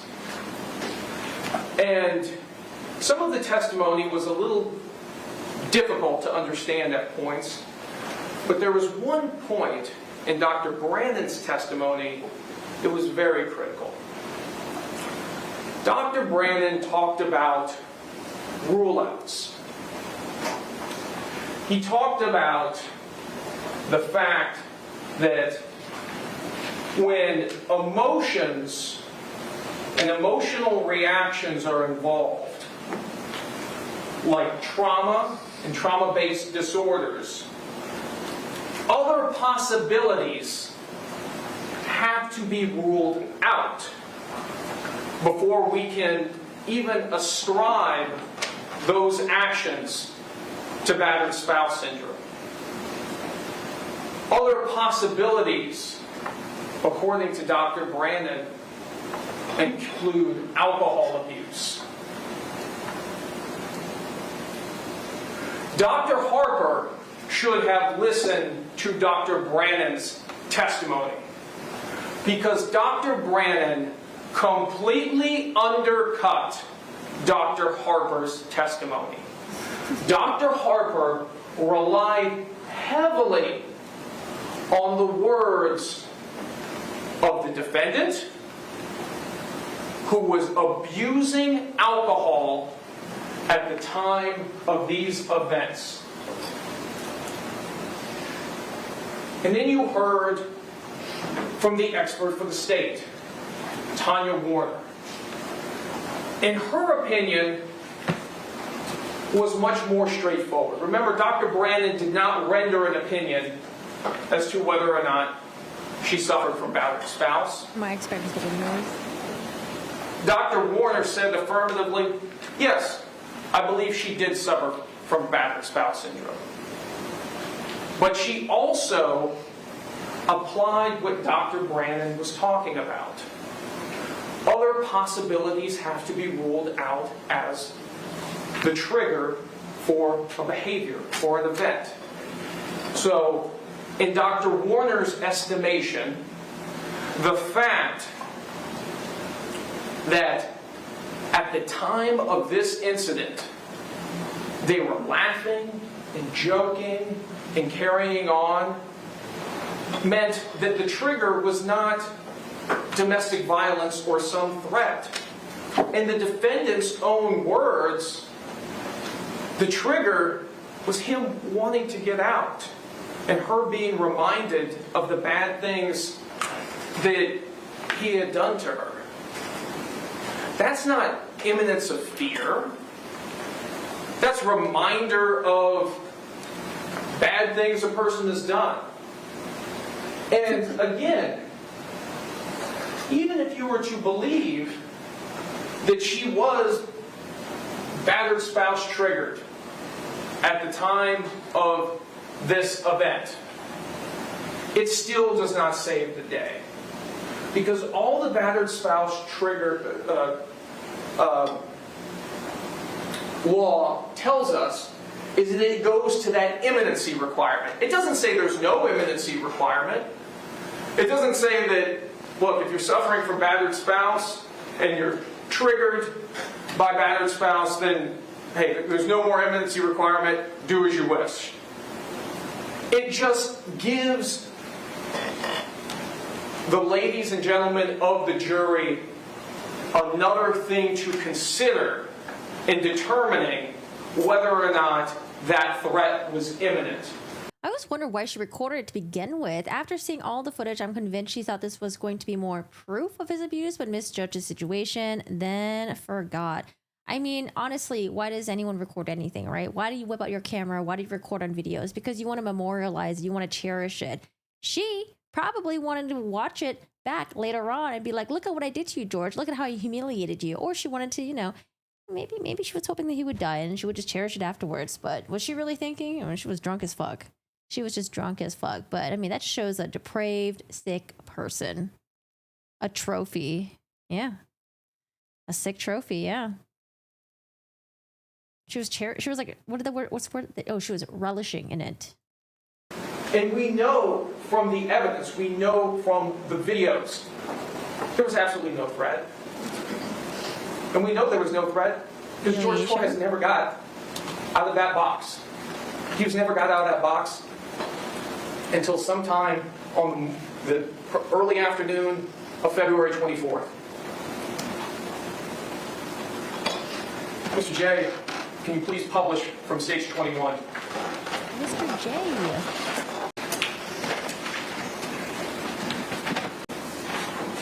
All right, Mr. J is helping. Don't worry. Mr. J is helping the rando. They're sadistic. She loved taunting him.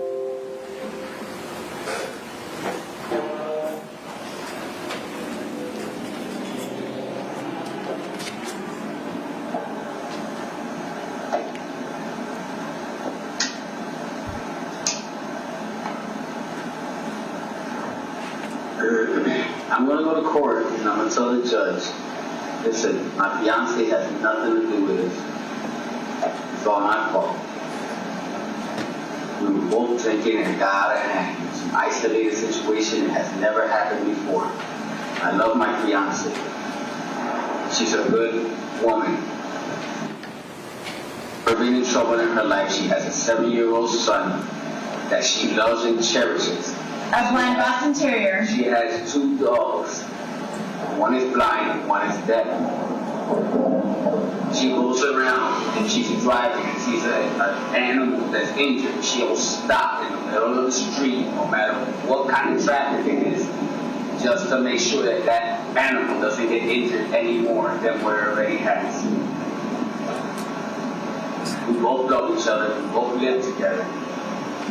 Yes, every relationship has their arguments, but we are not the type of people that you guys are portraying us to be.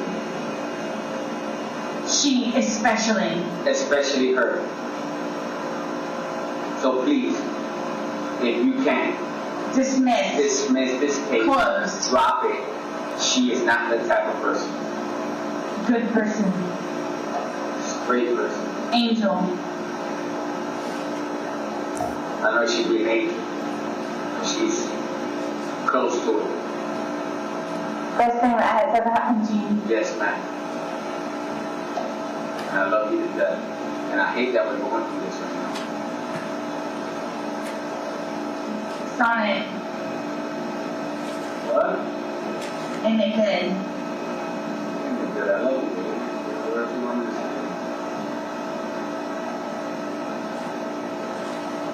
God will prevail. What did she say? Hold on, I missed that part. She said, sign it? Sign it? Yes, ma'am. I know she'd be an angel. She's close to it? Best thing that has ever happened to you. Yes, ma'am. And I love you to death. And I hate that we're going through this right now. Sonnet. What? Ain't it good? Good, I love you, baby. Whatever you want me to say. God will prevail and will take us out of this situation. Love you.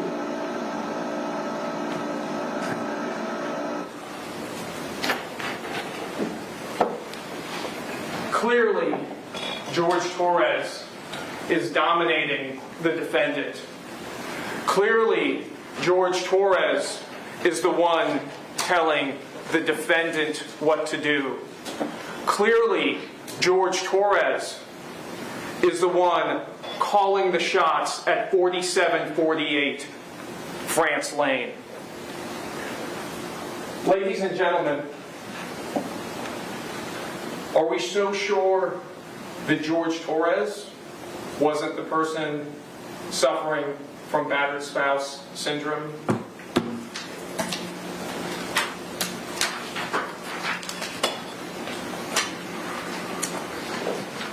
Next,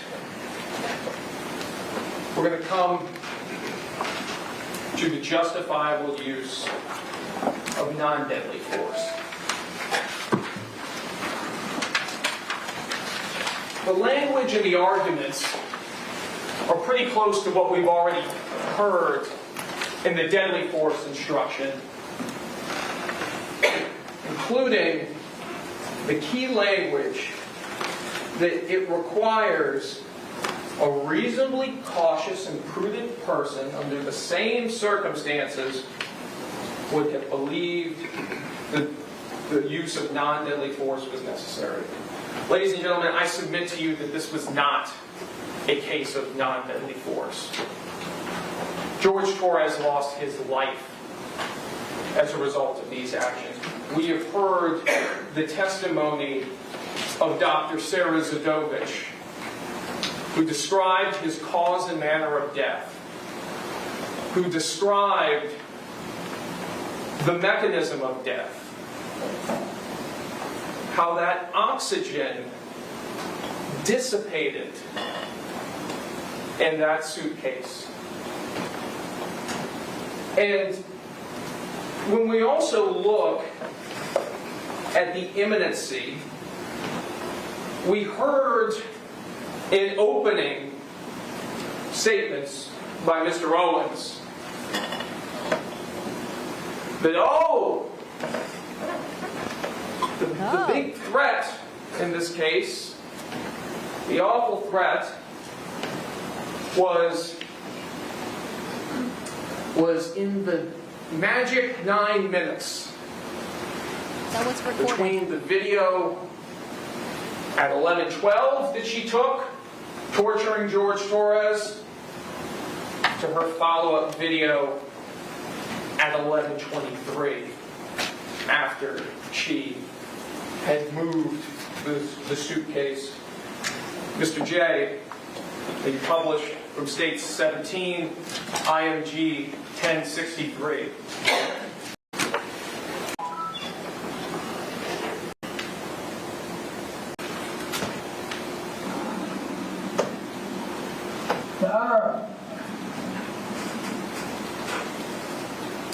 Someone made a note that I think the sandal wasn't there before. So did she like kick off her sandal and like threw it at the suitcase? Or did she lose her sandal when she flipped the suitcase? I don't remember if the sandal was there or not, but someone mentioned that before and I forgot to read that message out loud.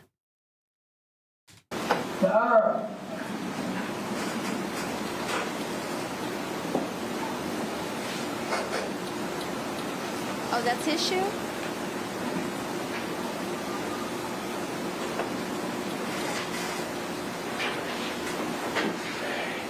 It was a short video.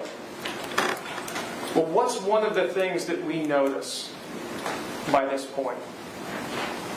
You can hear how loud George's voice is on the 11:12 video. But now, roughly 11 minutes later, from the time that started, we see that the makeshift coffin that he's in has been moved. And his voice now is softer. The life is draining from George Torres, and it's evident in that video. And that, ladies and gentlemen, is evidence that there was no threat in the magic 9 minutes that was not recorded. There was only George Torres in this box, slowly being killed. Being murdered.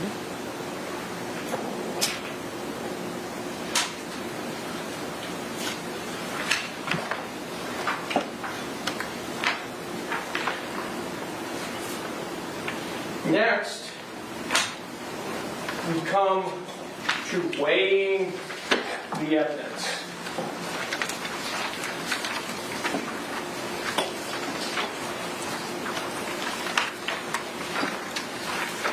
This instruction tells us it is up to you to decide what evidence is reliable.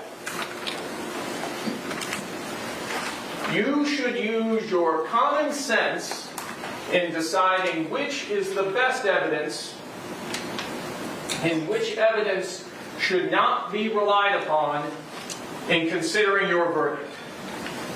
You may find some of the evidence not reliable or less reliable than other evidence. You should consider how the witness acted as well as what they said. Some things you should consider.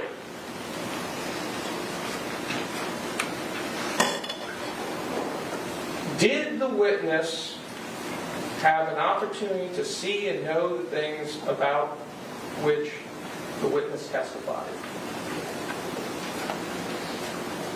In focusing on the defendant, absolutely. 2 people walked through the front door on the evening of February 23rd, 2020 at 4748 France Court. George Torres and Sarah Boone. But only Sarah Boone ever walked out of that front door alive. Did the witness seem to have an accurate memory? This is an emphatic no. And the litany of her intoxication in versions of events is evidence of that. Was the witness honest and straightforward in answering the attorney's questions? I would submit to you she wasn't. Nope, yep. 4, did the witness have some interest in how the case should be decided? Yes. Clearly. Clearly. Does the witness's testimony agree with the other testimony and other evidence in the case? And I would say largely no. Largely no. Because on the issue of whether or not George Torres could have threatened her the way she says that he did, the answer is clearly no, and we know that from the forensic data. We know that from the items itself. Did the witness at some other time make a statement that is inconsistent with the testimony he or she gave in court? In regards to the defendant, It's almost more appropriate to ask about the time she did make a consistent statement. You listen to her version of events on the 911 call, on the body cameras, on her first interviews with law enforcement, and then you hear her in her next interview the next day with Detective Kopsel and Detective Lowen, and more details come out. Things change. First, she was never intoxicated, then she was intoxicated. Then there's just the whole fact of she omits the fact of, oh yeah, he was actually trying to attack me. Oh yeah, I was in fear for my life. Remember how she testified and she said things were good and dandy, and then when Mr. J later said something and she's like, no, George was angry. Mr. J was like, when the fuck did you say that in your testimony? She didn't. When she said, they're just lies on demand. At every turn, no, it was just a great day. We were having fun. Oh my God, I can't believe this. We were doing good. The only stress we had was about jobs. And now, 4.5 years after the fact, it's time to come up with a new story. Mm-hmm. But ladies and gentlemen, I submit to you that the truth does not change. The facts do not change. Yes. The videos do not change. And on any version of events that the defendant has given, they all add up to the fact that there is absolutely no doubt that she is guilty of murder.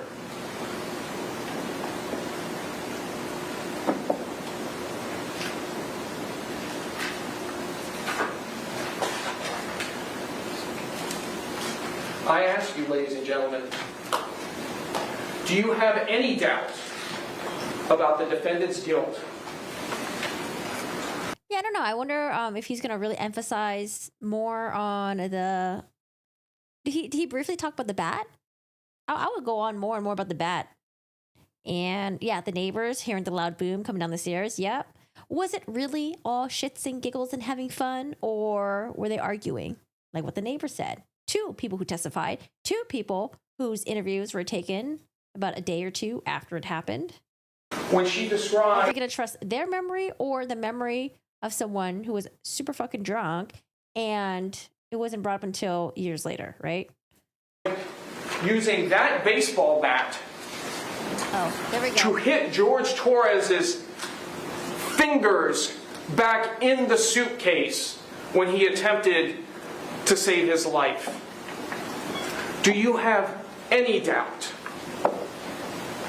when she is given how many versions of events in this case? Mm-hmm. Do you have any doubt after hearing the testimony of her neighbors about the loud crash and the arguing that night?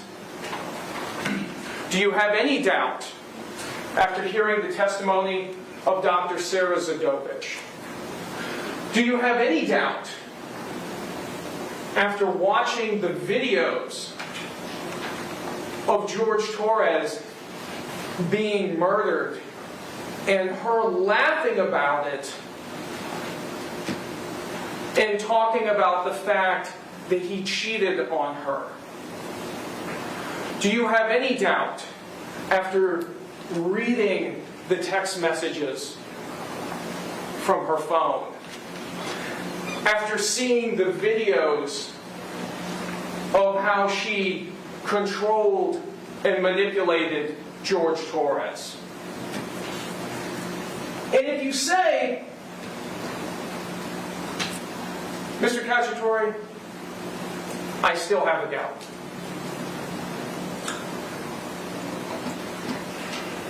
well then the law asks you, is that doubt to an element?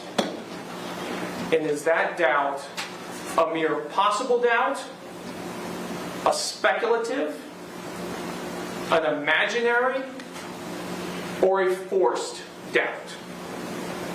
I submit to you the idea that she had to do this because she was a battered spouse is an imaginary doubt. It's a doubt born from the imagination of Sarah Boone. It is not a reasonable doubt. But if you find yourself back in that deliberation room and you are just trying to think of some way in which the defendant is not guilty, just searching, struggling for that way, that also is not a reasonable doubt, ladies and gentlemen. That is a forced doubt. Ladies and gentlemen, I'm confident that when you read the entirety of those jury instructions and apply the law to the facts that came out in this case, that you are going to come back with the only lawful verdict, which is guilty as charged, second-degree murder. Thank you. Bravo, Cacciatore. Bravo. Members of the jury, it is 4:04. As I promised, we were going to take that afternoon break before the defense proceeds with their closing argument. You're going to leave everything behind. Similar instruction that I've given you before. Please don't conduct any independent investigation, research as to the person, places, thing, or charge involved in this case. And do not have any discussions among yourselves or anyone else. We'll bring it back in about 15 minutes. Thank you very much. 15 minutes. All rise. Jury exited.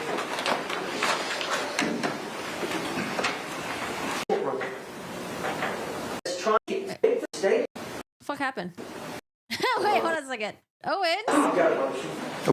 What's going on, Owens? Alright, Mr. Owens is he's up again. Something's up.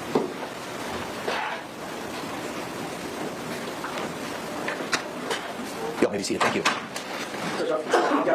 Okay, may proceed. Sarah Boone's entitled to a fair trial. I think that right's been compromised here today. I don't know who scheduled to put the two detectives on the front row with the Torres family, the family of the victim. But they had to have known to tell them that the suitcase video, which has been around for 4.5 years, was going to be played during opening statement. Who scheduled them to sit next to each other like that?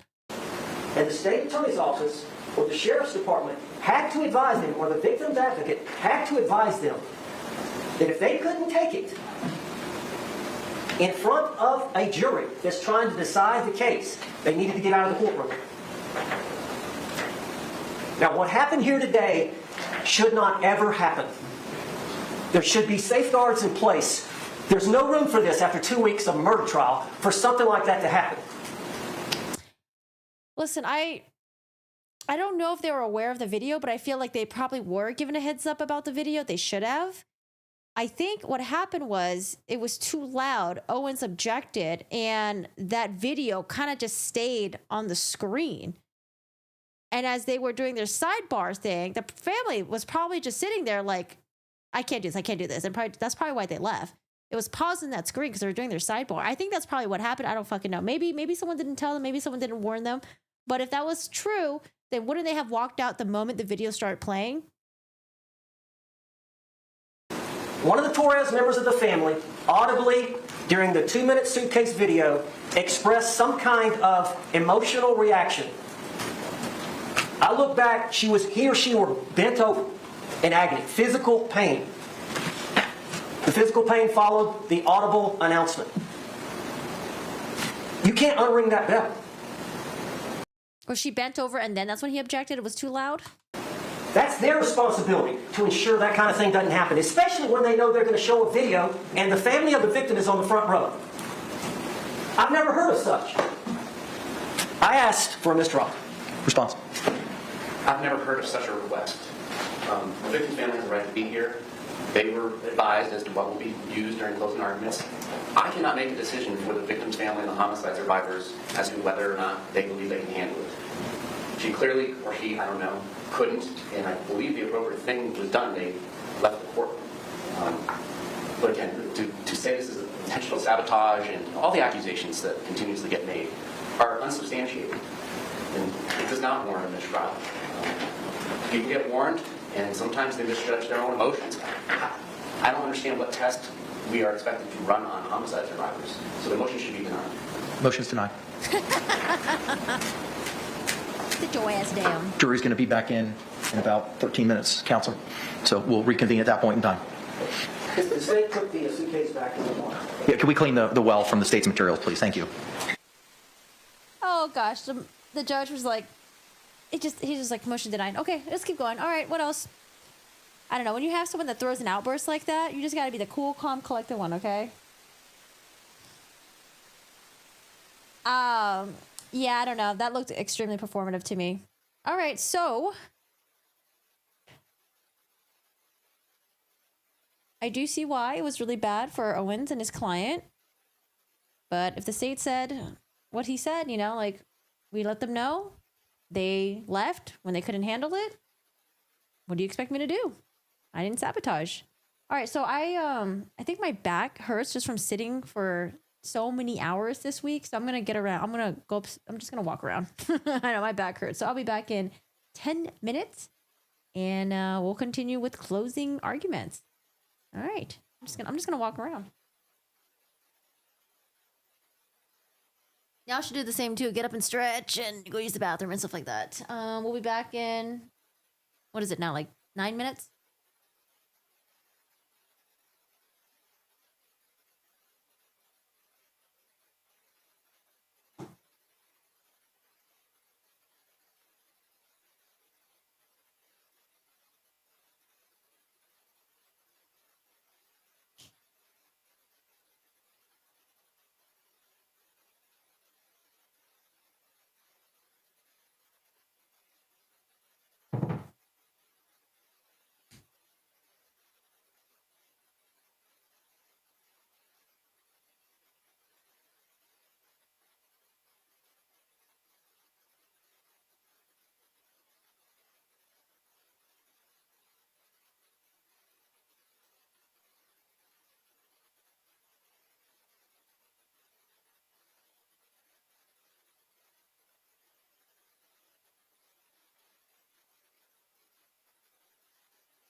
They should be back any moment now. I'm just gonna stretch really quick.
All right, I see someone's head.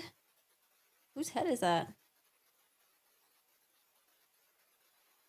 Listen, I get Owens is representing his client and all, but the way that he spoke about George's family, it just sounded very soulless.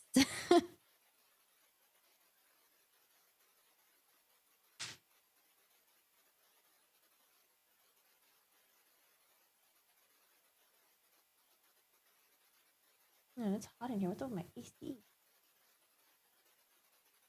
Jury finds Leilani Simon guilty. Did the jury get it right? Does anyone know when sentencing's gonna happen for her?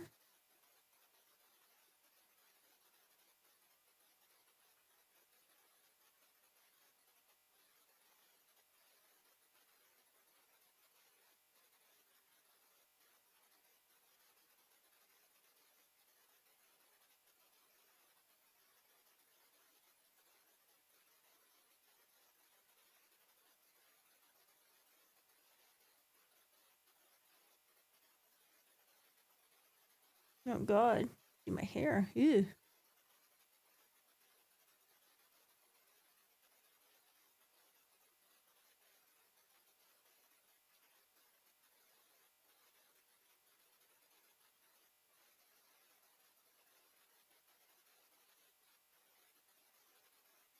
No way we get a verdict today? You don't think so? All right, we have 843 votes. If you guys haven't already, vote in the poll. Want to know what your guys' thoughts are? Second degree murder or the lesser included, either manslaughter or what's the negligence one again? Negligence. Culpable negligence. Not guilty, not sure. We have more people say not sure than not guilty. 1%, not guilty.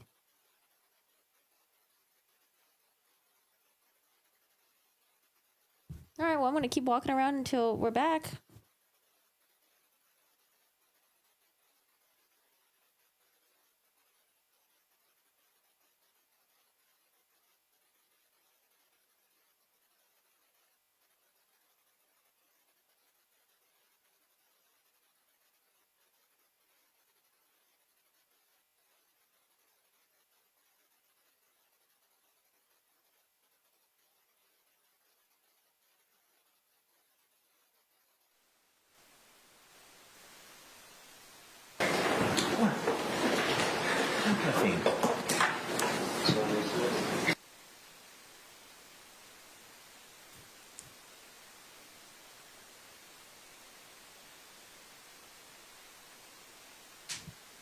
All right, they're all gathering in.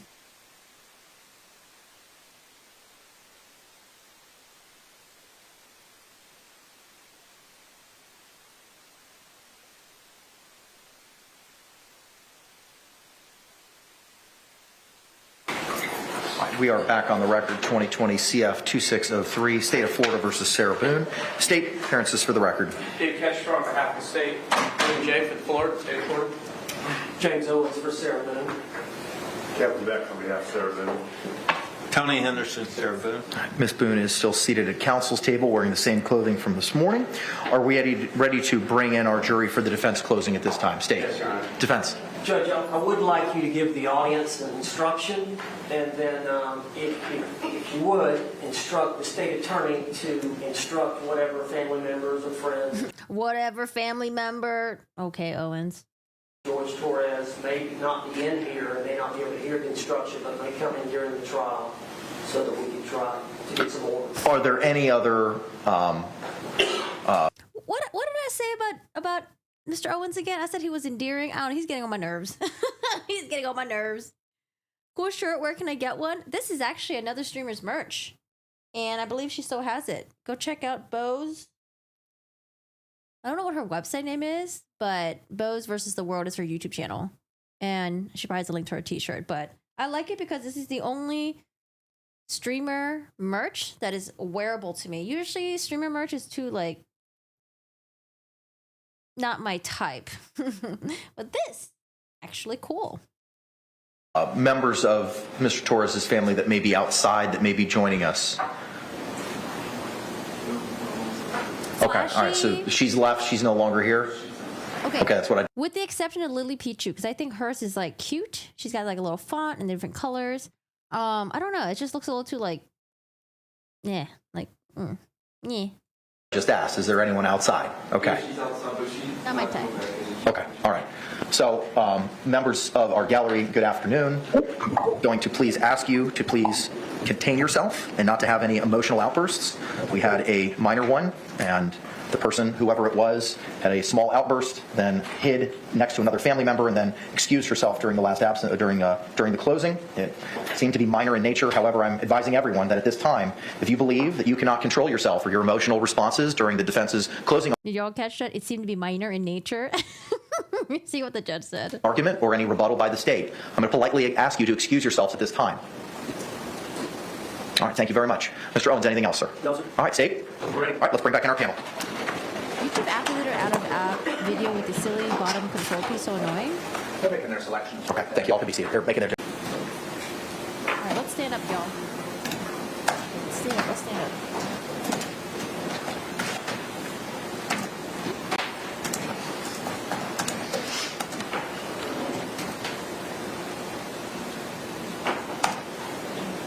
Wait, the out of app button. I didn't notice that.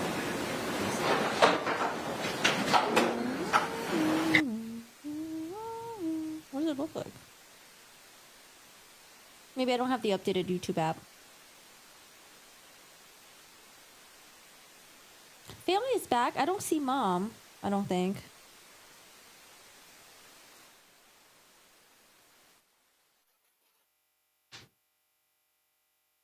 I like how the judge said minor.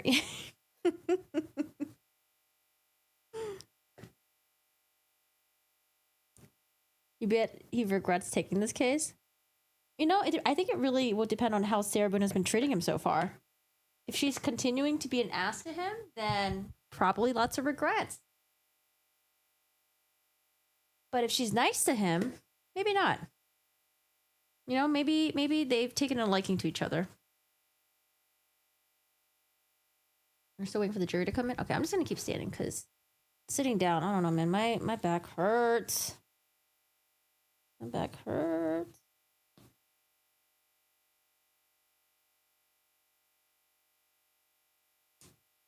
Your husband wants to know?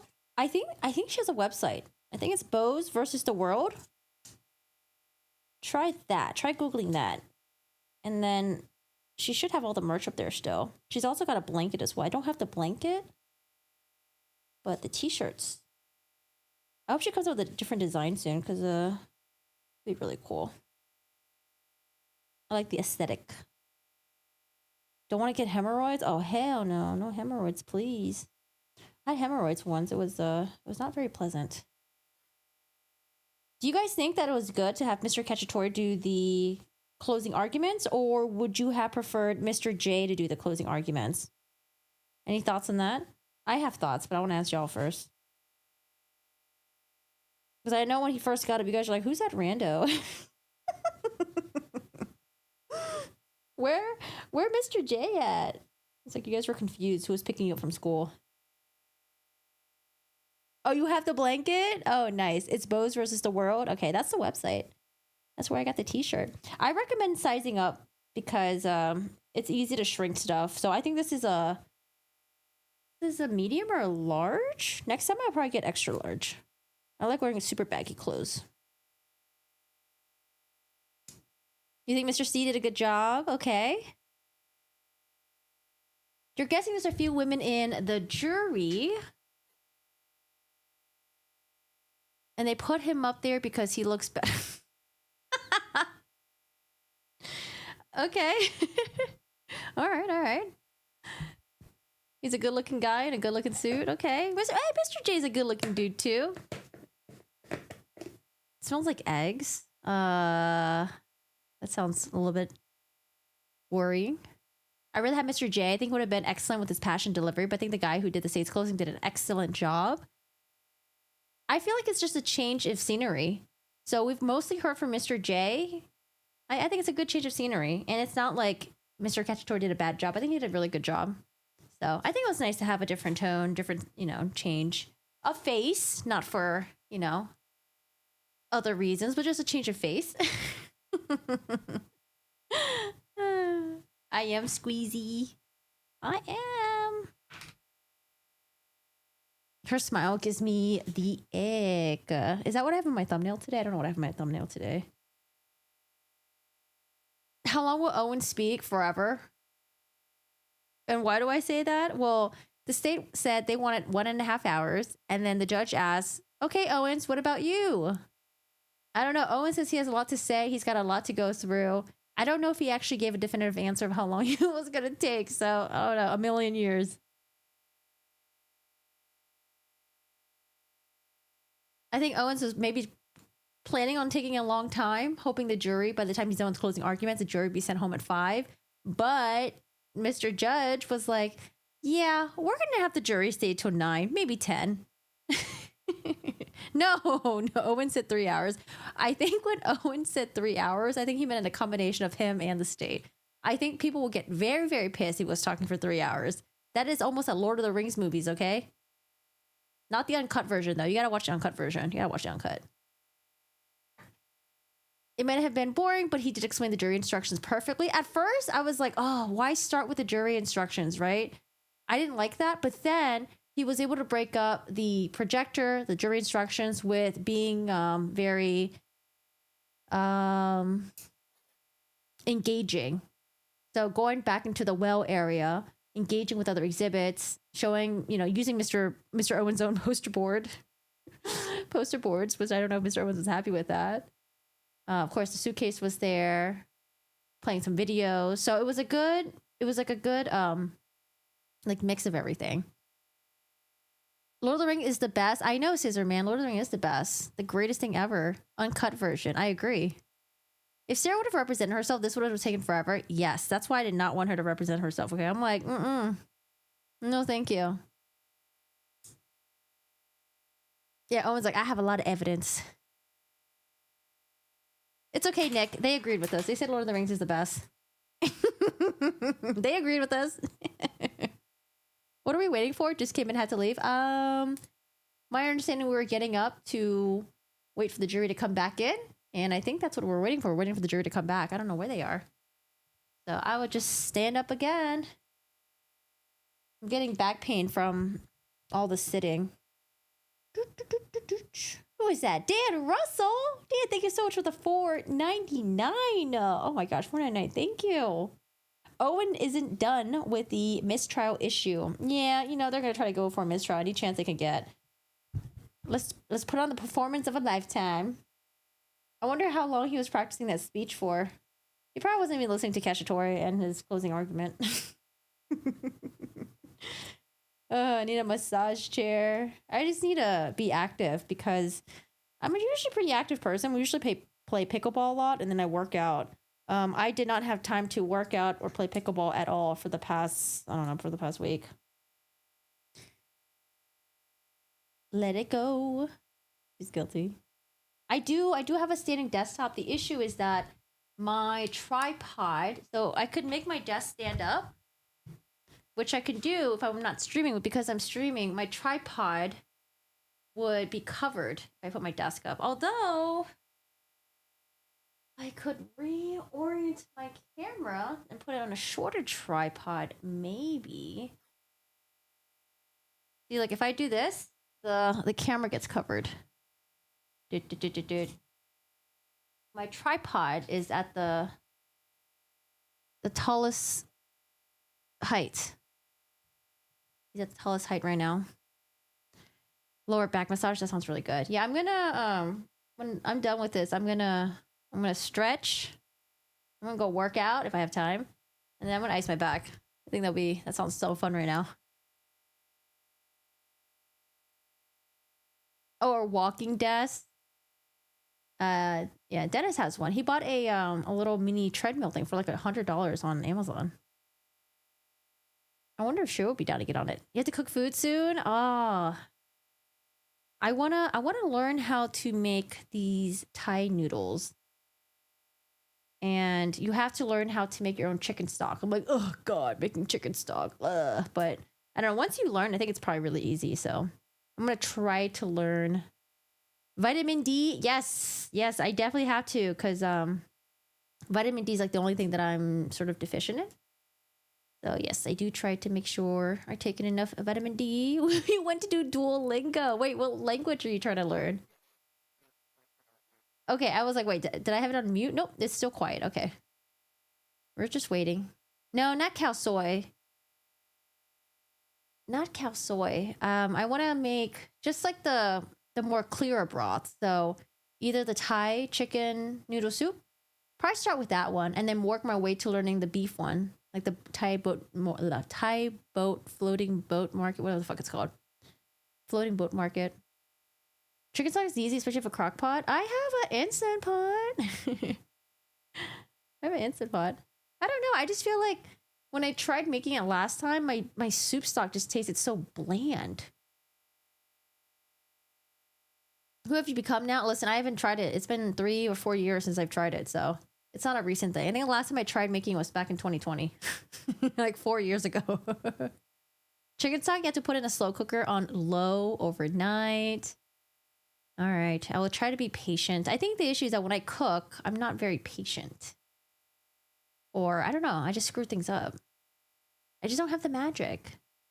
You have your high school reunion? You're kind of nervous? Honestly, I'd rather watch the stream. Oh, have fun at your high school reunion.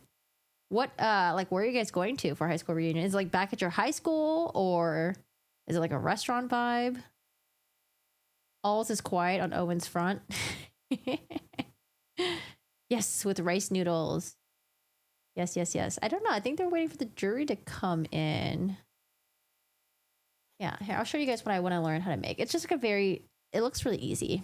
Thai chicken noodle soup. But I don't know, this lady that is very popular, I feel like her food is more on the bland side, in my opinion, for Thai food. Let's see, Thai. Yeah, oh god, authentic. Let me type authentic. Authentic. These are not authentic. Thai authentic noodle. No, these are Thailand.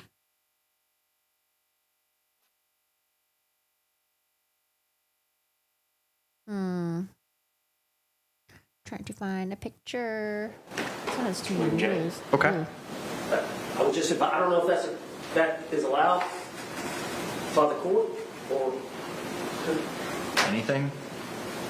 Been allowed since I started practicing in 1997. If you want to split up your closing between the two of y'all, that's fine by me. Well, I intended on doing the closing, but when I finish, Mr. Henderson wants to say something. I may ask you to. I've never seen it done that way. I've understood the sandwich can be broken. I've never, ever seen a single closing argument split by another attorney. If it's a discretionary issue, I'll leave it up to you, sir, on what you want to do and how you want to present your closing.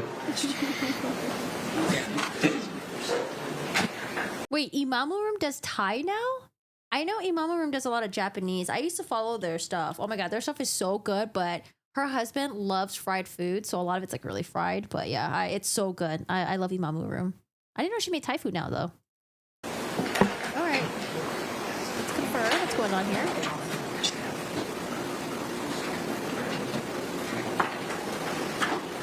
Ning Pat. Pong Curry. Pong Bong Pat. Pat Pong Curry. I don't know. I don't know how to pronounce the rest of it. Is that something with crab?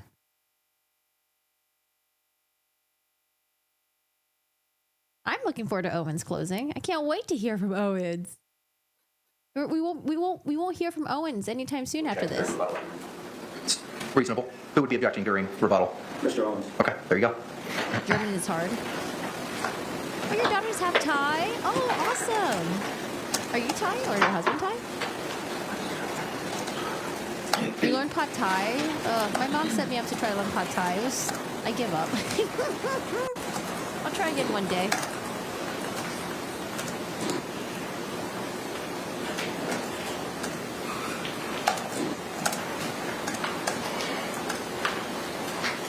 Mandarin? I'm not familiar with the word.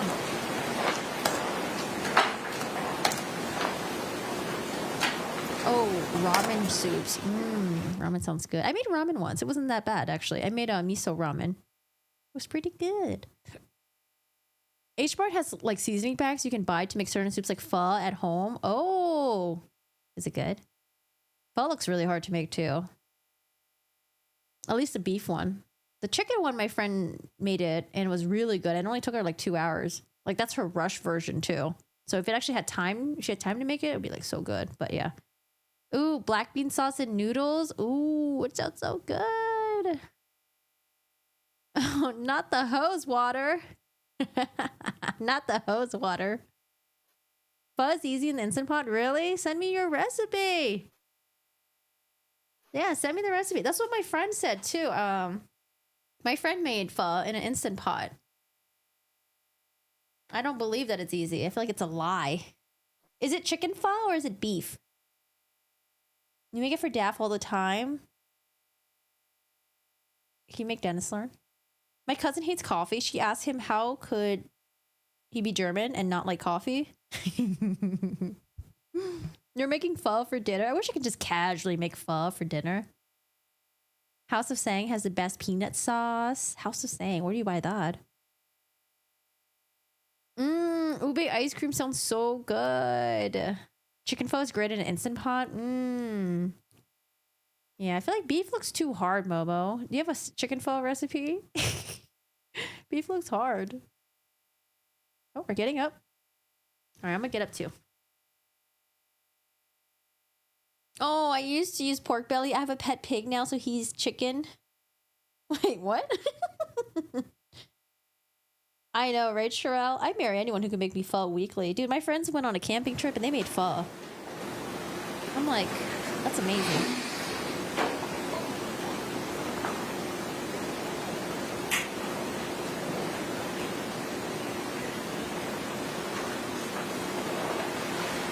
We have to D of Thai. Pho places in Seattle. Hi, Joa. How are you doing today? Yeah, we'll see. We'll see what Owen says about George. You know he's gonna talk shit about George. No, I got 2 PEs. Her hair's a hot mess. It might be windy. She's smiling. Yes, she's smiling. Oh, lots of Thai. State, do you recognize our jury? Yes, Your Honor. Defense, do you recognize our jury? Thank you. Y'all may be seated. Members, jury, for one of the last times, if you could, please raise your hands to confirm that you complied with the court's instructions. All hands have been raised. Members of the jury, at this time, the defense is going to proceed with their closing argument, similar to the state's closing argument. These are not evidence. These are just arguments, and I ask you to pay attention to them. Thank you. Mr. Owens, you may proceed, sir. Yes, sir. Thank you. All right, Owens, come on up. Ladies and gentlemen, good afternoon. Y'all know me, I'm James Owens, along with Tony Henderson and the girls, we're all from Milton. I think y'all figured that out, that we were from out of town. Santa Rosa County, it's northwest Florida, close to Pensacola. And my buddy Kevin Beck, he's a longtime friend, he's from New Mexico. The team, the defense team, is here, and we're here to represent Miss Sarah Boone. And we feel confident that we're going to be able to show you why she's not dead. Okay? And I'm going to take my time. I've got some notes. I'm not the most organized person in the world. I've got some exhibits that we're going to show you. Oh, trust me, we know you're not organized. You don't need to tell us. We know. And then we got a couple of videos at the end. Okay? And we're going to try our best to help you make the right decision. Okay? But yeah, Milton's a small town. Objection. Providence. Overruled. See how small it is. 7 miles away is another small town called Pace.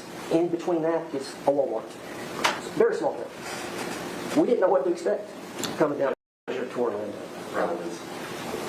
I love Judge, a geography lesson. I'll give you a little bit more for intro, but then we need to get into it. I'm going to get into it, but I wanted to say, it's a small town, good people. We've been down here 3 weeks. We didn't know what to expect. We've been surprised. Objection. Improper argument. No. We've been ambushed, y'all. Mr. Owens, approach. Yeah, Owens was ambushed. I thought it started off kind of sweet. But then when he brought up the small town again, I'm like, no. Let's move on. Come on. All right, hold on. Let me make sure I'm caught up. He was trying to give us a little geography lesson, you know? Small town, good people. I wonder if she's related to Owens, too. Or does she just work with Owens?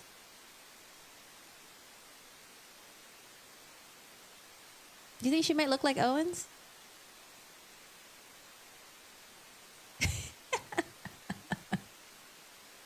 Objection's overruled. All I wanted to say is just, since we've been here, we've been treated with respect and hospitality, and just like we've been at home. We appreciate that. Now, I'm going to do some reading, and then I'm going to do some talking. But ultimately, this is about justifiable use of force. That is a legal defense in Florida. We as citizens, the law is designed to protect us from defending ourselves, to protect us from potential attack. And you are the only ones, in this case, because Sarah Boone was arrested, that's going to be able to look at it critically and objectively. Objectively. Not like the state attorney. Objection. Improper argument. Overruled. Objectively. And the law in Florida gives y'all the power and authority to do that. The state attorney can't make the decision. They can't make the decision. They can try to influence you. And we're going to talk about some of the things they did here in this trial. And some of the things they said. Objection. Objection. Remove motion. Yes. Something tells me the reason why he said and the girls, maybe he just forgot their names. I'm just kidding. I don't have any issues with him saying that. I think he's like an older dude, you know? He's an older dude. It's possible he just forgot their names. And he's like, the girls. Yes. We got the girls here with us. Yep. Oh, man. No, this is going to take forever. This is going to take forever. All right. Yeah, she's pretty. The objections are payback for the psychiatrist. I told you 3 hours. Shut up, Marco.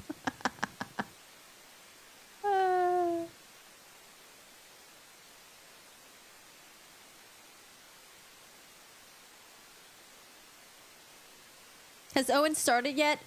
Just barely. We've already had 3 objections so far. Jay is fiery. Mr. J is fiery. You know when you go on those like family contestant videos, Jay got his hand hovering over the button. Objection! Objection! I'm just a simple caveman. Phil Hartman. Phil Hartman. What voice is that? I feel like I've heard that before. Mr. J has spoken more than Owens. All right, let's see what happened. Objection. SB gonna hit her on. Oh, SB gonna hit on her and her jail girlfriend in the audience gonna get bad. I don't know anything about her girlfriend.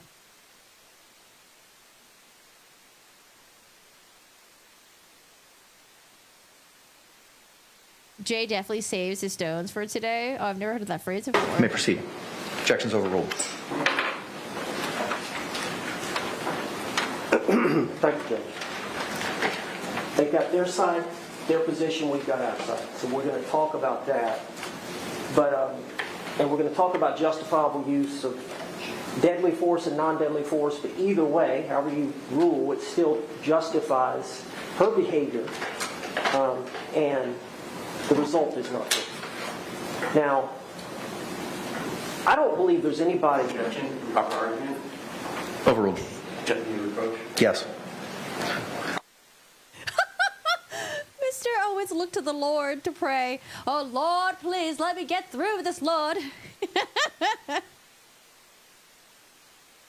The previous objection, what was the objection for? I think it seems like Mr. Owens was trying to say that he was like ambushed by the state because he didn't know some new information. It sounded like he was maybe going there, but I don't know if he was going there. I didn't know if he was going there or not. I think Jay's just being very proactive. Oh, man. Mm-hmm.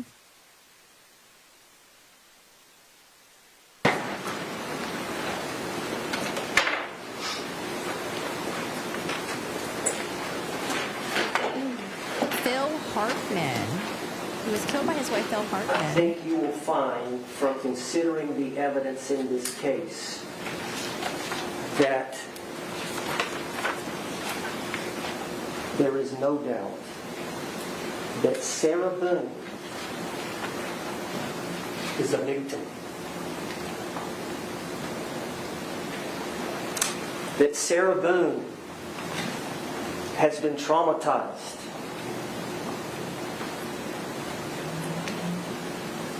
That Sarah Boone is still traumatized. And the reason for the trauma is George Torres. Is she traumatized, though? The reason for the trauma is George Torres. From the positive things about the man that we've seen, welcome. Thank you. on video, to the positive things Sarah Boone is testifying about, to the violent monster he becomes. And I mean monster, because it was repeatedly. Thank you. Welcome. And what happens the next day?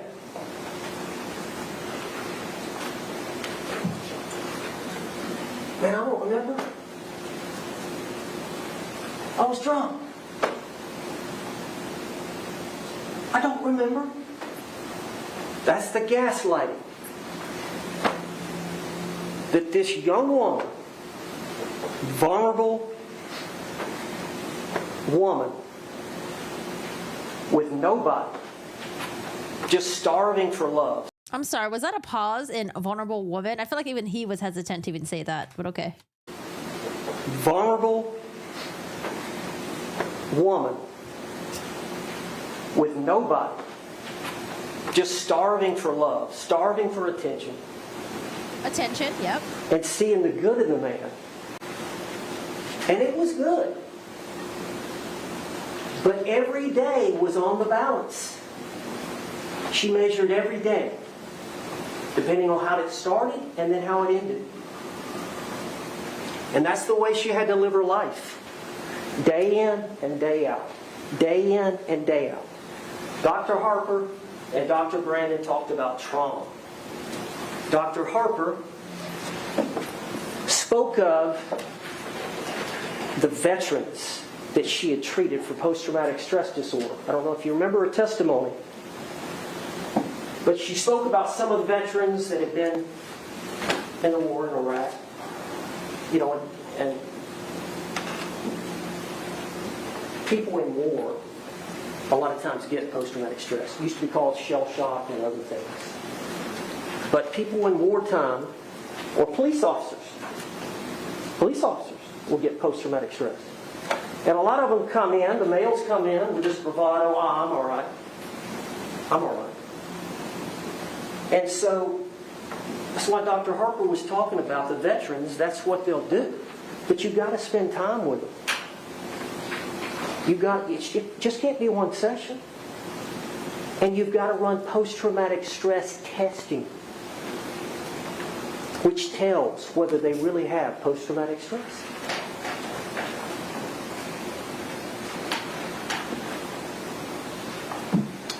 And we all probably have experienced some trauma. All of us have lost some loved ones. And it's awful. You're in shock. You can't believe it. It's disbelief. You don't sleep for days.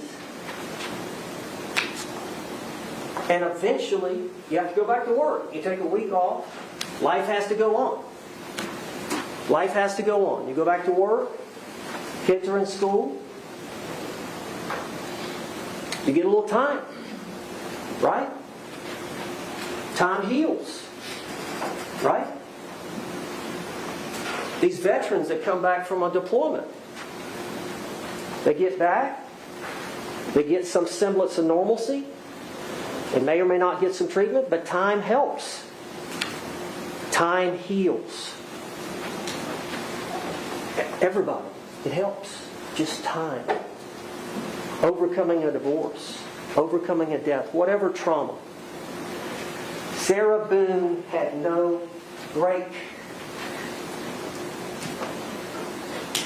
No break. Learned helplessness. Just giving up. I'm just giving up. I can't get out of this situation. They broke up. She'd go about 2 days. She'd go about 2 days. Texting and calling. Just learned helplessness. And it's, in the manual. Battered spouse syndrome is not, but what did you hear Dr. Harper say? She suffers from post-traumatic stress. That is a mental disorder. You are actually undergoing the psychological effects of post-traumatic stress. You're not in your right mind. And it's repeating itself. It's repeating itself again and again, day in and day out. And when you look at this law, that's what you have to apply. Someone in Sarah Boone's shoes, when you're deciding whether her conduct was reasonable.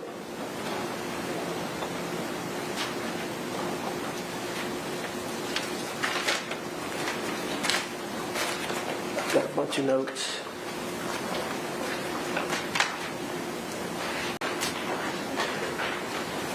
Not that. It was something I wanted to read.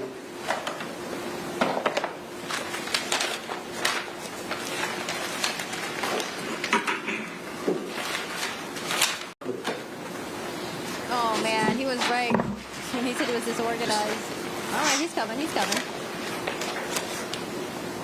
You got this, Owens. Sarah Boone's long-term exposure to abuse created a state of learned helplessness and diminished her capacity to assess risk, especially in moments of heightened stress. The cyclical nature of this violence, the tension building, the battering, the contrition phases, caused Sarah to be trapped psychologically in that relationship. Due to this clear abuse, Sarah Boone had a reasonable belief of imminent harm under her state of mind. George Torres had a history of violence against Sarah, and as a result, Sarah Boone's actions were the result of fear conditioned by abuse she endured over time.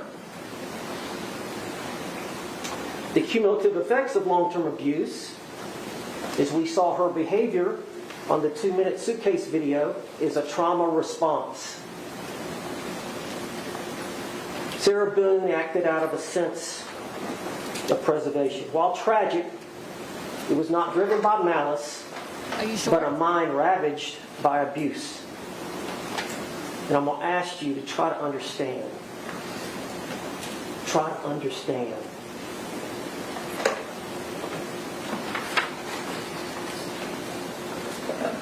Sarah Boone being emotionally and psychologically broken. His actions may have been misguided attempts at survival but not murder. Imminent danger, her response reacted to that belief. It's somebody suffering from the long-term psychological effects of domestic violence. Who spent a lot of time? Dr. Brandon, you remember him. He was the first expert on trauma.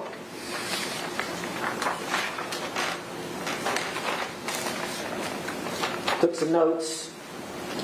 Kevin Beck, you remember, did the direct examination of Dr. Brandon. He was from down in Miami, I think.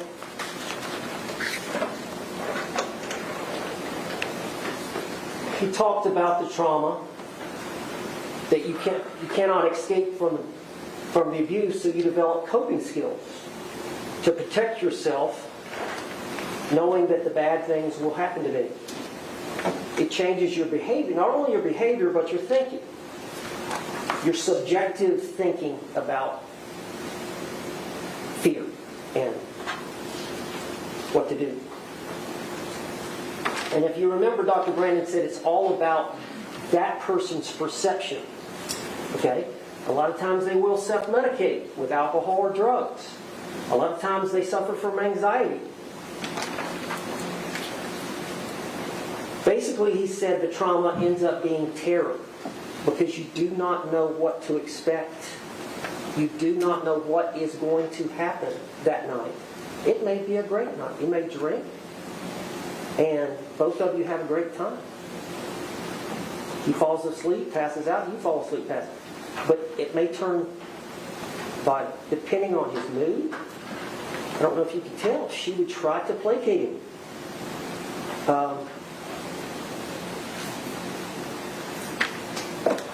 Dr. Brandon said, when you're trying to evaluate somebody, it takes time to get them to trust you. And the ultimate goal, he said, is to be a behavioral detective. If you're a forensic psychologist, is to be a behavioral detective. And the ultimate goal is to put yourself in the abused person's eyes so you can better understand their world. But ultimately, it's their perception of danger. Their perception of danger is what you have to look at. What a reasonable person would do under their perception of danger. Now, I want to go on. Trauma experts explain how victims' reactions in moments of stress are the product of the damaged psyche. Her actions, although tragic, and it was a tragedy, George Torres lost his life in that suitcase. It's a reactionary response to sustained trauma. It's as if Sarah was acting out of a deeply ingrained fear and helplessness developed over the years. So it's a desperate need for survival, but battered women do things to keep the peace from time to time. And when they feel like they have a small portion of momentary power, they may enjoy that by vocalizing their position to the abuser. Sarah Boone's not perfect. Sarah Boone would argue with him, talk down to him. Some would say was somewhat abusive to him. Sarah's not charged with that. Sarah Boone is not charged with that. And I want to read you something on that subject.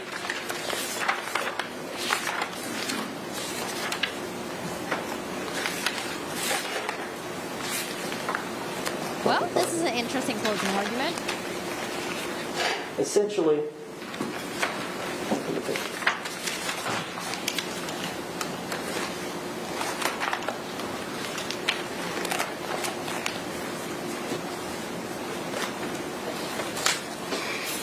okay, I don't know where it's at, but I'm going to have to come back to it. But essentially what it said was,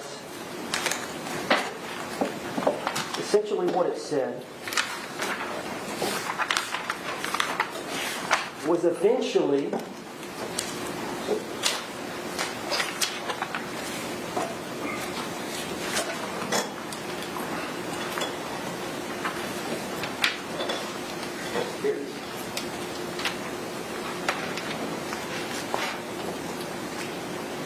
been a 2-week trial. I got a bunch of notes. I'm trying to get this right. I know it's important. What I wanted to say was someone can be mean and angry and hateful and intoxicated and still be abused. They're not mutually exclusive. And mutual abuse exists where one is abusive towards another. And eventually the victim, Sarah Boone, trying to fight back against the abuse, became verbally abusive. While the victim has committed verbal abuse, it is important to remember that they, Sarah Boone, are the victim and have been pulled into an extremely vicious cycle where they are trying to survive.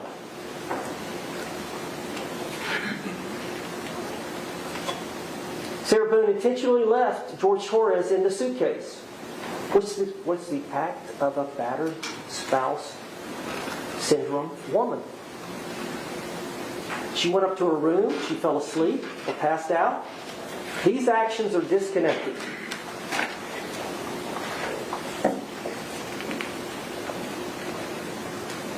Ultimately, she didn't let him out because of her fear that she knew if he got out in that moment, what he would do.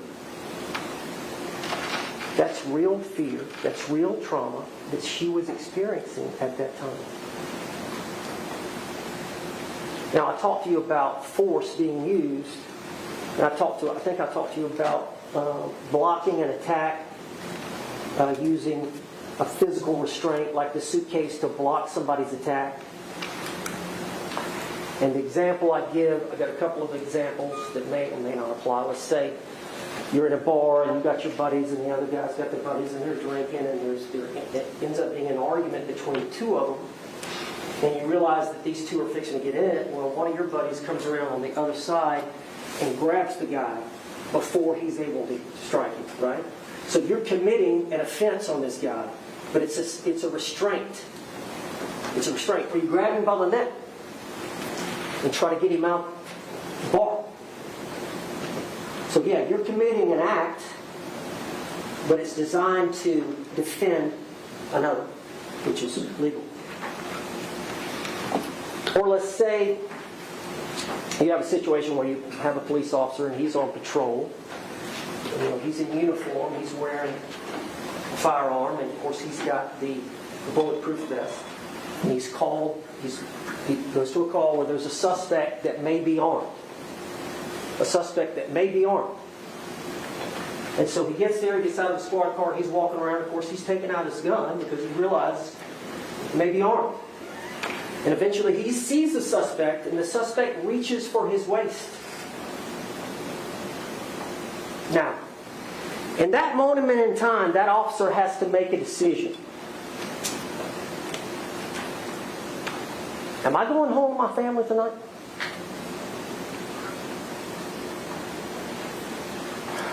And I asked Dr. Werner about this Vaseline thing he's called fear response or fight or flight. You know, it just doesn't make sense for Sarah Boone decisions are made, it's instinctive. Based on your set of circumstances, she instinctively reacted to her unique set of circumstances to save her life or save herself from another one of these. I'm 63. I can't imagine that. I can't imagine that. Her father's not around.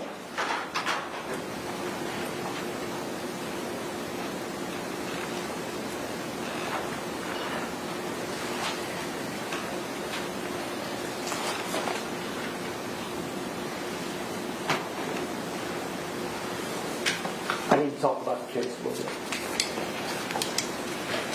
And if you remember, I'll get back to it. If you'll remember, lost my place a little bit.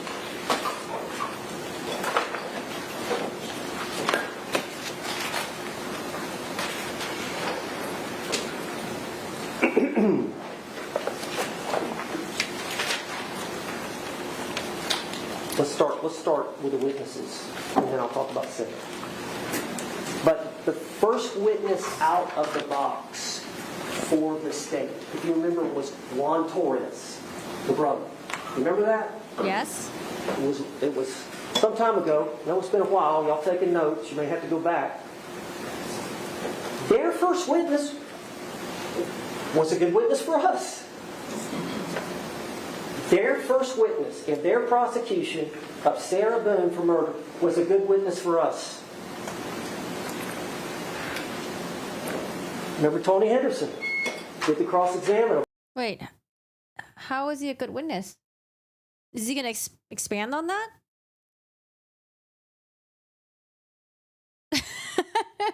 Just remind us how, please. Remind us. I know what he said, but I think it's a good idea to remind to the jury, not be like, okay, just look at your notes and maybe you'll remember why. I mean, the brother did say that saw bruises and cuts and stuff on Sarah Boone, and then they didn't like Sarah Boone, and then they avoided her. Juan Torres asked him, what did you hear Sarah Boone say? Juan Torres, she was yelling, he's been choking me. He's been choking me. She could be lying. Mr. Henderson said, did that surprise you? Juan Torres said no.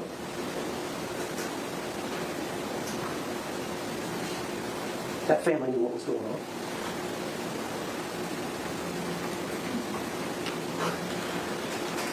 The police knew what was going on.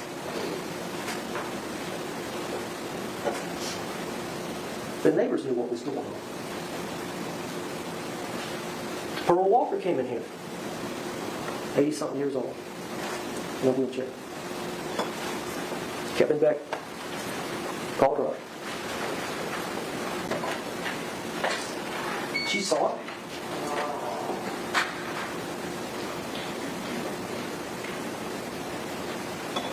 Is there any doubt? Is there any doubt? I tell you why there's no doubt. In cross-examination, I got Dr. Warner to even admit. Did you hear it? Yes? Okay, Mr. Owens. She suffers from battered spouse syndrome. Wouldn't admit it on direct. Well, maybe I don't really know. I hadn't had enough time to really see her. You hadn't seen the pictures? You hadn't seen the 2-minute video? You've seen her one time earlier this month. One time. And she's going to start testifying about stuff she's never said before until she showed up in court? About, well, based on what she told me, I don't think she was in imminent fear? Come on. This is a courtroom. This is a courtroom. Good thing y'all are here. We thank you. But it gets even worse than that. It gets even worse than that here in this courtroom. The state attorney referred to these pictures And I was going to rise up and show these pictures to you. Overruled. You may proceed. And I was going to rise up and show these pictures to you. Well, yeah, I'm going to do that. They put her on trial for murder. But what did they say? And I got to turn to this. Make sure I get this exactly like they said it. I took a bunch of notes. Oh my God, someone has a dog named Debbie. Debbie! Let me make sure I got this quote.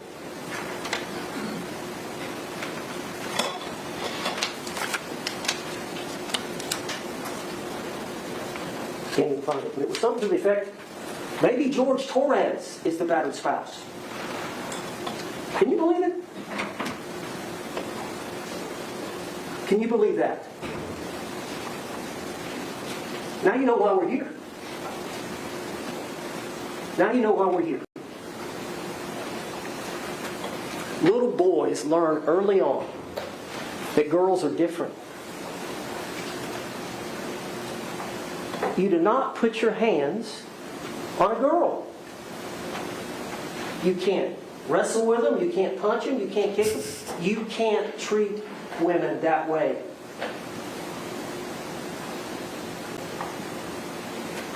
When you become adults, I don't care what she does to you. I don't care what she says to you. If she gets in your face, whatever she does, you do not have a right to hit a woman. Anyone. No, sir.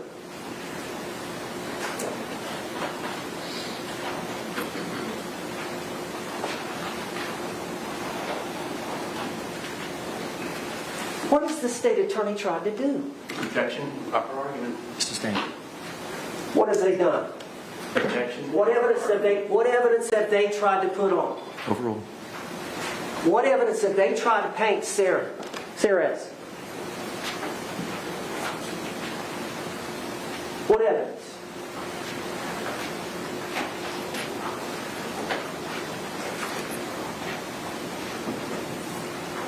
Oh, Controlled and manipulated were the words they used.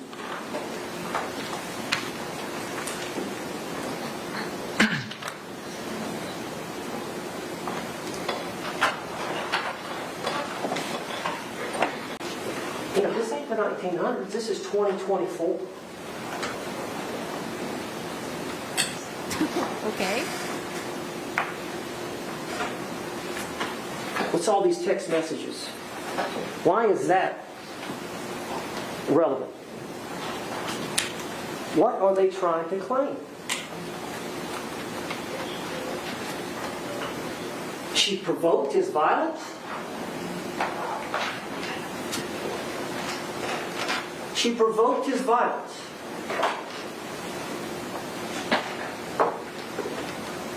Isn't that what they've done here in this trial? Proper argument. Sustained.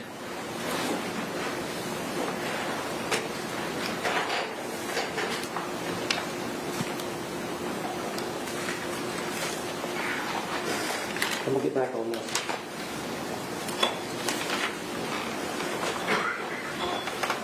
I used to wrestle with boys. Abraham Marino. I don't know if you remember him. The neighbor. Abraham Marino changed his statement. They took a statement from Abraham Marino in which Sarah stated, I don't know if you remember, but it was when the police were all there. I think they got the tape out and some neighbors were coming around and there were 2 or 3 neighbors sitting around. He said Sarah came out and stated it was an accident. Okay? Well then, it was an accident. And this Abraham Marino knew George Torres from Philly. No, he didn't. Not Okay? really. They were friends. They would talk No. either at the complex or if Marino went to Hall's Ace Hardware or Ace Hardware, what it's called.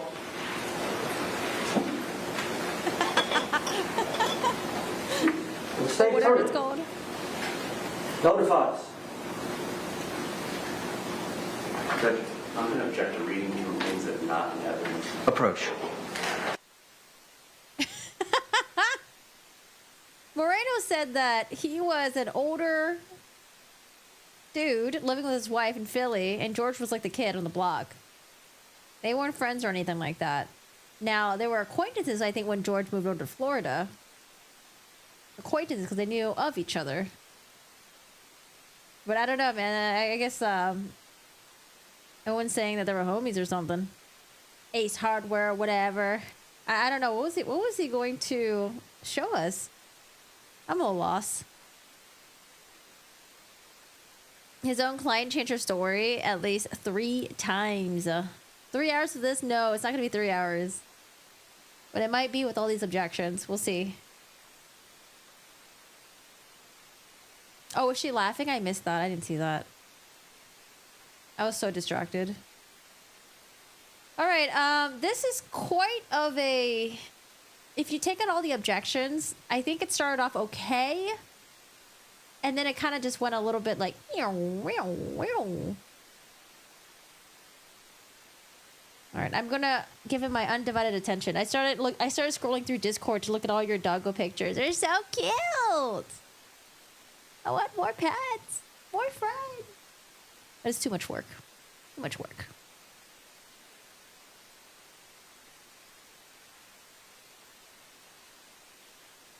Oh, I guess while we're waiting. When was she laughing? Let me see.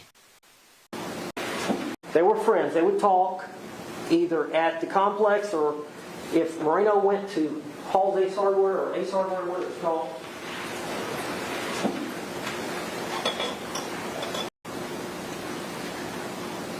Judge, I'm going to object to reading from things that are not in evidence. Approach.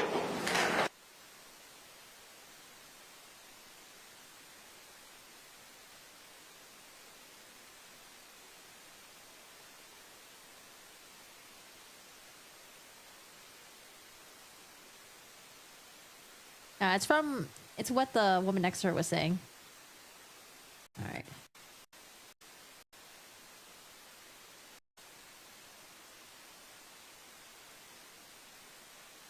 Wanted to show us a picture of his dog.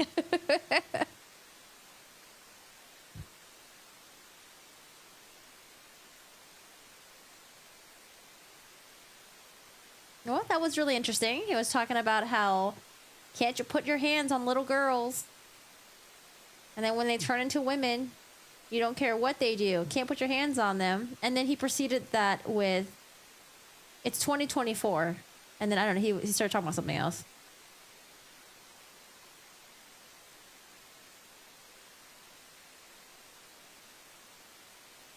Someone said earlier, Owen thinks he's still practicing in front of the mirror. You do want to go to 10 p.m. Hey, maybe Owens would be really good at filibustering.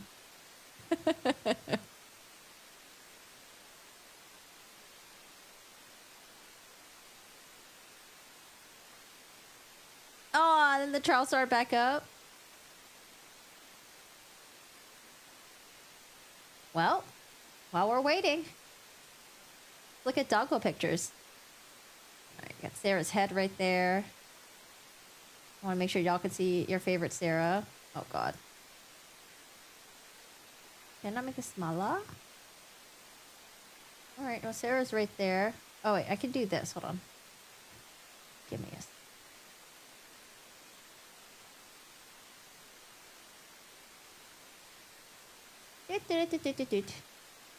There we go. All right. I'll work my way up. Look at this. Look at this beautiful silhouette. They're so adorable. Hamish, Pandora. Oh, look at the little leggies, like a little baby. Kitsy. Oh, this one still looks like a pupper. Oh, yeah, this is the one with the placard earlier, right? Oh, my God, look at all those toys. Oh, my God, it looks so comfy. You may proceed. Oh, proceeding. Okay. So 4.5 years, Marino says, all I heard Sarah say that afternoon was it was an accident. And then he came in here today, or this week, and said, no, she said I was teaching him a lesson, things got out of hand, and then I fell asleep. 4.5 years later, we know he's friends with Victoria. We heard it here. Now, I want to talk to you about the two boys that live right next door. You remember... Sorry, I was distracted. What did he say? 2.5 years later? Okay. It said, no, she said, I was teaching him a lesson, things got out of hand, and then I fell asleep. 4.5 years later, we know he's friends with the torture. We heard it here. Are they I want friends? to talk to you about the two boys that live right next door. Do you remember Vincent Battaglia and Brandon Motes? Remember those guys? And you remember it came out in testimony, this event happened on February 23rd of 2020. But it came out in the testimony that Sarah had said, George Torres, the night before, February 22nd of 2020, grabbed me by my hair and pulled me down the stairs in my apartment from top to bottom, which is consistent with what they were saying happened. Remember? Oh, okay. But they got the dates wrong. Did they, though? Or did your client have an interest in lying? Did it greatly benefit her for her to lie about when that whole commotion happened? And remember, Mr. Henderson called Deputy Copsel, or Detective Copsel up in our case, and she had to say, yeah, I didn't take their two statements until the 27th. February the 27th, remember? So they're remembering back, and they both had similar stories. Of course, they had time to talk by then, the 27th. I think the only recorded interviews they got the night of this event, February 23rd, was from Sarah Boone and her ex-husband, Brian Boone, right? So they came back following up on the 27th. That's when they got a statement from Brandon Motes and Vincent Battaglia. And at that time, they said, yeah, we heard that sound. You remember Sarah testifying? No, that was the night before. I complained about that, and I think one of them had testified. Yes, she had said something about being drugged down the night before. It may have been, I can't remember now who it was. One of them. And, it looked like that there may be some implication that Sarah got him in a suitcase and pushed him down the stairs. But I think we didn't hear anything more of that. Remember? And then this photograph, which we introduced, which shows the bottom of the stairs. As you can see, there's Lucas's bookshelf right here. This is where Sarah Boone stored Lucas's stuff. And you can see it's not disturbed at all.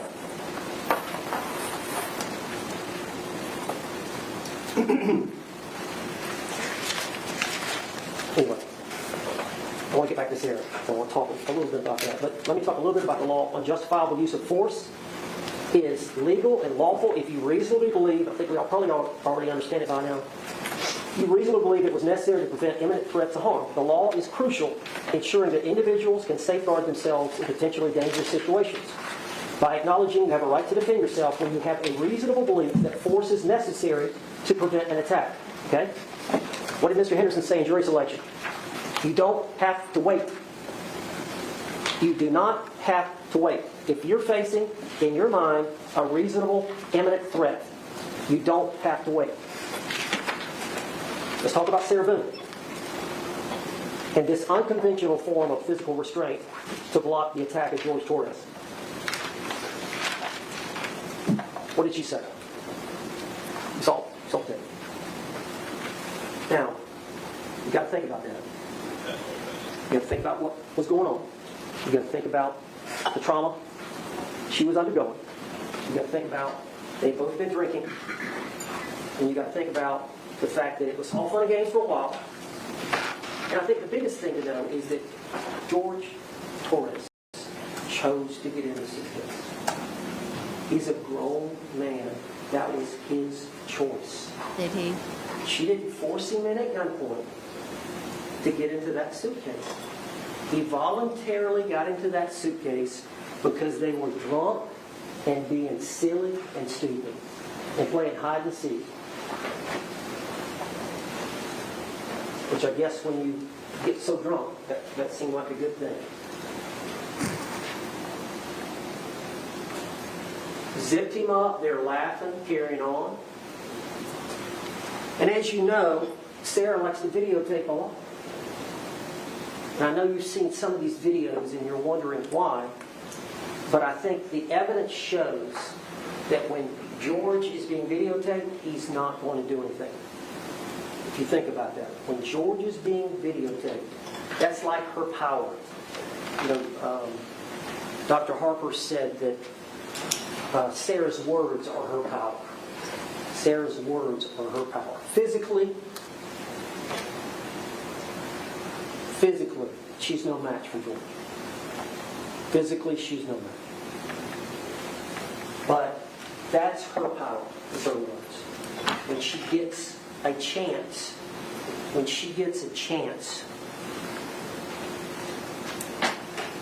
to have some control, that's what she does. And she videotapes, because she knows when she's videotaping, she can tell it like it is. I can tell him what I want to tell him. A couple of these videos you've seen where she's telling him like it is. But she's got that video camera on, and George knows. He's being videoed. We've got one that we're going to show you in a little bit. Where he loses it. Just a little bit. Right again. And then, of course, we got the TV. But they're kidding around, playing around. Then, Sarah realizes, okay, this is my chance to say something to him. So she sits down, she turns on the phone, and you've seen the tape. You've seen the tape.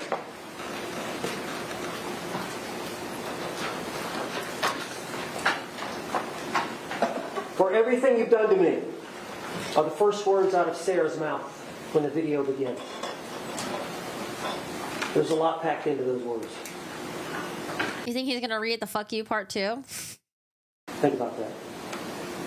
For everything you've done to me.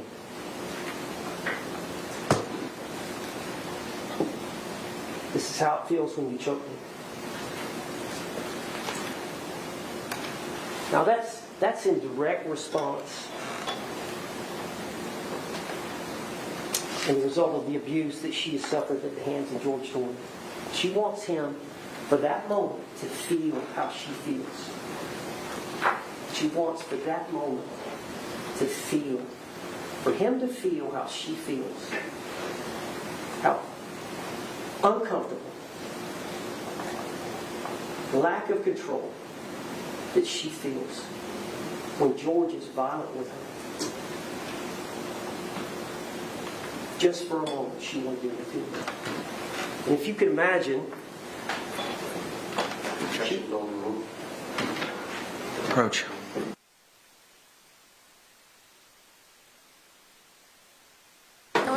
I think from the evidence, you can determine she was crazy about it. She was crazy about it. And I don't know if, of course, it's a syndrome, but she felt like she couldn't do without it. And let's say she videotapes him, and then it's turned off. And there's a 9-minute gap, 11-minute gap, whatever it is. I said 11, they're saying 9, but I think if you count 2 of the other, then that's 9. But there's 9 minutes that we don't have video. But what did Sarah say? Now, if you remember when you listen on that video, George is talking in a normal voice. He's not stressed. Of course, if you're talking, you can breathe. She had said she had some air. And of course, she doesn't realize. Ooh, did you catch that? Of course, if you're talking, you can breathe. So probably when George was saying, "Oh, baby, I can't breathe," George was lying. He was talking, yeah. The situation, that it's going to end the way it ends. So she has no appreciation of that. It's a canvas. All she knows is an old canvas suitcase that she's got some. The 2 zippers removed or spread out a little bit so he can. So she thinks he's not being serious. Mm-hmm. But eventually he gets angry. She gets angry. He gets angry. He says words to her, and then his hand starts to come out of the suitcase. She also said his tone changed. And I know everybody's got a cadence with their spouse or boyfriend, girlfriend, but you know what I'm talking about. We've got a way of talking to people. We've got a way, your wife, your husband, you know each other. You know when they come in from work, what kind of mood they're in. Just by a couple of things, the way you can just sense it, right? Well, especially somebody as hypervigilant as Sarah and as hypervigilant as a battered spouse woman would realize that he can flip the switch at any time. When I get out of here, I'm going to end you.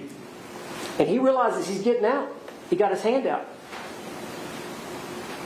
At that moment in time, in Sarah's mind, that's an imminent threat. So she's got a justifiable right to use force. What did she do? She went over there and grabbed it. She lifted it up. She tried to get his hand back in, remember? She tried to get his hand to go back in. Wouldn't go back in, so her son's back was 3 feet away. Where the police found it the next morning. Same spot. No attempts to hide. No attempts to delete the phone. No attempts to tamper with evidence. Because your client dumb. Nothing. In the same spot as it was. She picks up the bat. She pokes. She pokes him hard. Trying to get him to stop trying to get out. And eventually he does. And you've seen the blunt force injuries. And you saw some of the circular injuries where you can tell there's a poking. I think it's right around here. And she poked him several times. You remember the pathologist said, I think, maybe 5, 6, or 7 times. She pokes him. And he's got some scratches. I don't know if they'll let you look at it, but on the back of that suitcase, it's got some bars, some metal bars that are inside the lining. There's some lining. And it's for support when you go walking it down.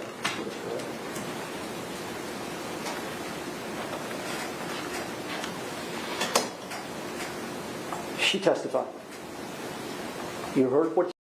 He got those deep bruises from being poked. His head was bleeding from being poked. Oh, so silly. She said that she was justified. That's uncontroverted testimony. Now, let's talk about the jury instructions just for a minute. And, I want to talk about reasonable doubt for a minute.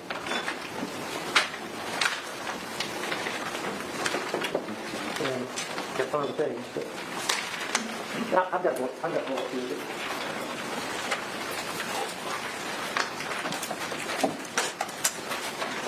Oh, there we go.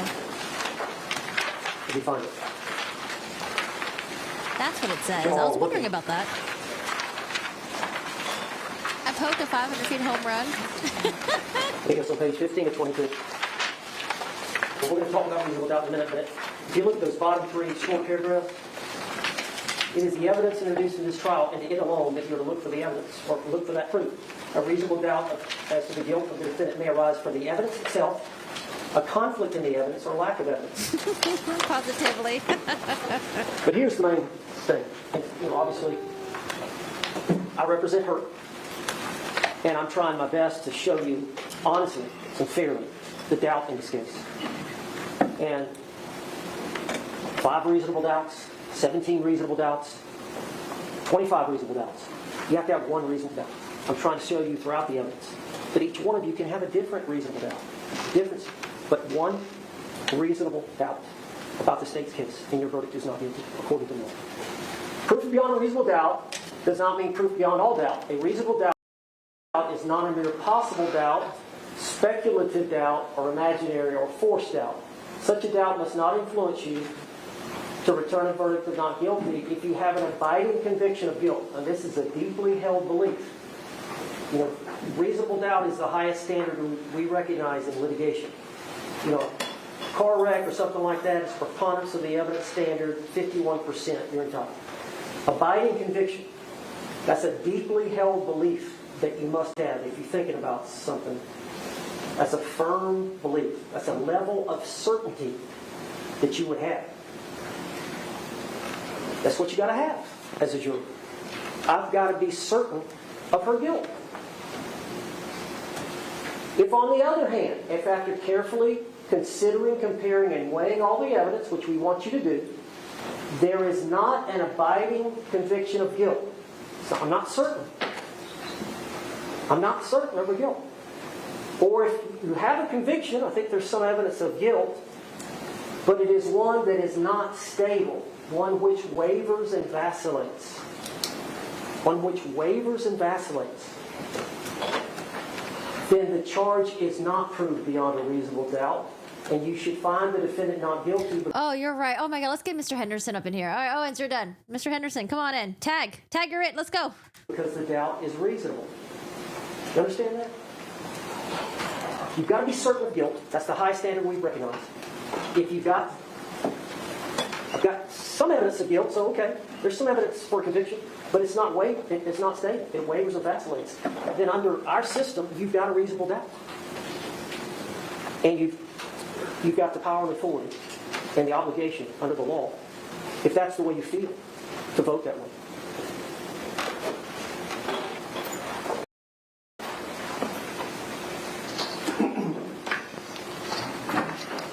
How long has it been? I don't know. It goes on. It's up to you to decide what evidence is reliable. You should use your common sense in deciding which is the best evidence and which evidence should not be relied upon in considering your verdict.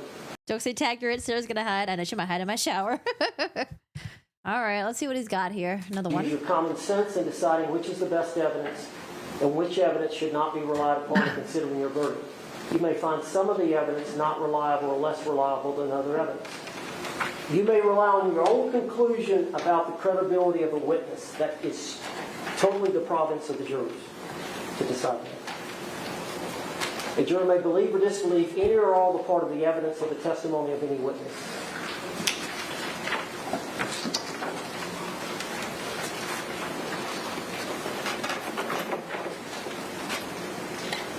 I want to show you this before I forget it.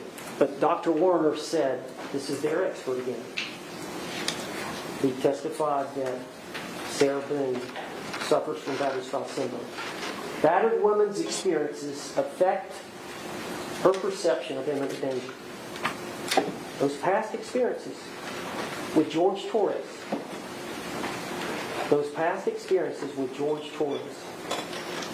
and there's a bunch, affect their perception. Remember Dr. Michael Brandon talked about perception of imminent danger. Victims of repeat violence may fear death in situations others would not. The reason Sarah experiences all this, the reason she was feeling the way she was feeling, that imminent threat of danger from George, was because of George Torres. George Torres is responsible for her mental state because of the way he has violently treated her. She reacted to his attempts to get out because of the way he treated her and the way she knows what is he going to do if he gets out of the suitcase. She knows. The second video is played. She's flipped it back upside right. You hear him, it's 22 seconds. He says, Sarah, she's not going to open that suitcase. She's not going to open that suitcase. He's already threatened her. Did he? She used the bat to get him to stop trying to get out of it.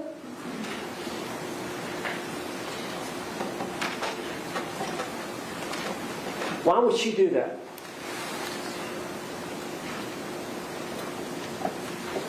Why would she do that? I know what he's going to do. I know what he's going to do to me. I know him like I know more. I know him more than he knows himself. I know what he's going to do to me. You don't have to wait. That was justifiable. Now, you got to understand this. She intentionally used the bat to defend herself. She intentionally didn't unzip it to defend herself. Both of those are lawful under our law. She went upstairs. The dogs were upstairs. At some point, she called her husband, her ex-husband, Brian Boone. We know that many times she testified, or somebody in court said, she would often flee to her ex-husband's house sometimes. I believe that testimony came out from either Sarah or somebody. That sometimes she would flee, or sometimes she would flee to upstairs. I don't know, somebody. One of those two. But the dogs were up there. She made a phone call. At some point, she fell asleep. Passed out, fell asleep. We don't know. They had 2 big bottles of wine. Right? That was unintentional. That was unintentional. His death was unintentional. You remember when she was in the interrogation room? Yeah, we remember unintentional in the interrogation. I'm just surprised you're repeating it right now. You remember that? Yep. Now, I don't know if we did a good job of this, but it came out that she got arrested. You remember the one time when she got the black eye? She got arrested for strangulation. And you remember that? They ended up over there by the dryer, and he was banging her back of her head on the floor that had very little carpet on it. And she ended up getting her arms out, and then she grabbed his neck. And she eventually got him off of her, and that's when he got up and stomped her in the eye. Remember? Well, the police came for that event, and they took statement, and Sarah was honest with the officers about what all, and they arrested her. You remember? Remember that? They arrested her. And she said, why? I was fighting back. You remember that? Why? I was fighting back. So from that point on, she didn't trust law enforcement. The video that they showed a while ago about George, that was about dropping the case, where she was defending herself and fighting back.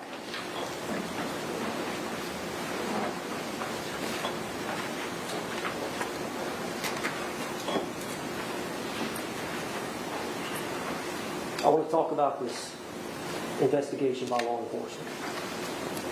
Now, she didn't know the law. She's not a lawyer. Oh, here we go. All right, let's bring up the interrogation again. This is the reason why my client lied. It's the Murdoch explanation. She gets up the next morning. Brian's calling. Sarah's got to pick up Lucas at 3. Brian's calling. Eventually she walks down. She's looking for George. Where's George? It's quiet down there. Then she looks in the bathroom. She looks out. He's smoking a cigarette. He's on the computer. She sees the suitcase. And you can imagine. Objection. Overruled. Sustained. She sees him in the suitcase.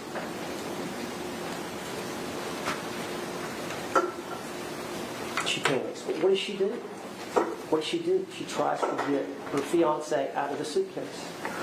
Oh, now you guys want to acknowledge him as her fiance. Okay. They're engaged to be married. Okay. She's not trying to kill him. They're engaged to be married. She gets. Why I'm just saying, they never refer to him as fiance. In the videos, it was like, oh wait, it seems like they are fiancés. Hello, he's got a ring. Huh. I wonder if they're like, oh, okay, maybe we need to start calling him fiance because it looked really bad, because it seems like that's what George considered Sarah. But did Sarah consider George's fiance? It seems like no. She was probably trying to get rid of him. Gets him out. She tries to do. He's purple.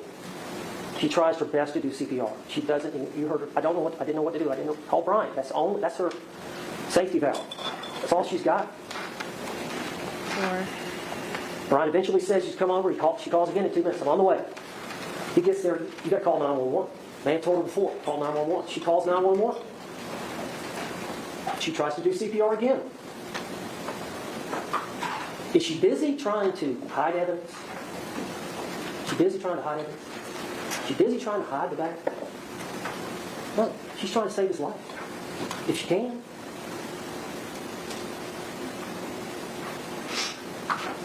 So the police get there. She knows if she told them, she fought back, she's going to be arrested. That's what happened before. What happened before, like George said on the video, she'd never been arrested before. Before that time, she was charged with that with George.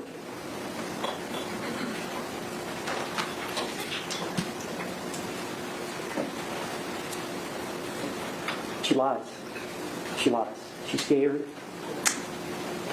She's scared. She doesn't know what to do. So she lies. She makes her decision to lie. Don't trust law enforcement. She doesn't know the law.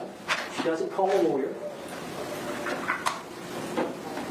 She talked to Officer Rodriguez, was the first short black female came up here first, the first one that arrived from the right hand. Talks to her.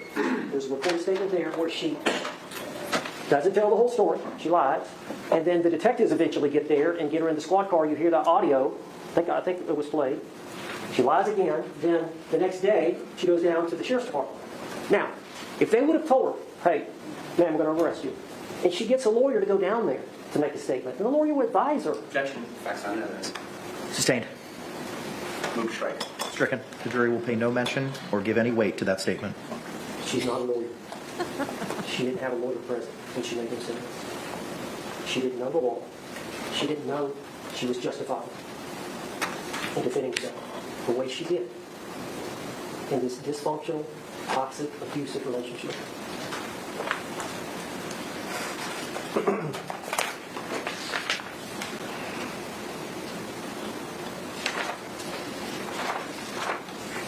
Oh, God.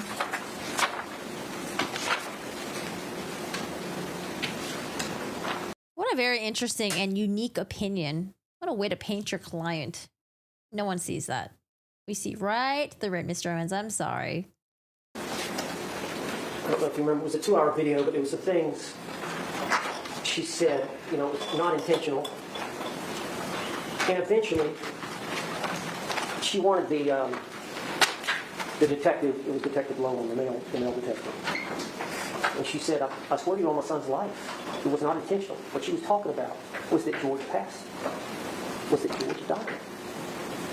That was not intentional.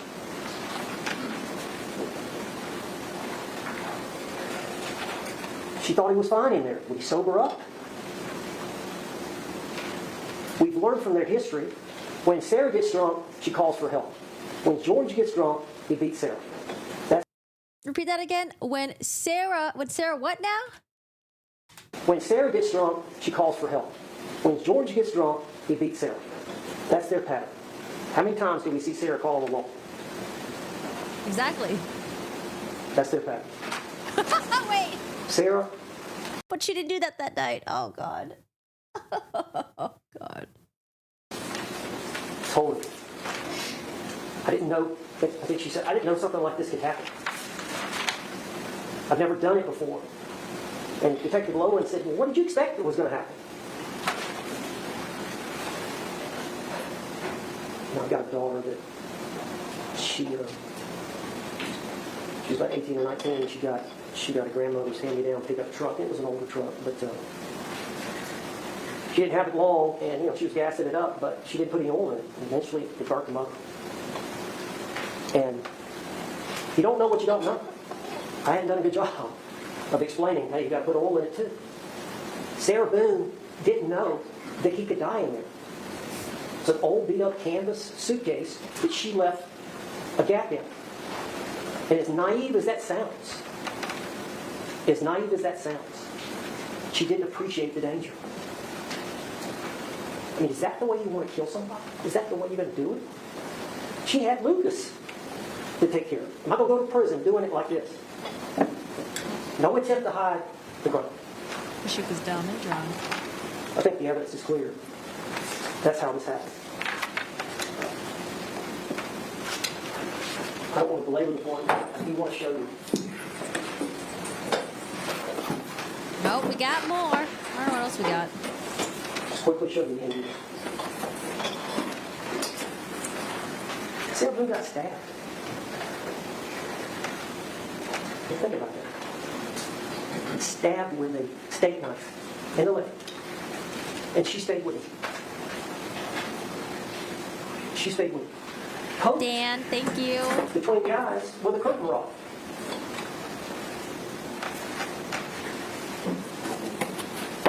Stalked in the eye. I mean, who does that? Thank you, Dan.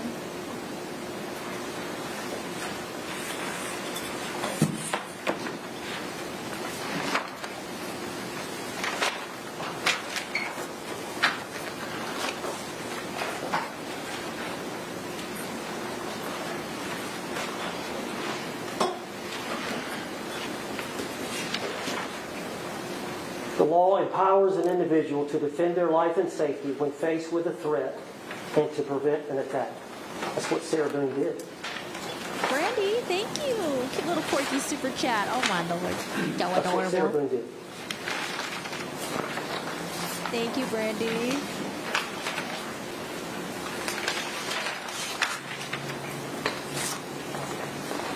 That's so cute. Oh man. All right, we're still going.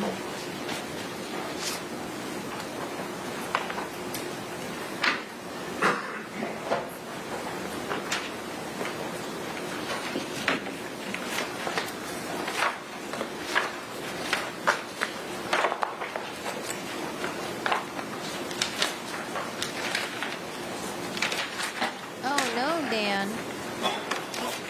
Dino, thank you. Thank you so much for the 2, Dino. Thank you so much. I appreciate it. Thanks for hanging out with us today, and I appreciate y'all being here. I think it's important to understand Sarah had to be the parent a lot of times. It was her place. She had that $1,000 a month from the divorce settlement coming in. She had the car. She had the phone. She had the keys. She had to be the parent in a lot of ways.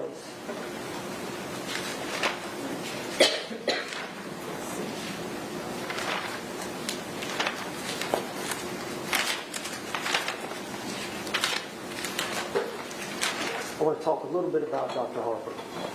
If you remember, Dr. Harper is from Okaloosa County, which is up in the Panhandle, close to where we're from. And she's the doctor that treated Sarah from early on. Remember, this happened in 2020. I think she first saw Sarah Boone shortly thereafter. And over the 4.5 years, saw her 9 times. And did. Oh, I think he almost let it slip that she was incarcerated. I mean, Sarah Boone already said that she was incarcerated, even though they didn't want to bring that up and let the jury know that. But I think he almost said it, and then that's why he tripped himself out a little bit. Hey, Vanessa, I'm new here and you're great. Oh, Vanessa, thank you so much for the 2. I appreciate it. Thank you so much for the super chat. All right, Owens. We're talking about Dr. Julie Harper again. She was the blonde lady with the short hair. They're expert. Did all the testing for post-traumatic stress. Of course, she has the experience from the veterans, and she's testified that she's now just traveling around the state, testifying as a forensic psychologist. But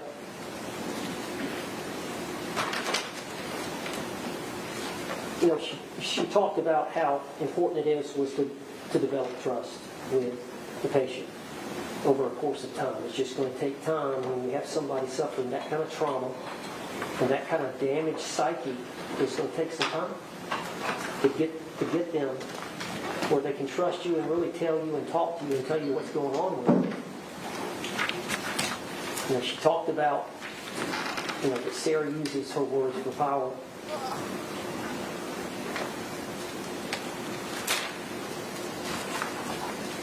I think her testimony, I think the evidence supports that her testimony was credible. Objection. The evidence supports that her testimony is credible. Objection is sustained. I can't give my personal opinion. Okay?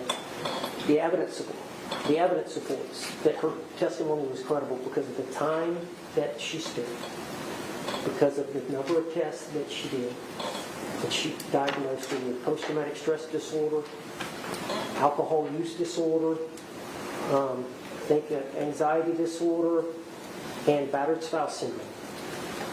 Dr. Warner confirmed that, and Dr. Michael Brannon, the first witness, he was brought in as a subject matter expert, so he hadn't treated Sarah.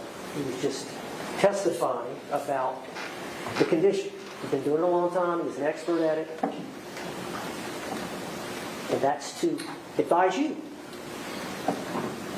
to try to understand what's going on. I don't think there'll be any outbursts coming from Sarah Boone. No, I don't think so. And as crazy as it sounds, in this syndrome, they try to protect the abuser. They're in love with them. They try to protect them. I don't know if you remember that there was a time where Sarah Boone had a conversation with one of the neighbors, and they were talking about something. And she said, "Did you hear anything yet last night?" Remember, she said, "Shh. It's okay." Both George and Sarah lied to the police. They lied to medical people. I don't know if it's shame, but it just comes with the syndrome. That you stay trapped in it. Okay, well, at least he acknowledged that George also lied as well. And then when law enforcement asked what happened, George is like, "Oh, I'm not going to say anything. That's my woman." Okay, he acknowledged George. I think another big, if you'll think about this. When Sarah gets beaten by George, she calls the police. When Sarah gets beaten by George, she calls the police. And a lot of times she just wants him out. Just get him out. Get him to leave. She doesn't want him to get in trouble. She just wants him out. There never was a report of George calling the police on Sarah. She wasn't physically abusing him. The state is trying to present evidence. Did she emotionally abuse it? Sustained. Stricken. Members of the jury will pay no attention to that comment. Give it no weight whatsoever. I believe the evidence that's been presented by the state is an attempt to show that Sarah mentally or emotionally abused George Torres. Again, she's not charged with that. She's not perfect. Some of that was her trauma.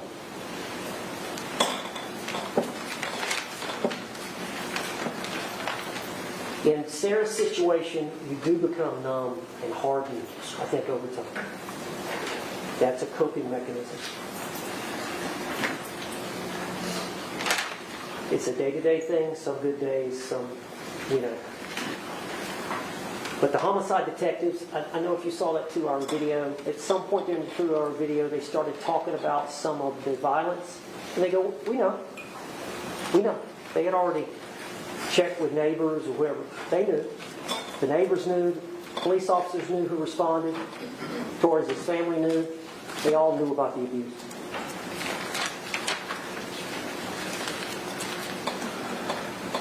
Hi, Kiki.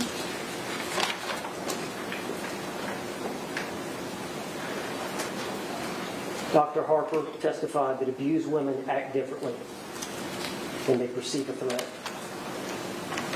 I think Sarah Boone was loyal to a fault to George, even through all the abuse.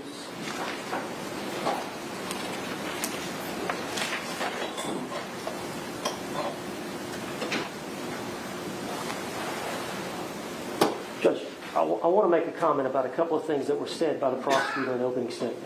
You may proceed. Okay. The prosecutor in opening statement, when he was talking about George Torres passing away, he started talking about Sarah Boone. And his quote was, because I wrote it down, George, in Sarah Boone's mind, George Torres deserved it. George Torres deserved it. That's the position they're taking.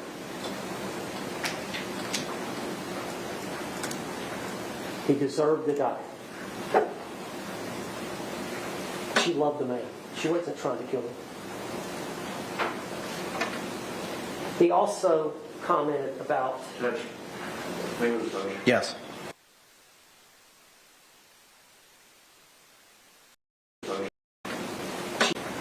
He deserved to die. That's the position they're taking. George Torres deserved it. That's the position they're taking. The quote was, because I wrote it down, George, in Sarah Boone's mind, George Torres deserved it. Oh, in Sarah Boone's mind, okay. Oh, God. Back to the head. He said the state said in their closing arguments that in Sarah's mind, George Torres deserved it.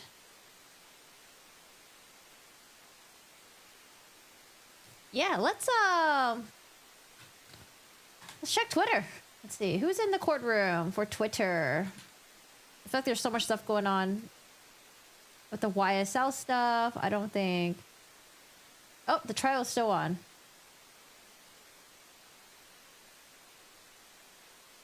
Wait, are they?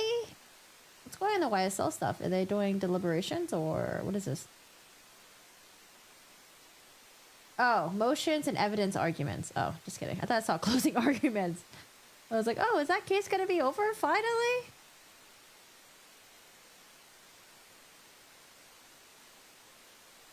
I wonder how the jury is feeling. So, who is doing better so far?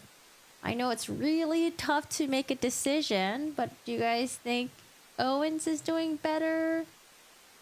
Or do you think the state did better? Thoughts? Comments? Questions? Owens? Yeah, Owens is 63 years old. I think he's around my mom's age.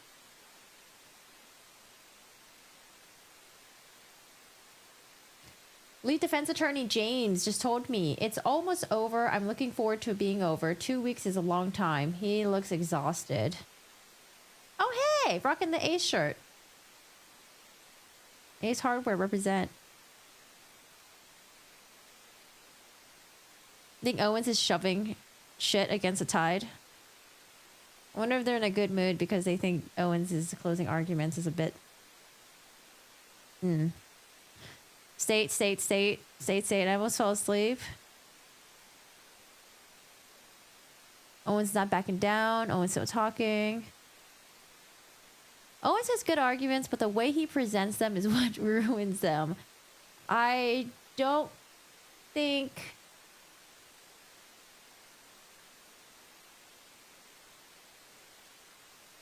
I don't think he was well prepared for the closing arguments.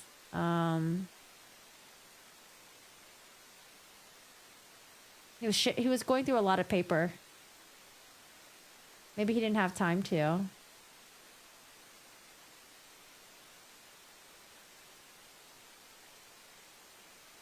I think they should have sandwiched it. Maybe he should have done half and half closing arguments. But maybe Henderson was like, no. I know Henderson is going to come up and make a couple comments. I think that's what he said.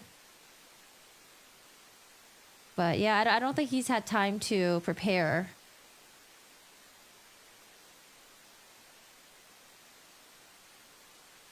Yeah, the state did a really good job. But I feel like the state has been prepared for the past couple of years. They probably had a lot of time to think about this. Yeah, George's family looks like they're in a good mood. So after this is over, let's watch the interview that George's family gave. We were about like halfway through.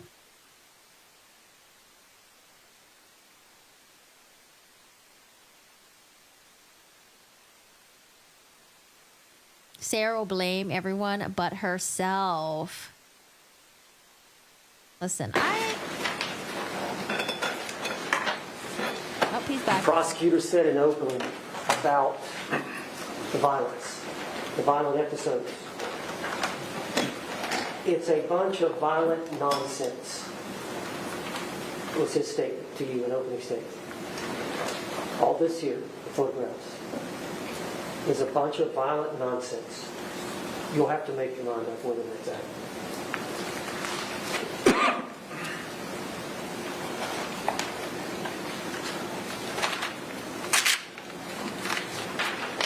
There were a couple of exhibits that I introduced late, and they were no contact provisions, where there had been a court order from a judge, not only a verbal order, but it was reduced to writing. So there was a court order for George Torres not to have any contact with Sarah Boone.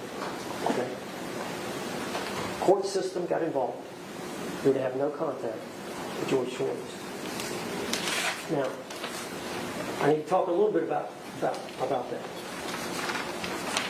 And they talked about coercion, coercive control, power and control. Power and control. Power and control. We know about his abuse. We know he destroyed the home, the TV. We know about his jealousy. We know some of the things he said to her. We know about how he treated her dogs. Nicely when he was sober. We know about how he treated her dogs. Nicely when he was sober. But at times, abused the dogs or threatened to do so.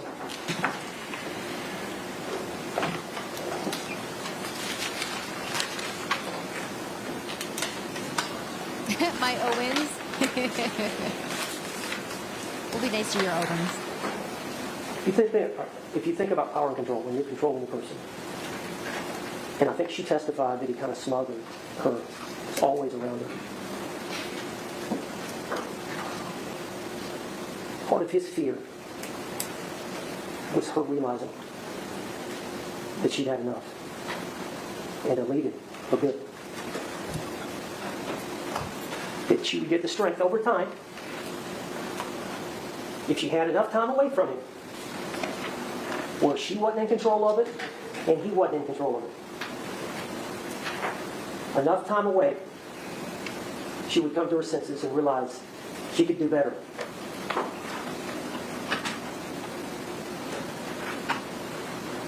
The judge has been given court orders all week. That didn't stop George Torres. George Torres knew he was going to lose control if she had a bunch of time away from him.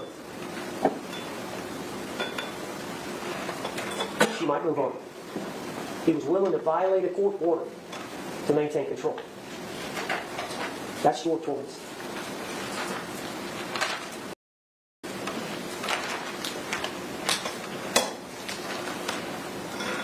I want to show a couple of videos. And I want to say something to you. Shelby is just going to help me. If we could dim the lights. Yes. Shelby!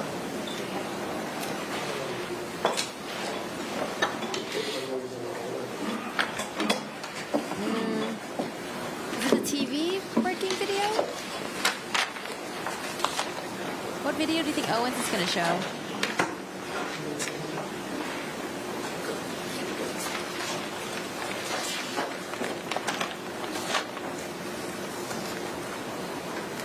This again? Are you sure? Okay. Do you understand? As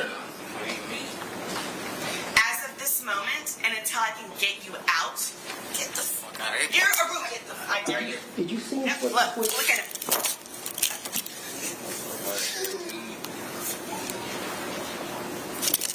Look, get away from me. Get away from me. Get away from me. I'm gonna scream bloody murder. I'm gonna scream bloody murder. Did you see him flip the switch? In that instance? Where he lost it? Even though the video was going. Show the next one.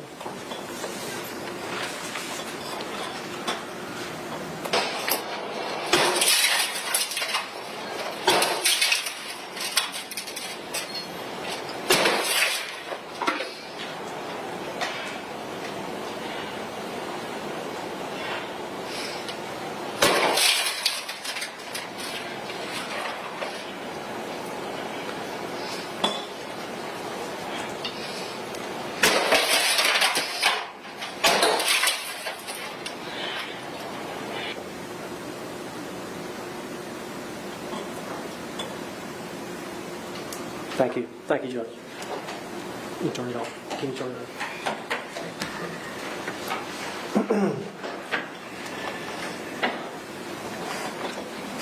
Ladies and gentlemen, I'm going to finish up right here. All right. And Sarah Boone, I've gotten to know. Objection. Improper argument. Sustained.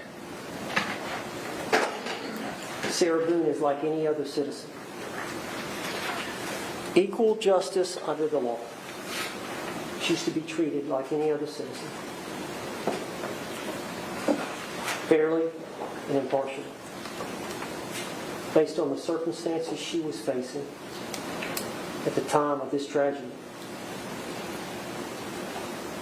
Based on the battered spouse instruction, which is a special instruction that's given when women have a heightened sense of fear and trauma, that you're to utilize in applying her subjective standard to the reasonable standard of what a reasonable person would do under her circumstances in using the force that she used to defend herself. I hope I hadn't missed anything. I've tried my best.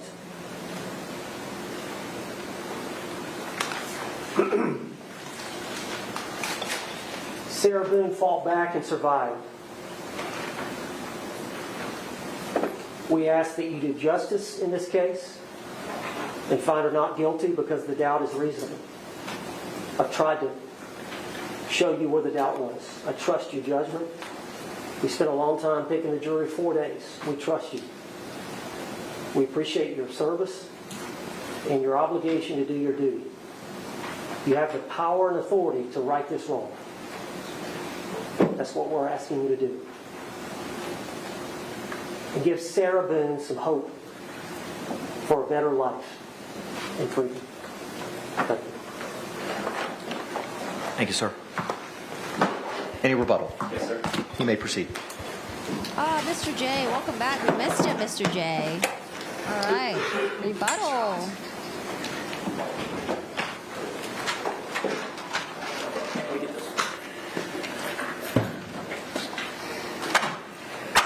What is Mr. J's name? I don't know. Mr. J.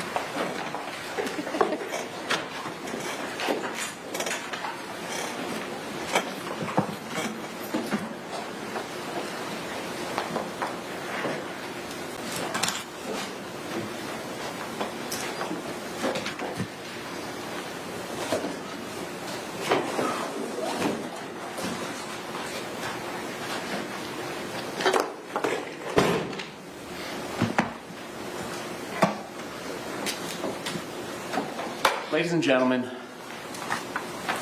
George Torres is dead because the defendant believed he deserved to be zipped shut in a suitcase so that she could make him feel how she felt when he cheated on her, when he choked her, and to hold him there as a captive audience, according to her testimony. Now he has to listen to me. Well, right out of the gate. I don't know what happened to Mr. Henderson, unless Mr. Henderson's supposed to say something after. No, I think the state gets the last word. I don't know what happened to Mr. Henderson. I don't know. I thought I saw Homer Simpson on the tie, or I thought it was like a Jack and Sally, like Nightmare Before Christmas tie. I don't know. It looks very colorful. Looking colorful up there.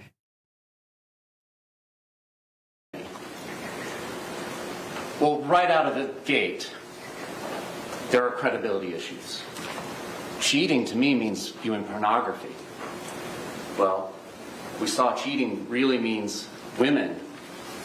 And the heated conversation on June 14th about these women in Facebook. And that is what leads to the arrest on June 15th. He's out whoring, Candy Crush, all the bizarre things that you see in her phone. He uses the legal system as a weapon at times. And that's why I was going through those text messages again, because I was like, wait a second. Did she find out about him messaging other women? And that's why she called the cops on him. And then she said that he did X, Y, and Z. Because remember when, I think June 15th was when the cops arrived and George looked like he was like fucking drunk and sleeping or something. Like he looked like he was like so caught off guard.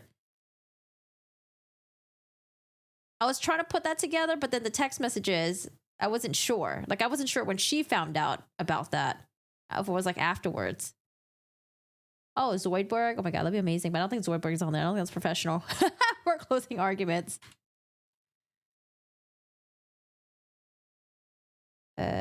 Hold on. Give it a second. The YouTube is thinking. YouTube. Prudence and caution.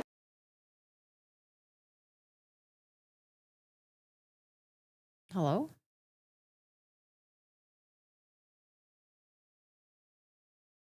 Please don't want me to go back to Mr. Owens. What the hell is this? There are still laws in place about when and how this. What the fuck is going on here? All right, give me a second to find our spot.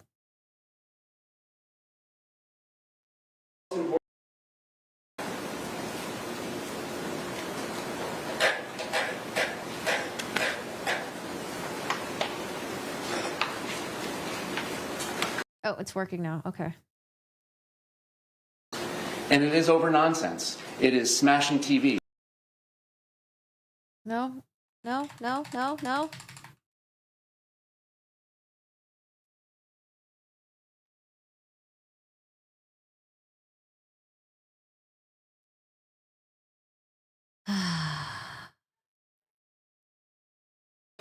To the detectives, to the 911 operator, to the doctor. Her testimony, if it is to be believed, the most favorable light that she has presented of herself, is that at the end of a Sunday fun day, where we are drinking, we're outside by the dartboard, we're doing puzzles, we're doing arts and crafts, and there finally comes a point in time where we're going to play hide and seek. And he says, "Tag, you're it." Even though she's it, she goes upstairs, hides in the shower, eventually gets tired of being there, it's cold, so on and so forth, and she comes back downstairs. And as she comes back downstairs, she can see Mr. Torres fiddling to play. Okay, here we go. I'm sorry, guys. I'm sorry about that. I got to the place where we're at. Okay. Then we'll catch up. We saw cheating really means women. And a heated conversation on June 14th about these women in Facebook. And that is what leads to the arrest on June 15th. He's out whoring, Candy Crush, all the bizarre things that you see in her phone. She uses the legal system as a weapon at times. There's no denying that they are engaging in violent behavior. And it is over nonsense. It is smashing TVs. They call the police and then they're standing there looking bewildered about what to do and who to say and laughing and joking. Ladies and gentlemen, the courtroom is the place for justice, not a suitcase. The reason we have a jury system originally started with the idea that the king, the crown in England, shouldn't be able to go and incarcerate citizens on his whim. So it developed into a system where citizens would have to say, yes, you can take our fellow citizen. But the opposite is also true. A citizen cannot take another citizen's life because he or she feels like it. That likewise requires a jury to decide that it was objectively reasonable for a person of ordinary prudence and caution. Like Mr. Cacciatore argued earlier, battered spouse syndrome is not a license to kill. Past grievances, even being stabbed in the leg, so on and so forth, do not give her the license to kill. There are still laws in place about when and how this can be done in a justifiable manner. I want to talk about the most important jury instruction in this case that has not been discussed very well or thoroughly. Excuse me.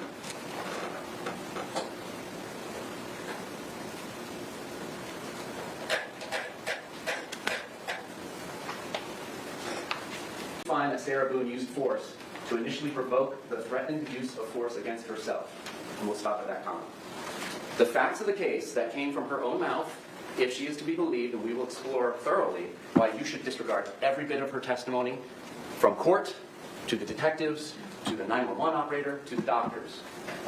Her testimony, if it is to be believed, the most favorable light that she has presented of herself, is that at the end of a Sunday fun day, where we are drinking, we're outside by the dartboard, we're doing puzzles, we're doing arts and crafts, and there finally comes a point in time where we're going to play hide and seek. And he says, "Tag, you're it." Even though she's it, she goes upstairs, hides in the shower, eventually gets tired of being there, it's cold, so on and so forth, and she comes back downstairs. And as she comes back downstairs, she can see Mr. Torres fiddling to place himself inside the suitcase to try and hide for this game. And the lid is not closed and flapping. And out of jest, out of levity, undisputed according to her testimony, she comes over there and zips it shut. Whether it's 100% or enough for 2 fingers to get out, that is something that you decide as the jury. But there came a point in time where the fun and games was over. And Mr. Torres told her that. "Babe, I can't breathe. Sarah, babe, let me out. This is all on video. We don't have to imagine this. This is all on video." 1062. At that point in time, she is using force against him that is not justified. She is the initial provocateur. She is the aggressor under the law. And what level of force is it? I can't breathe. Not let go of my hand, not get your hands off me. I can't breathe. This is no different than 2 people, maybe they're buddies at the bar, similar to an example was given by Mr. Owen, who are wrestling, and one has another one in a headlock, and there comes a point in time where the person on the receiving end of the headlock says, "That's enough, I'm tapping." George Torres was tapping, and she ignored it. And she was kind enough to tell you why. Out of anger, which translates to hatred, ill will, spite, just like that in jury instruction for second-degree murder. She told you exactly why. She got angry. Him saying, "I can't breathe, babe," was what triggered her. Not a fear of imminent harm. Those are her own words. That is the law. These are the 2 paragraphs that solve this equation without getting up on a big whiteboard in college that's 30 feet long, 15 feet high, and a ladder, and somebody's scribbling Latin words and Greek letters for months and months to solve this huge, complicated equation. The equation is solved in 2 paragraphs. She is the initial aggressor. He is saying, "I can't breathe." It is no different than a naked chokehold that she does not let go of. And she told you it's because I want him to listen to me. This is my bully pulpit. This is how he made me feel in the past.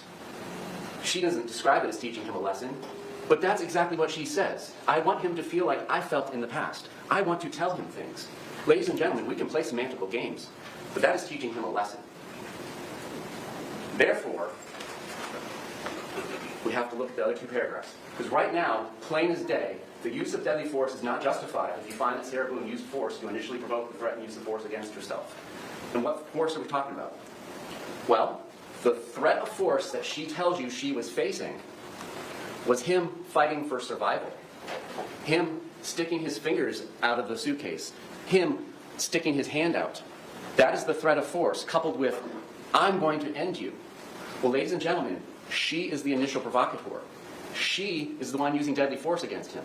If I have somebody in a rear naked chokehold, they are entitled to use deadly force against me to break that chokehold, at least until we're separated.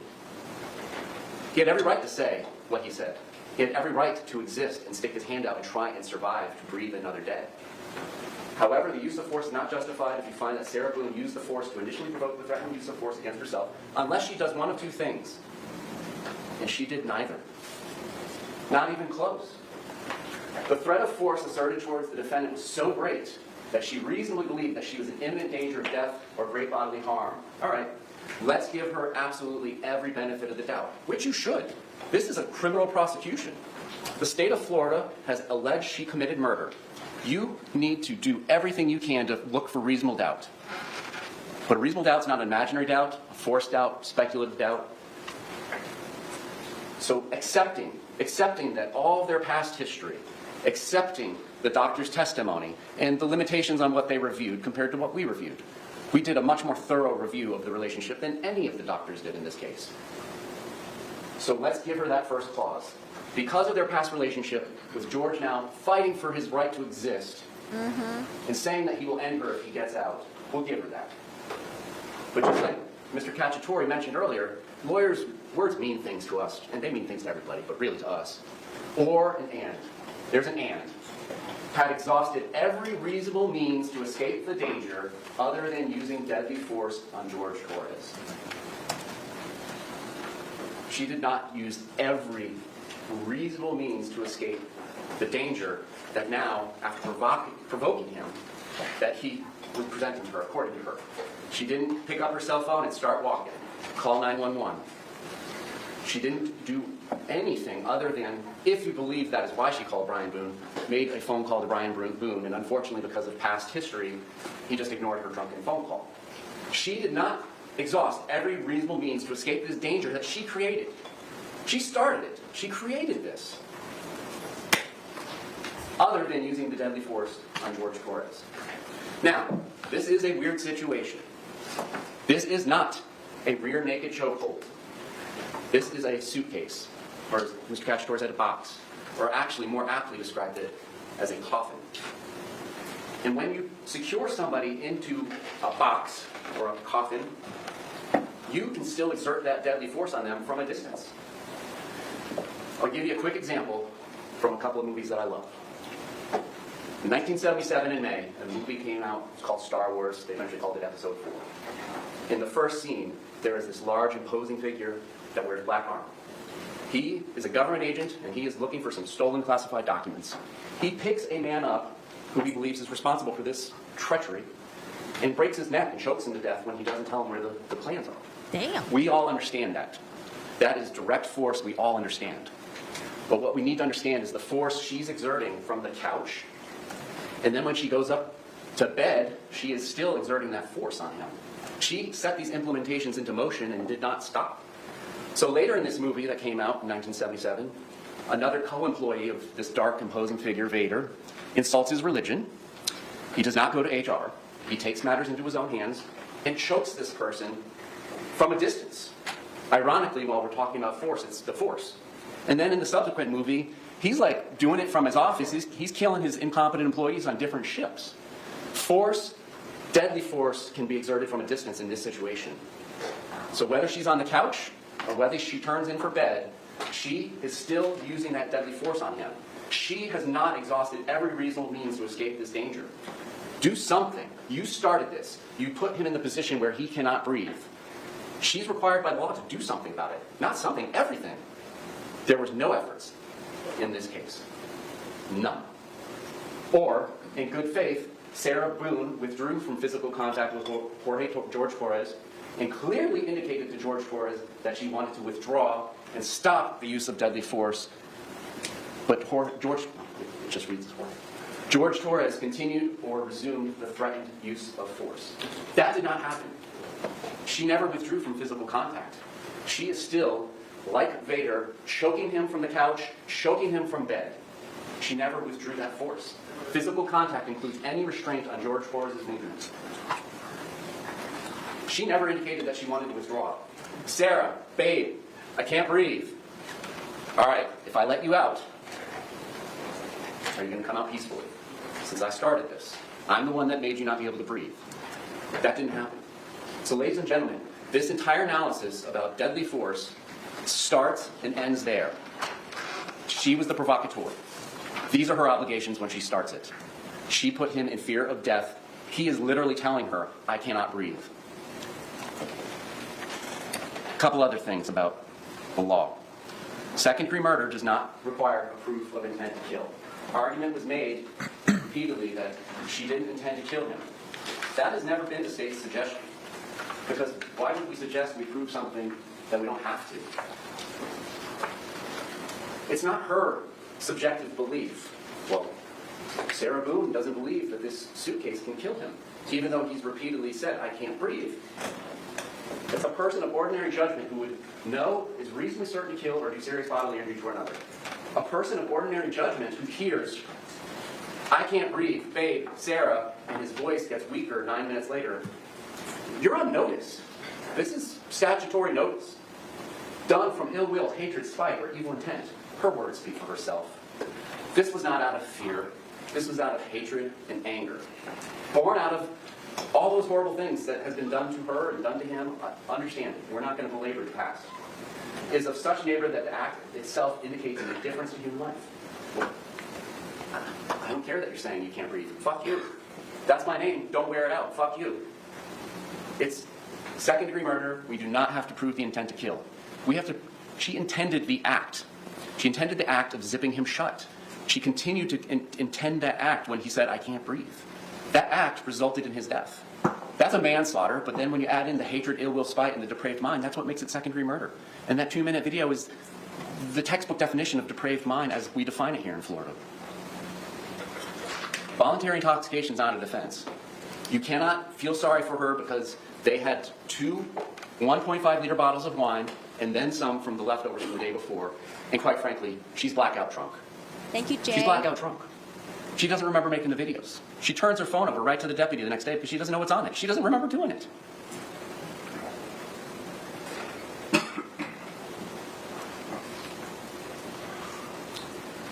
Hey, Another Angie. thing that we just haven't talked about much is her story. She can't be up in the shower hiding and taking a picture at 11:03 p.m., 9 minutes before the video. That portion of her story just doesn't add up. And what it shows is it's more like 20 minutes instead of 11 or 12 minutes that we know he's trapped in what turned out to be his coffin. Let's talk about her testimony at trial. And we'll talk about all the problems. Do it. A lot of her issues Inconsistencies. predated her relationship with Mr. Torres. So it's not attributable to the trauma from Mr. Torres with all the luggage she brought into the relationship. And listen to the way she talks. It's not splitting the bills. It's helping without argument. It's not cleaning up and doing Sunday chores. It's cleaning up so we can relax. It's a reward. She talks about him like he's a child. I need to lead him to the next activity from one to the other. And then you saw all the videos, and I'm not going to belabor it, that we showed in Rebuttal, but the relationship and the power dynamics speak for itself. He was treated like the third dog. And it might very well have been a dog that bit and was violent, but he was treated like a dog. Why are you leaning against my door? Get out of here. Go downstairs. You're worthless. You're garbage. They showed the part of the video where he slaps the phone, but that's after 5 or 6 minutes of being berated and dehumanized in a way that nobody should be treated. He just wanted to get in bed and lay down next to his fiancée. Instead, get away from the side of my door, you useless dog. I thought it might be a good point in time to listen to the music. You know, when does Mr. Torres get to decide what to do? I mean, she paints this picture that he goes off and does all these things on his own, goes and buys wine when he's not supposed to, does all these things when he's not supposed to, but when does he get to do what he wants? Suitcase downstairs for a week so they can donate it. What was in their lives that was preventing them from getting that suitcase to the Goodwill or whatever? Neither one of them worked. True. What's going on? Lucas is over there on Mondays and Tuesdays. The story about the suitcase having already been down there is quite suspect, and we'll get into that more. But again, it's not we went on a trip together, we had a great time. It's, I quote unquote, I recently took him on a trip.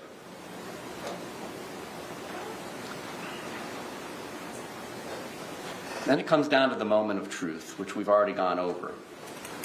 And it's just quite frankly inconsistent because she doesn't, there's no explanation for the picture. Her explanation at trial when I brought it up to her was, I just don't remember. I don't remember this period in time from the picture at 11:03 to when I was supposed to be coming down the stairs. There's a major glitch in her matrix. She shakes the suitcase. Please stop doing this to me. And then his hand gets out. Now she's the point in time when she gets angry and doesn't do what the law requires after basically choking him with his coffin. Beats him into submission with the bat and turns it back over. For the first time ever at trial, she says, I'm going to fucking end you, is what he said. She never told that to even her doctors. We've heard the arguments why she didn't tell the truth to the police and all that. And there's a lot of truth into the argument that was made. There's a lot of truth. When the argument is made that she didn't understand self-defense, what that means, what it comes across as, she makes this story change as she learns about it.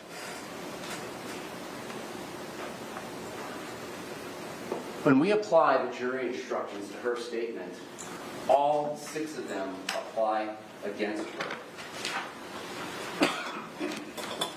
The Matrix movie with Keanu Reeves. Turtle cookies. Won't belabor this since it was discussed earlier, but did the witness have an opportunity to see and know the things about which the witness testified? Even at trial, she admitted that she was intoxicated for the first time. She went back and forth with the police about whether or not she was intoxicated and her standard of drunkenness and whatnot, but she was so intoxicated that she still felt the effects of it at 1 p.m. the following day. The medical examiner told you that alcohol dissipates in the average person. Everybody's different. Tolerance, all sorts of things come into play. But on average, 0.015 grams per deciliter will dissipate every hour. So you can do the math.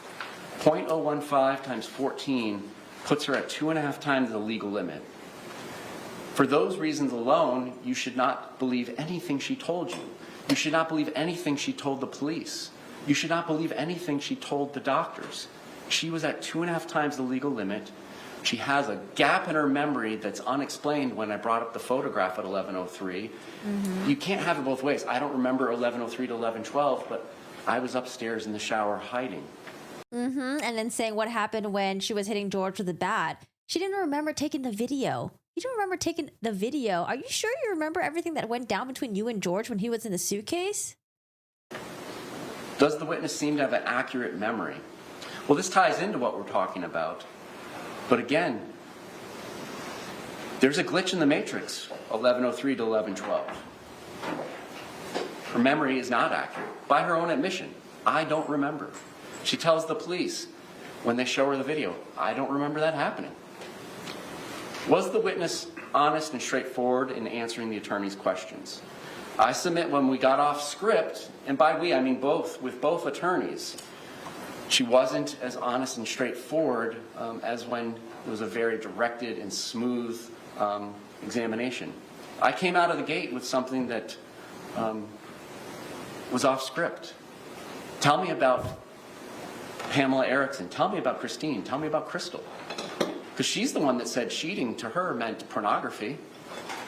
Well, ladies and gentlemen, you know, she knew exactly who those people were, and that she believed that he was cheating on them with her. And apparently she is too, with some guy named Ben. That when I describe this as a violent, nonsensical relationship, that's exactly what it is. It's not to downplay the violence. She got stabbed. She had minor surgery.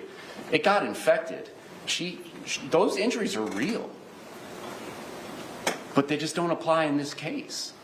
They just don't apply when you use that self-defense instruction when she's the aggressor. If it's to be believed. Judge, I object. Approach. I keep seeing Simpsons in his tie. I can't help it. I see the little eyeballs floating. What an engaging, lively closing argument. Hey, be careful. Don't show the laptop screen. Cameraman. Cameraman can't hear me. Someone text the cameraman. I'm gonna be careful. I can't see Homer. I know I keep seeing like Homer, or I see like a yellow version of... This looks uncomfortable. A yellow version of Bender. All right, you know what? Mr. J has been listening to us. Thank you, Mr. J. He's been listening to us. Cameraman, not so much. Oh, wait, there's cars right out there. Wait, where are they? Oh, is that like a highway? Oh, it looks like they're right next to a highway. You see the dog? Oh, the Simpsons dog. I don't know. It seems very eclectic. That's a very interesting ensemble he's got on for closing arguments. But hey, apparently he had Halloween socks on a couple days ago that were very vibrant looking. He likes to dress up. All right, y'all. I mean, I think Mr. Cacciatore did a really good job. I think Mr.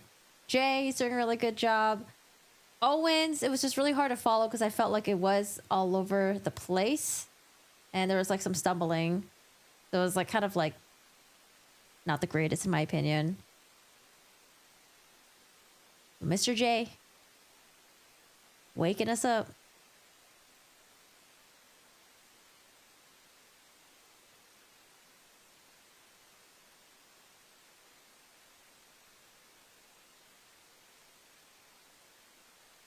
And I think it's good. I think it's good that he's acknowledging that the injuries that she had, like, oh yeah, these are real fucking injuries. Yeah, she had to get minor surgery and then it was fucking infected. Like, yeah, it's pretty fucking bad. So it's good that he's acknowledging that. However, I really like how he prefaced the February 2020 day with, if you go with her version of events, putting her at the best light, this is what happened. Objections overruled. Oh, sorry, Mr. Owens. Objection overruled.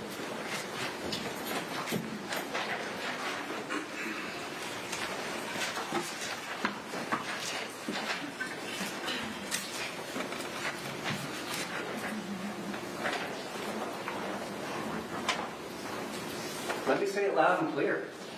Battered spouse syndrome does not have any effect on this case. It has no relationship to this case because she is the aggressor.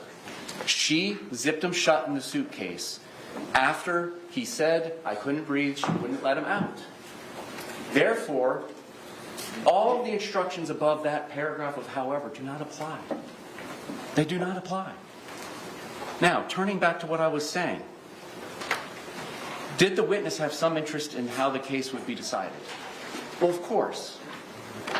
3 out of 4 panels that y'all came from indicated to the judge fear of punishment was more important than the fear of public speaking.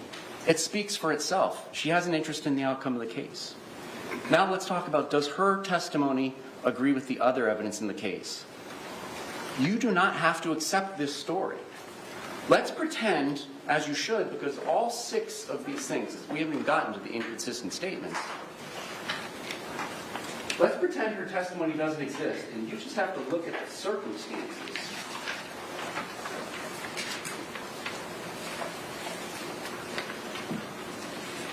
The testimony from the defendant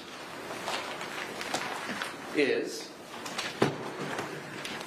George Torres' head is here. You can stand if you need. You've been sitting a long time too. His head is here. His butt is kind of down here. His feet are here.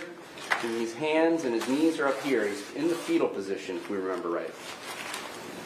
The hematoma on his head is on the left side. The bruises, the deep bruises on his back, are on his left side. That's... Oh, man. Is that where the bars are? That sounds pretty... I thought it was a soft shell case all around. That sounds pretty hard, too. I don't know where the bars are. You hear that? That's solid. You don't have to accept that she put those marks on him when he was in there. The evidence doesn't support it.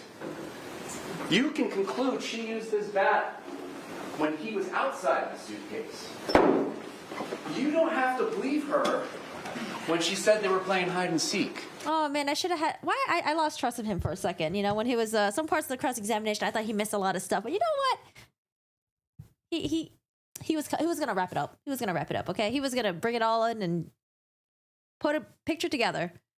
Because here's the thing. I was like, I don't know, man, those bruises... I don't know. They look pretty fucking gnarly, okay? The way that she described them, deep, very deep in color, deep bruising, like... You don't have to believe her because she doesn't know the rules. She came downstairs, saw what she had done, and had all the opportunity in the world to clean up whatever mess may have been at the bottom of the stairs. But ladies and gentlemen, physics doesn't lie.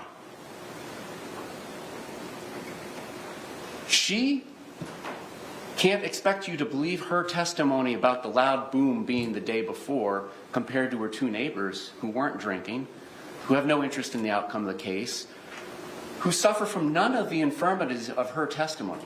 She suffers from all 6 infirmities. When her neighbors say there was a loud boom that night, there was a loud boom that night. Did it shake the wall they shared in common?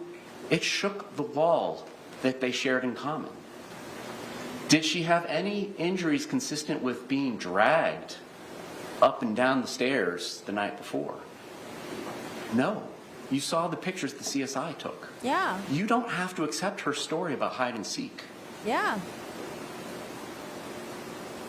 Something made that loud boom.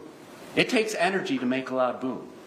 Energy that could very well be in the form of somebody going down some of the stairs, all the stairs, in the suitcase, out of the suitcase. But that's what the evidence supports, is there was a loud boom that shook the walls and interrupted a FaceTime conversation that was so loud that the girlfriend on the other end heard it. Something loud happened. And then there was silence, according to the witnesses. And they can argue that Juan Torres' testimony was great for them. It's great for the state. She was screaming at him already at 7:30 p.m. She was already on her bully pulpit. And we know she doesn't need to put him into the coffin to get on her bully pulpit. There's video after video of her on her bully pulpit telling him how it's going to be, how you're going to live your life. Go take a walk. Do this. Do that. You don't have to accept anything she said. It's inconsistent that he received the hematoma to his head, his bloody mouth. How is his mouth getting bloodied inside the suitcase? That's protected from her and her bat. But that suitcase, a 100-pound drunk woman is not beating through the wood of that suitcase or whatever it is that's making that noise when it's thumped.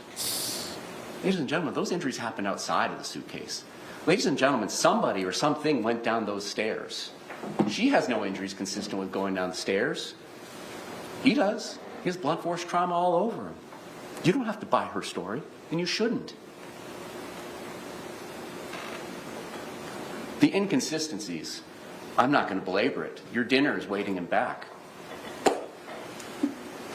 Let's just briefly talk about the experts, and we'll move on to the end. Dr. Brandon was absolutely fantastic. He explained everything that you all needed to know about battered spouse syndrome. And this isn't about whether one of them or both of them had battered spouse, because at the end of the day, she's the initial aggressor, and she had the duty to do the things that the law requires. But it does call into question the credibility of the past power dynamics of their relationship. Whew. Those videos speak for themselves. The officer in the last video asks him, dude, you're a guy. Why don't you do something about this woman, your wifey, who you don't want to rat on for beating you? It's like, man, I'm not a beefcake. I'm not going to rat her out. There's countless examples, if you apply Dr. Brandon's testimony to Juan Torres, that really shows you the power dynamics of the relationship. He was her violent pet. Dr. Harper, I don't find much quarrel with what she says about battered spouse syndrome, and nobody should. I mean, she's the expert. But she's not Miss Boone's treating physician. She's not her treating psychologist. The way it was described in argument, and I believe from Dr. Brandon's testimony, was she's supposed to be a forensic detective. Get to the bottom of this. She's going to come in here at trial and tell you her opinion you should rely upon. With 9 visits, she never asked the defendant what it is the victim said that put you in imminent fear of death or great bodily harm. That's the crux of the matter, Doc. You're never going to ask her what it is he said or did for this grand jury instruction about threat of force or use of force? It's remarkable. And, you know, she didn't review everything that was presented to you. At the end of the day, it's your opinion that matters about this relationship. And again, we agree with Dr. Werner. It doesn't matter. She had the duty to retreat. She had the duty to take the chokehold off. And if it was too dangerous for her to directly take the chokehold off, she had the duty to do something else, everything in her power, to stop him from dying, because she started it. She set it in motion. She used the force grip on him from a distance, the couch and from bed. It was her obligation to stop, and she didn't. But Dr. Werner, she was called by the state of Florida after having evaluated and listened to the defendant give a similar story, and concluded battered spouse doesn't apply. So she was never asked to delve any deeper into it.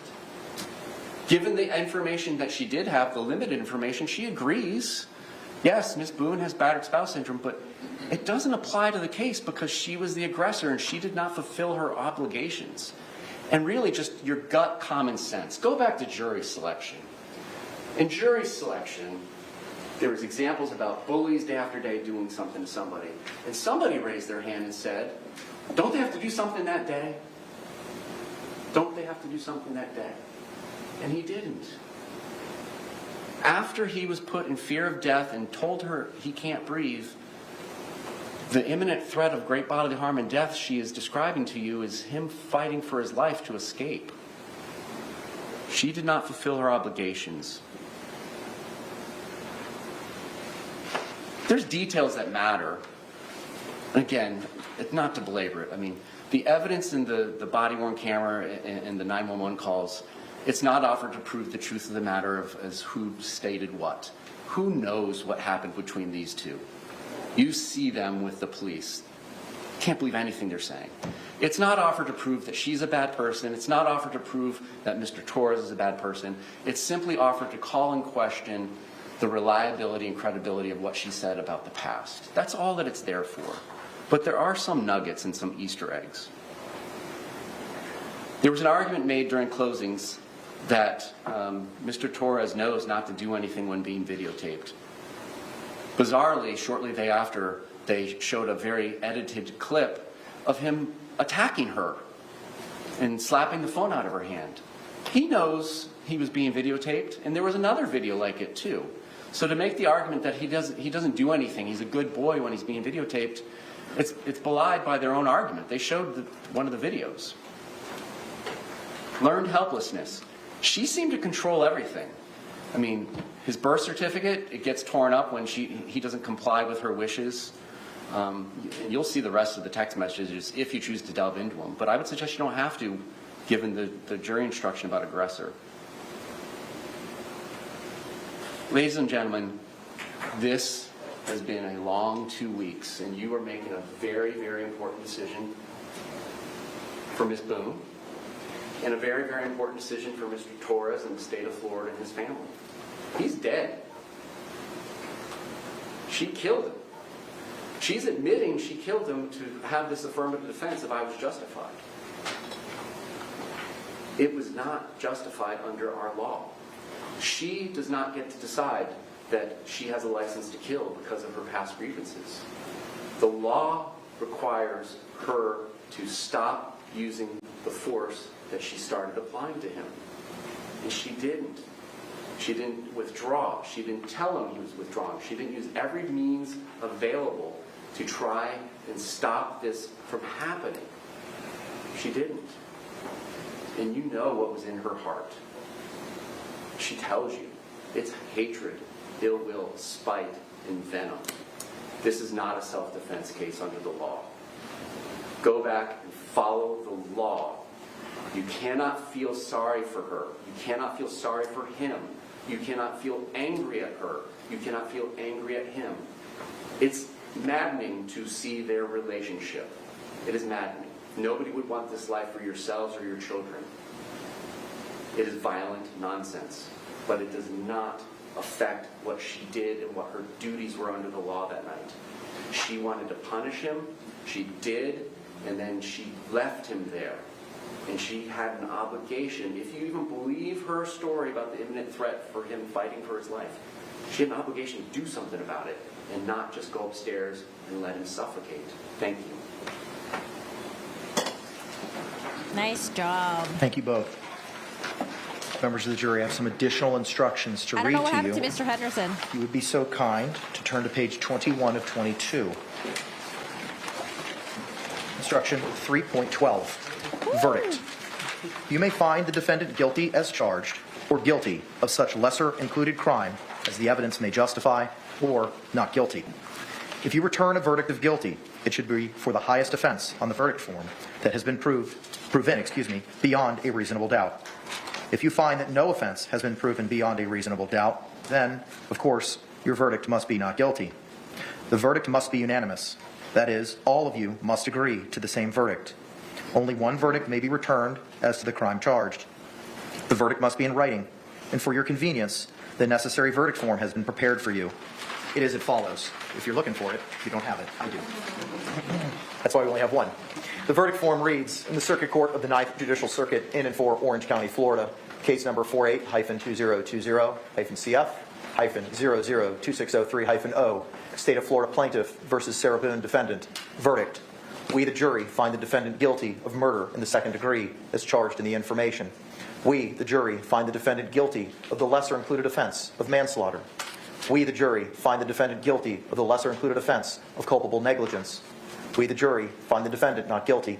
So say we all, dated at Orlando, Orange County, Florida, on this blank day of blank, 2024, signed, foreperson. The final instruction, members of the jury, page 22. Instruction 3.13, submitting case to jury. In just a few moments, you will be taken to the jury room by the court deputy. The first thing you should do is choose a foreperson who will preside over your deliberations. The foreperson should see to it that your discussions are carried on in an organized way and that everyone has a fair chance to be heard. It is also the foreperson's job to sign and date the verdict form when all of you have agreed on a verdict and to bring the verdict form back to the courtroom when you return. During deliberations, jurors must communicate about the... Who's the type of person in my chat that would be the foreperson?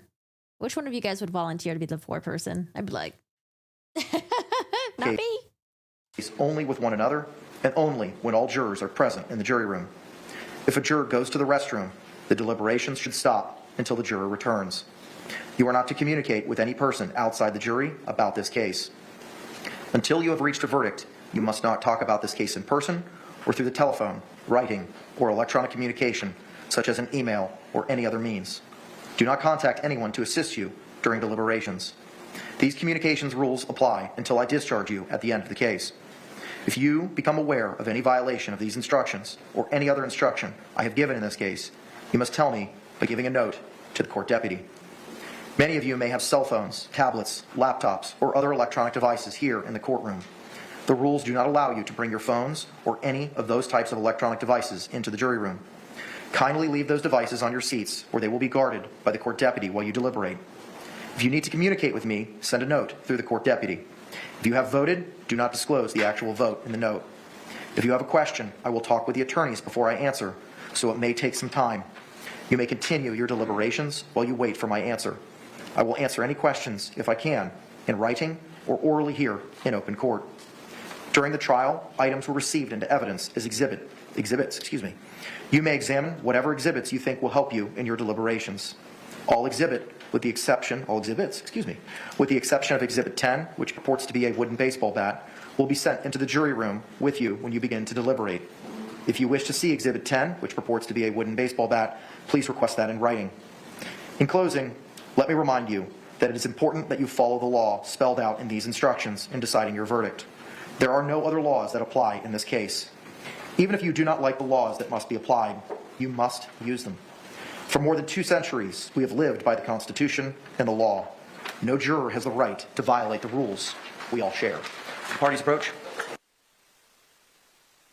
Yeah, I see a lot of me in the chat. I'm too lazy. I would have like bursts of times when I want to be a leader, and then I would be like, no, I'm lazy. Fuck off. Oh, man. All right, let's see what the poll says. When do you think there will be a verdict? 49% of you guys said Monday. Members of our jury, I want to take a moment and thank you for your time, your service, and your participation in this very important process. Oh, you know what? That's because I thought they were going to be done with the closing arguments by 4 o'clock local time. I forgot that it's 7 o'clock over there. Okay. Now that it's late, yeah, it might be Monday. I was thinking today. As I said to you last week, be it Monday or Tuesday, maybe even on Wednesday. Without your sacrifice and your service, the wheels of justice would simply come to a screeching halt. And on behalf of myself, the state, the defense, and Ms. Boone, we thank you for that sacrifice. With that, jurors wearing badge 295, 9, 569, 515, 130, 249, and 448, and 110, you successfully served as our alternate jurors in this trial. I wish I could give you more than my thanks and a hot meal that's waiting for you. But I do thank you for your service and your sacrifice. Courtroom deputy is going to take you out at this time so you can collect your meal, and I'll meet you back there momentarily to give you your jury certificates. Thank you for your service. The rest of y'all, if I didn't call your badge, you need to hang out. So they are the alternatives. All right, 493 votes, 94 votes. Oh, someone just unvoted back to 93. Oh, no, they voted again, 94. Thank you. All may be seated. I'm going to say Monday. For you six, you are that will be deliberating in this case. I thank you again for your time and your service. The exhibits will be brought back to you momentarily, and a meal is waiting for you. We will work till approximately 10 o'clock tonight if you do not render a verdict before then. 3 hours. And I thank you again for your time and your service. I'm going to ask the courtroom deputy to go ahead and take you back now to the deliberation room. 3 hours. Wait, did they get a hot meal or not yet? Because I would be starving if I was over there. All right, more people are saying Monday. All right, Monday. I don't know. I'm saying today. I'm saying today. You can bring your phone with you. There's a basket that the deputy will take and collect for you. Thank you. I would just say for the free food. I don't know. When he said hot meal, that sounded so enticing. Better not be no cold sandwiches. Yes. I mean, have your Discord notification on. That's when I'll go live. That's what I usually do. I'll do a Discord notification once we hear if there's a verdict, and then we'll go live. You all can be seated. Thank you very much. I'm gonna stay around and wait for the verdict. Did you intend for the jurors to take the notes into the deliberation rooms? Yes. Okay, I would object to that on the grounds that it allows one juror to potentially assert that their notes are better than others as opposed to just relying on their memories. Any response? State. Really? That's not the law. There's a verdict form. There's an instruction that I read specifically on that, sir, that no one juror's notes should trump another juror's notes or their memory. So your objection is overruled. All right, nice try, Mr. Mr. J and or Mr. Cacciatore, do you have the clean laptop for the review? Oh, I don't know if you heard him. So he objected having the jurors bring their notepads back to the deliberation room. He doesn't want one juror to assert that their notes are better than someone else's, and therefore it takes priority, superiority. I'm like, dude, then what's the point of them writing those notes? Let them take their notes back there with them. Oh yeah, you guys have your pagers on. Have your pagers on. I'll beep you guys when the verdict is in. Okay, get your pagers on. Beep, beep. By the defense. While we're putting that together, can both the state and the defense review all exhibits that were entered into evidence and confirm they are what they purport to be, so that all exhibits that were entered, with the exception of Exhibit 10, the bat, would be sent back to our jury? Why would they have notepads in the first place then? Lol. Yes, please. I don't know. Because I'm pretty sure you can't take those notepads with you on your breaks. You can't take it home. You can't review them. You leave them there. I don't know. Do you think Sarah's heart rate? Do you think she's nervous? I don't know. Do you think she's nervous?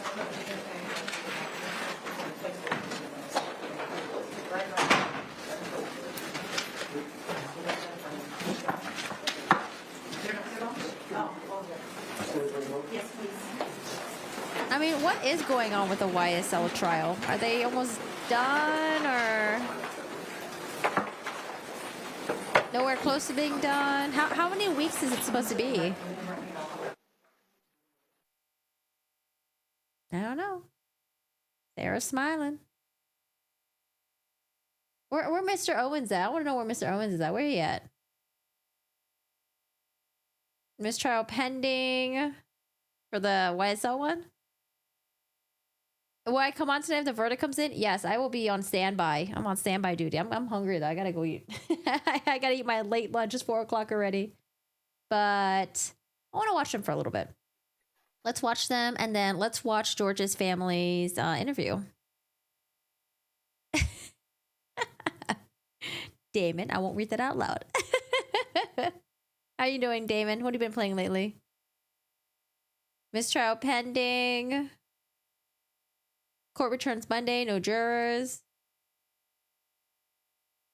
The YSL trial needs to be dismissed as a mistrial. It's the most corrupt trial I've ever witnessed. The state and Fannie Willis office needs to be charged with RICO. The Fannie Willis I watched her testimony. It was fucking hilarious. She was like, I heard they were talking about me and I stopped what I was doing. I ran my ass over there. And I came here to testify. But I had no idea what was going on though. I was like, is this I don't know, is it like a Carrie Morrissey moment there?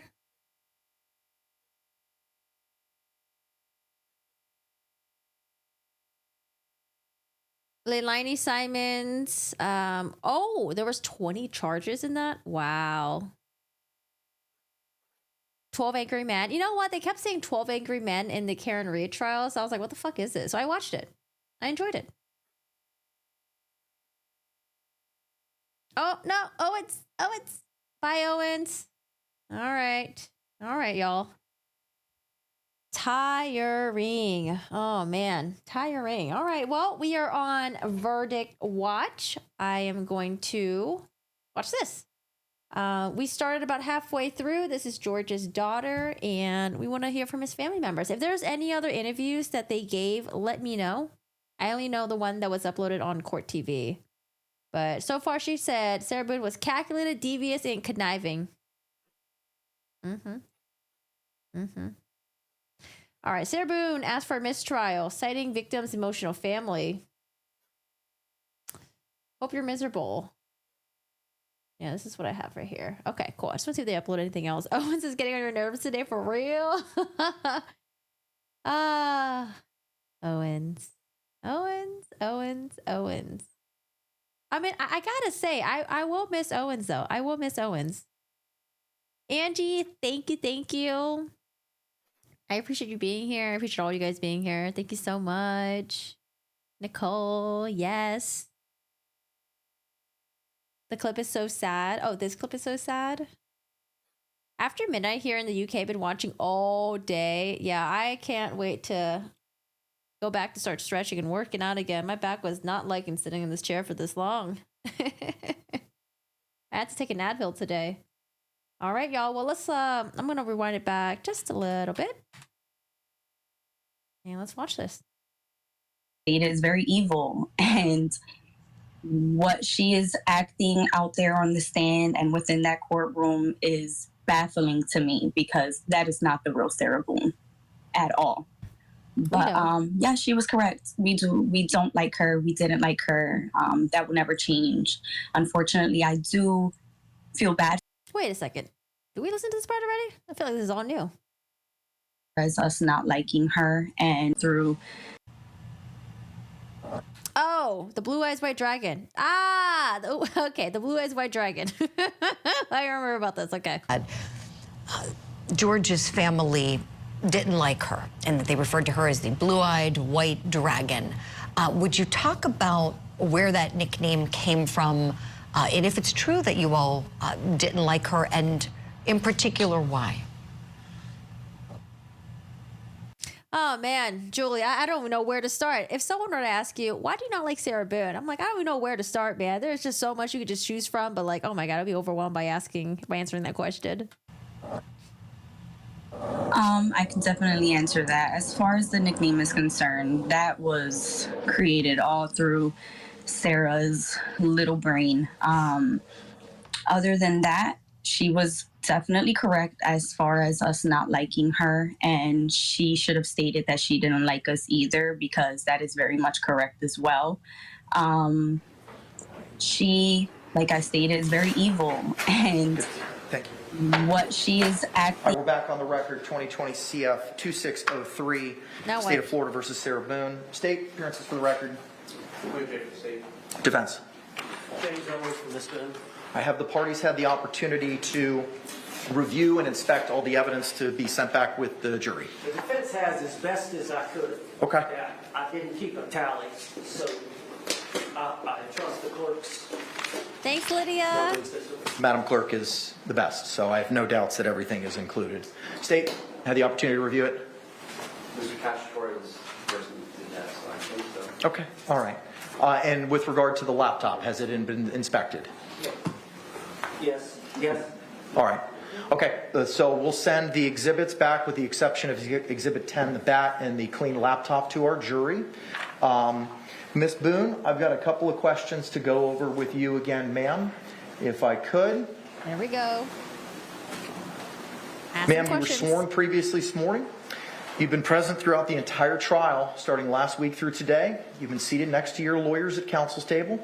You've had the opportunity to observe the opening statements. I wonder if this is something that she thinks is asked to every defendant, or, I mean, to me, it seems like this is kind of a special case. So he's doing it specifically for Sarah Boone because, you know, how Sarah Boone is. I don't know if this is something they do normally in cases, but it seems like this is something that's like tailored to Sarah Boone. I wonder if she thinks that, oh, these are the questions that they ask everyone, not just me because I'm special. The direct examination and cross-examination of all the state's witnesses, the direct examination and cross-examination of all the defense witnesses, and the opening or the closing statements as well that were presented by both sides. Really? I've never seen a trial where they asked the defendant this. You've also had the opportunity to observe all of the exhibits that were presented as evidence in this case. Are you satisfied with your lawyers up and until this point? Like this question? I haven't heard of this. I've heard of do you understand that if you don't want to testify, you don't have to, blah, blah, blah, will be used against you, blah, blah, blah, and all that stuff. But like asking like, oh, are you satisfied with your attorneys? Okay, do you agree with what they're doing so far? I don't remember this. Absolutely. And are you in agreement with the strategy utilized in your defense? Yes. Maybe they The do. last issue that I need to address is the state's request for in-camera hearing regarding financial arrangements between defendant and defense team. State, what is your concern? Oh, is it the conflict of interest thing? Mm-hmm. Very expensive defense, and she's indigent, and there are bar rules that limit the ways that things can be done. I don't know what's going on. It's none of my business unless it's raised in the 3850, so if there's an in-camera proceeding, I would ask to be sealed, and there won't be any need to get into it unless there's a 3850 claim that there's a conflict of interest. Is there anything other than concern or speculation that you have? Just things in passing that have been said and observed. It's a very... Oh, the conflict of interest thing. Oh, man. All right. I don't know if you guys were here yesterday. I think it's because I said bye to you guys yesterday. And then I was like, oh, wait, I forgot. I was going to cover this. It's really short. It'll take 2 minutes for me to read it. If you guys missed it, I'll read it again shortly. It's also in the end of my last video. But since I'm right here, I might as well just read it for y'all. Let me see if I can find it. The conflict of interest, financial arrangements. So it was circulating that Owens, even though he's not taking direct payment from Sarah Boone, but he agreed to take on this case, so he would have the book rights for this. Apparently that was circulating around a bit, and I think Surviving the Survivor did ask Owens yesterday, and Owens says, absolutely not. That's not true. So, seems like it could be rumors.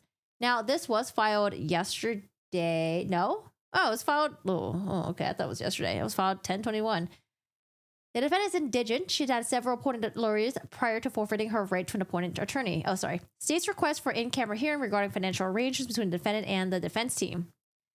I'm just going to get straight to it. The defense team is expending a tremendous amount of cost, having traveled from Milton, Florida to Orlando, Florida for a several-week trial. The team returned to Milton, Florida prior to the arrival of Hurricane Milton in central Florida and then traveled back after it had passed, incurring additional costs. The state is concerned about potential conflict of interest between the defendant and her team. The only way for the court to know if there's actual conflict of interest rather than a potential conflict of interest is to review the financial arrangements between the defendant and her team. If there's an actual conflict, the defendant can't waive this right with clear, unequivocal, with ambiguous language. For a waiver to be valid, the record must show the defendant was aware of the conflict of interest, that the defendant realized the conflict could affect the defense, and the defendant knew of the right to obtain other counsel.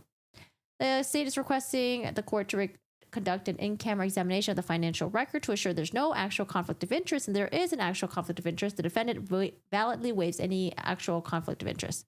All right. That's what he's talking about. Very expensive defense.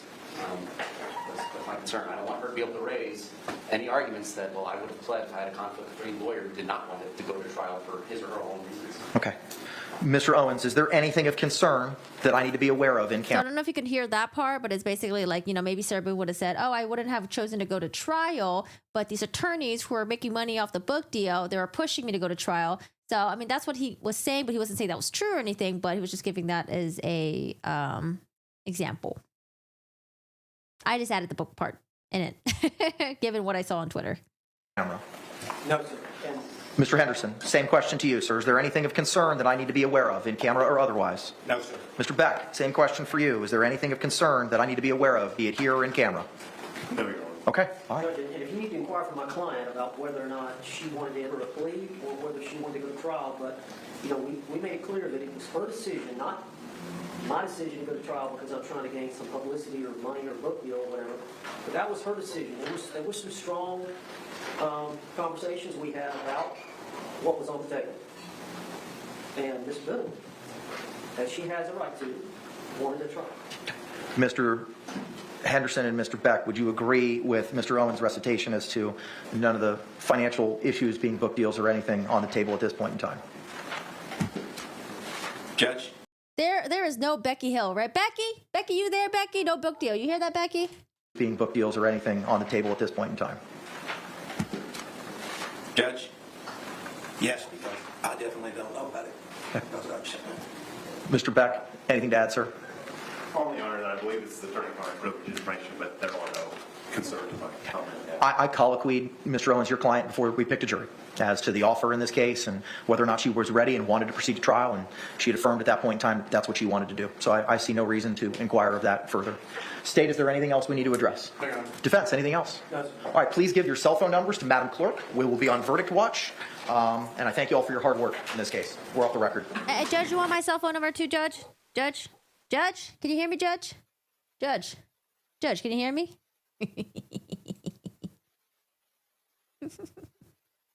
May the force be with you. Oh, yeah, hit the like button. Yeah, if you guys enjoy, hit the like button. Thank you so much, Chada. Verdict watch. Oh, God. We are on verdict watch. Here. Verdict watch. All right, let's go back to the interview.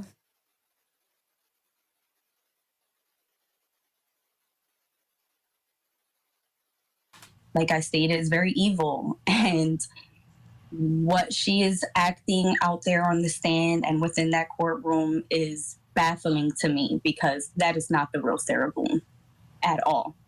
But yeah, she was correct. We don't like her. We didn't like her. That will never change.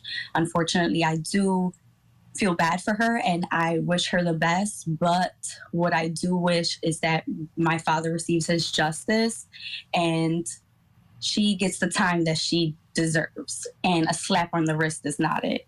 Other than that, as far as a relationship with Sarah, one that was a good one, there wasn't one. We tried, we definitely tried, but she did not. And Victoria, thank you for sharing all of that. I want to go to your mom now. Dolores, you were married to George for 14 years. I have three beautiful children with him. Two of them are here with us today, Destiny and Anna Victoria.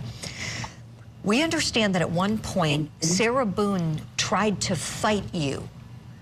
Tell us about that. Not per se fight me, because we've only, I want to say that we've had one engagement, which was for my children's birthday party that they attended later in the evening.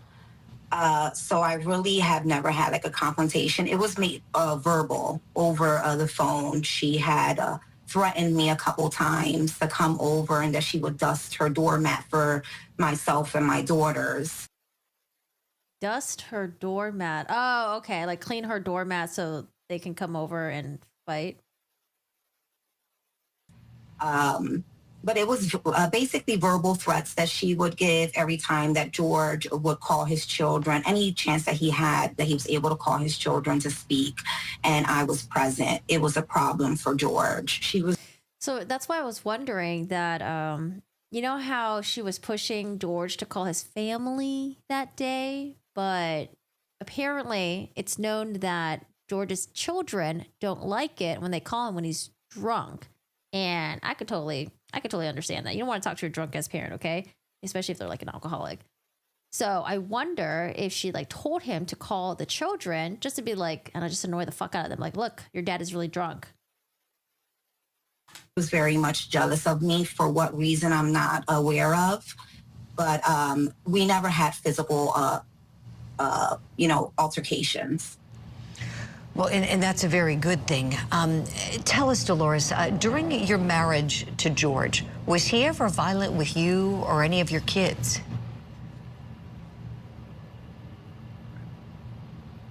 He was never violent with my children. We would have normal husband and wife family spats here and there, but never to the point where police were ever involved, DHS was ever involved. We were never that type of family.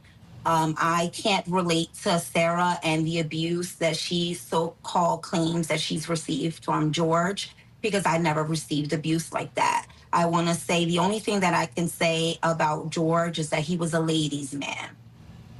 Gotcha. Okay. And so just to be very clear here, did anything physical ever take place in terms of physical violence that he inflicted on you? Oh, I'm glad that she's clarifying.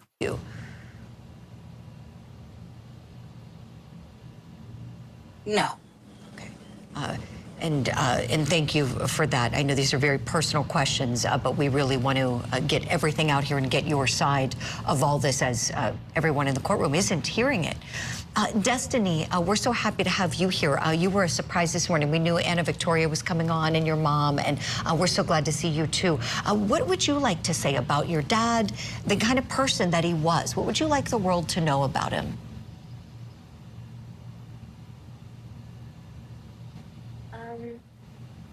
My dad was an amazing person. He was my best friend. Nobody's perfect, but my dad was very loving. Everybody loved him back. He didn't deserve what happened to him. I don't think anybody deserves to die like that. I was 15 when it happened. I ended up being very depressed and going through suicidal thoughts and things of that nature. Yeah, we're just really trying to get my dad justice. We know you are. We know you are. And Anna Victoria, back to you really quickly. You said that no one has reached out to you. Has the prosecutor's office reached out to your family?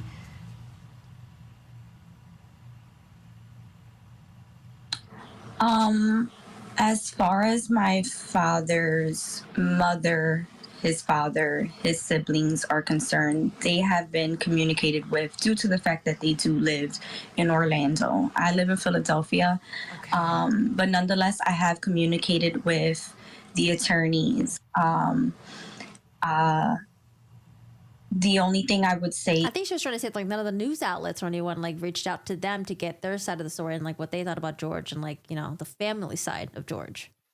is I've never been contacted in regards to who my father was. I'm not sure if Sarah Boone deleted the calls or anything like that, but I'm sure those things were able to be, you know, brought back up.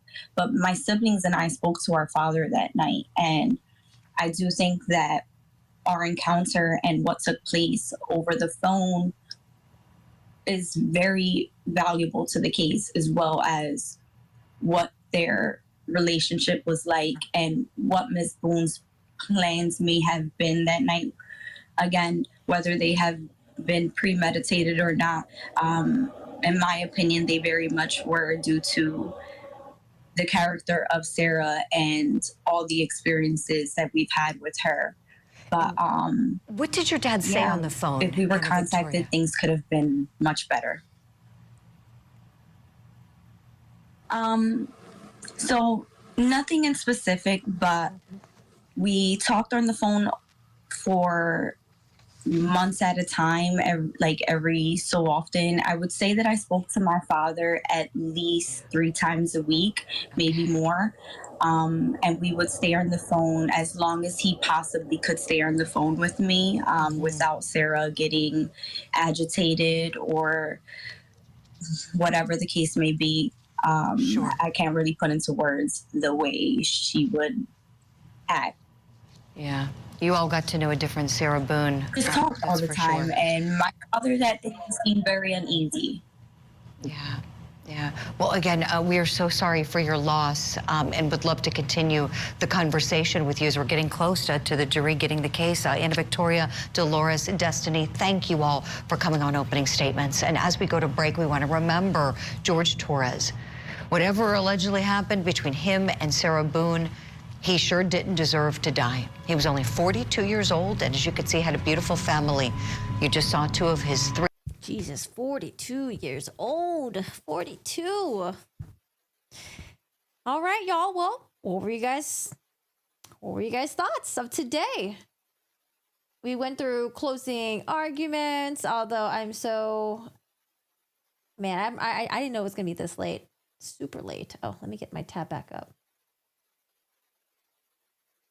All right, so the poll, 48% say Monday, 44% say Tuesday, or today, and then 7% say Tuesday, Wednesday. I don't know, I still say tonight. Have a hard time seeing him just sitting on the floor. Text me when the jury comes back. Oh yeah, if you guys haven't really, feel free to join the Discord. I will send out the notification when I go live for the verdict. Feel free to join the Discord and have your notification on, or just have your YouTube notification on and you'll just get a notification when I go live. But Discord, you do get a little bit more of a heads up. You need to go to sleep? Yeah, get some good sleep. Thank you, Dan. Thank you so much for the support. I appreciate it. What time do they release the jury for?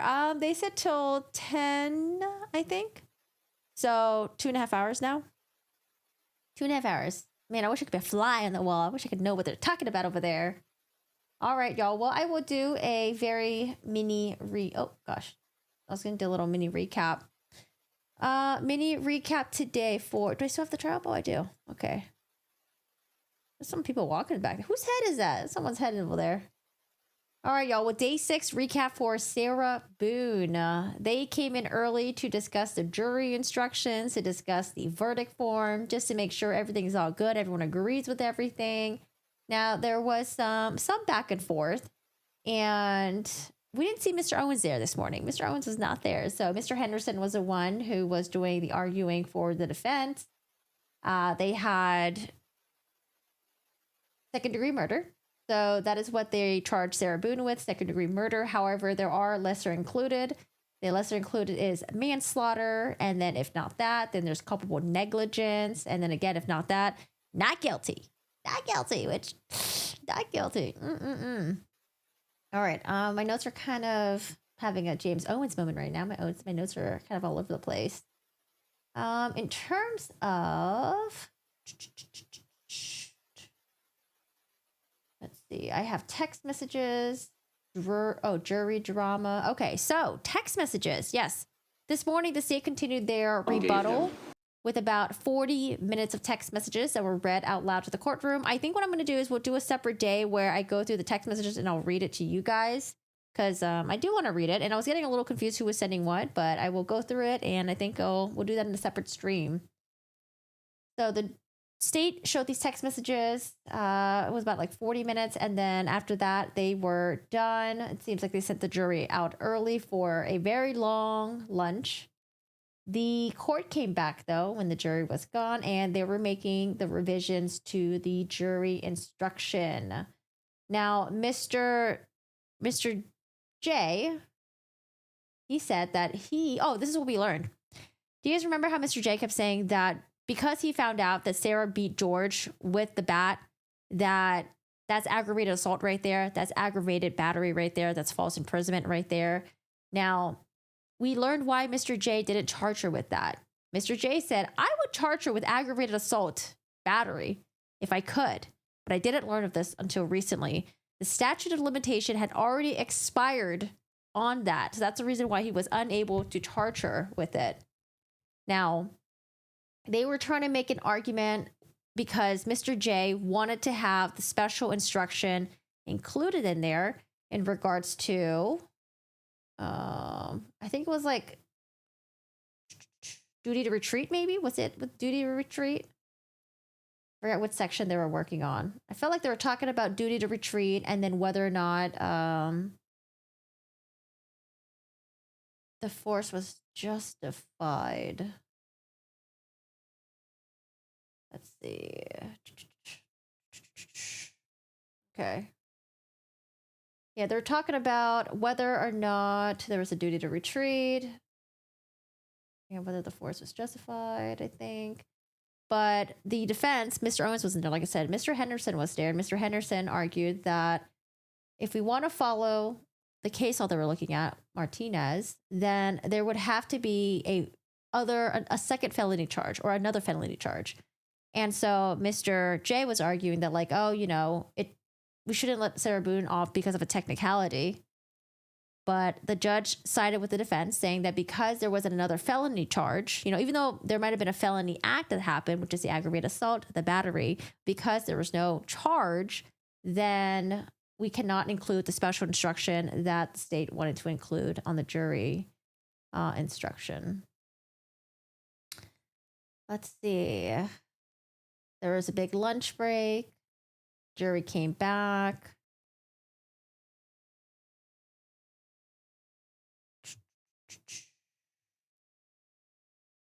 Jury came back. We did the closing arguments with Mr. Cacciatore. Mr. Cacciatore did the closing arguments, and I think he did a really good job. He actually had his ace attorney moment where he was just standing there pointing at Sarah Boone. So he did the closing arguments. I think he did a really good job. Mr. Owens did his closing argument. I don't know what happened to Mr. Henderson. He was supposed to say something towards the end, but I don't know what happened, but he didn't. Mr. Owens did his closing arguments, and honestly, I think Mr. Owens did way, way, way better in the opening statement. I thought his opening statement was not bad. I thought he did a pretty decent job, and he was able to kind of give a preview of what Sarah Boone was going to argue, and maybe give us a little bit of maybe instill a little bit of doubt in us about some of the things that they were going after Sarah Boone with. But I think he did a pretty decent job in opening statement. His closing, however, I felt like was disorganized and it was all over the place. I was trying to follow him the best I could. At some point, I kind of just started tuning him out a little bit, or kind of just getting distracted with other stuff. But I just felt like it was all over the place, At some point, he started getting it back together, and it was like, okay, this is not bad. And then it kind of just fell apart again. So I thought he did And then the state, they got their rebuttal closing argument, and that was handled by Mr. J. And I think Mr. J did an excellent job. I think he did really, really well. I'm so glad that Mr. J went into some things that we've been talking about in the chat, right? Whether or not the damage that George got from the baseball bat, whether or not it was inside the suitcase or whether it was outside the suitcase. And Mr. J told the juror that, you don't have to believe her version of events. You don't have to believe her story. She was super drunk. How is it possible that she remembered exactly how the hide and go seek thing went down, forgot a chunk of time, and then remembered exactly the events of George in the suitcase and her getting mad and poking him? But she had a hard time recalling other things, right? We can't trust her in her memory. She was drunk. She was wasted. Can't trust in her memory.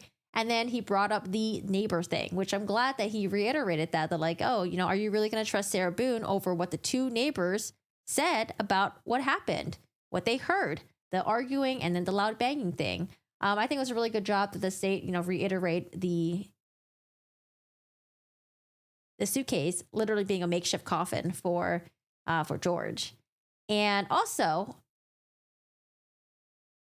when talking about whether or not George has sustained injuries from being inside the suitcase while getting hit by a baseball bat or outside the suitcase, I think Mr. J did a really good job with the demonstration that, I'm trying to see if I can find it. Mr. J basically took the suitcase, showed it to the jury, and then basically said, okay, George's head would have been here, his back would have been here, his legs would have been here. However, when he flipped it over, he took the baseball bat, and he's like, this is where George would have been, and he hit it. It was like, there was like a hard piece of wood or something in there, basically showing that what Sarah Boone said is not consistent. It's not consistent. There's a piece of wood here that would have, helped protect George from getting those extensive dark bruising that George had. It seems like it's possible that George's injuries could have been consistent with maybe being pushed down the staircase, inside a suitcase or outside of a suitcase. What else did he say? I think those are the ones that really stood out to me. He made a lot of references.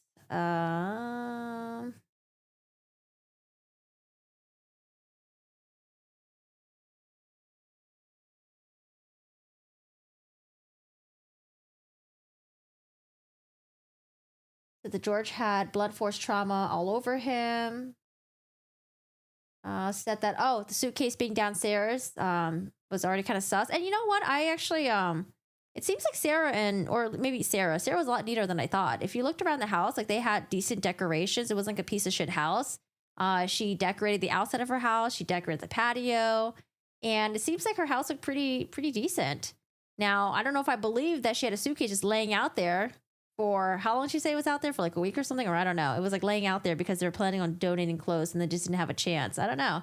I think Mr. J brings up a good point that it was sus that the suitcase apparently was already there. But yeah.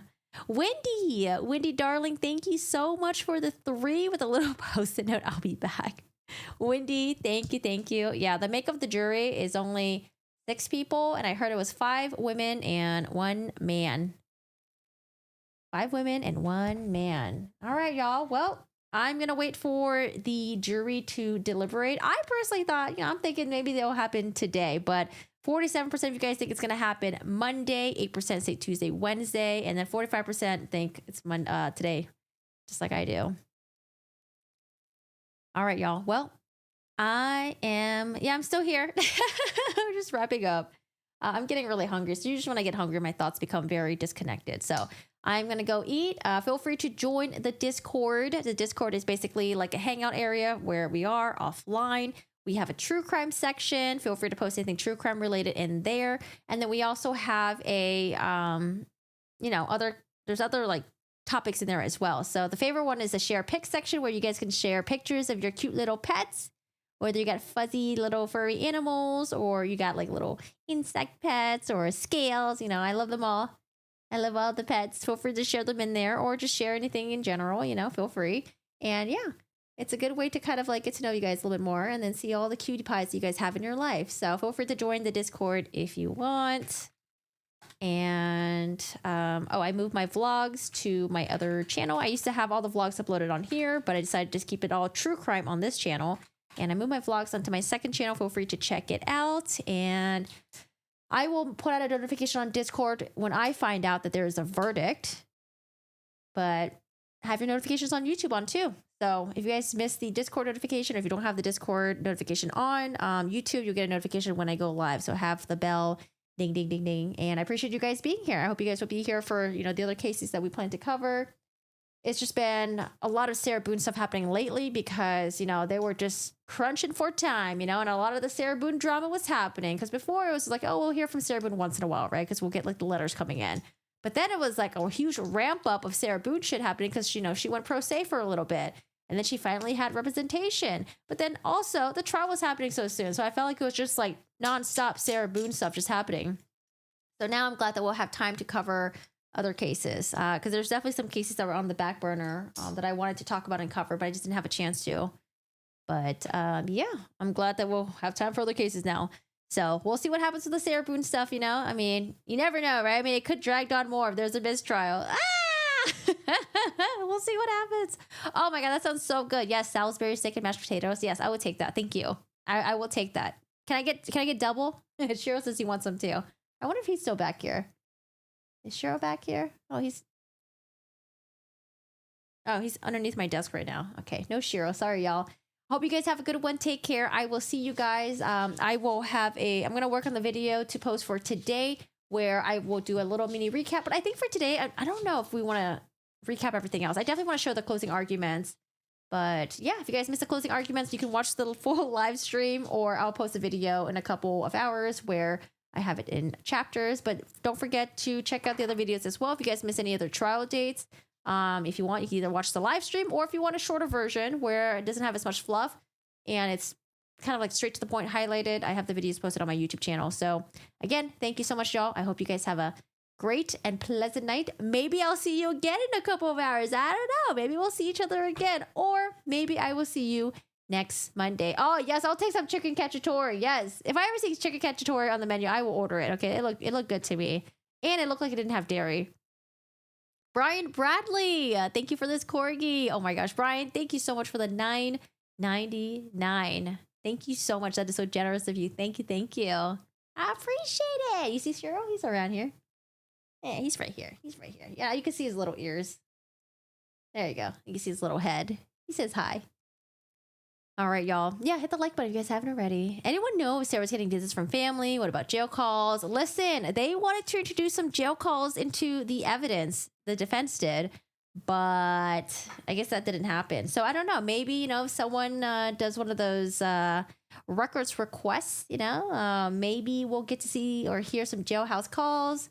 I want to get the transcripts of the depositions that were taken. I want to read those. If you know anyone that gets their hands on those, let me know, because I would be down to do a deposition transcript reading on stream. I like doing those. Those are very fun.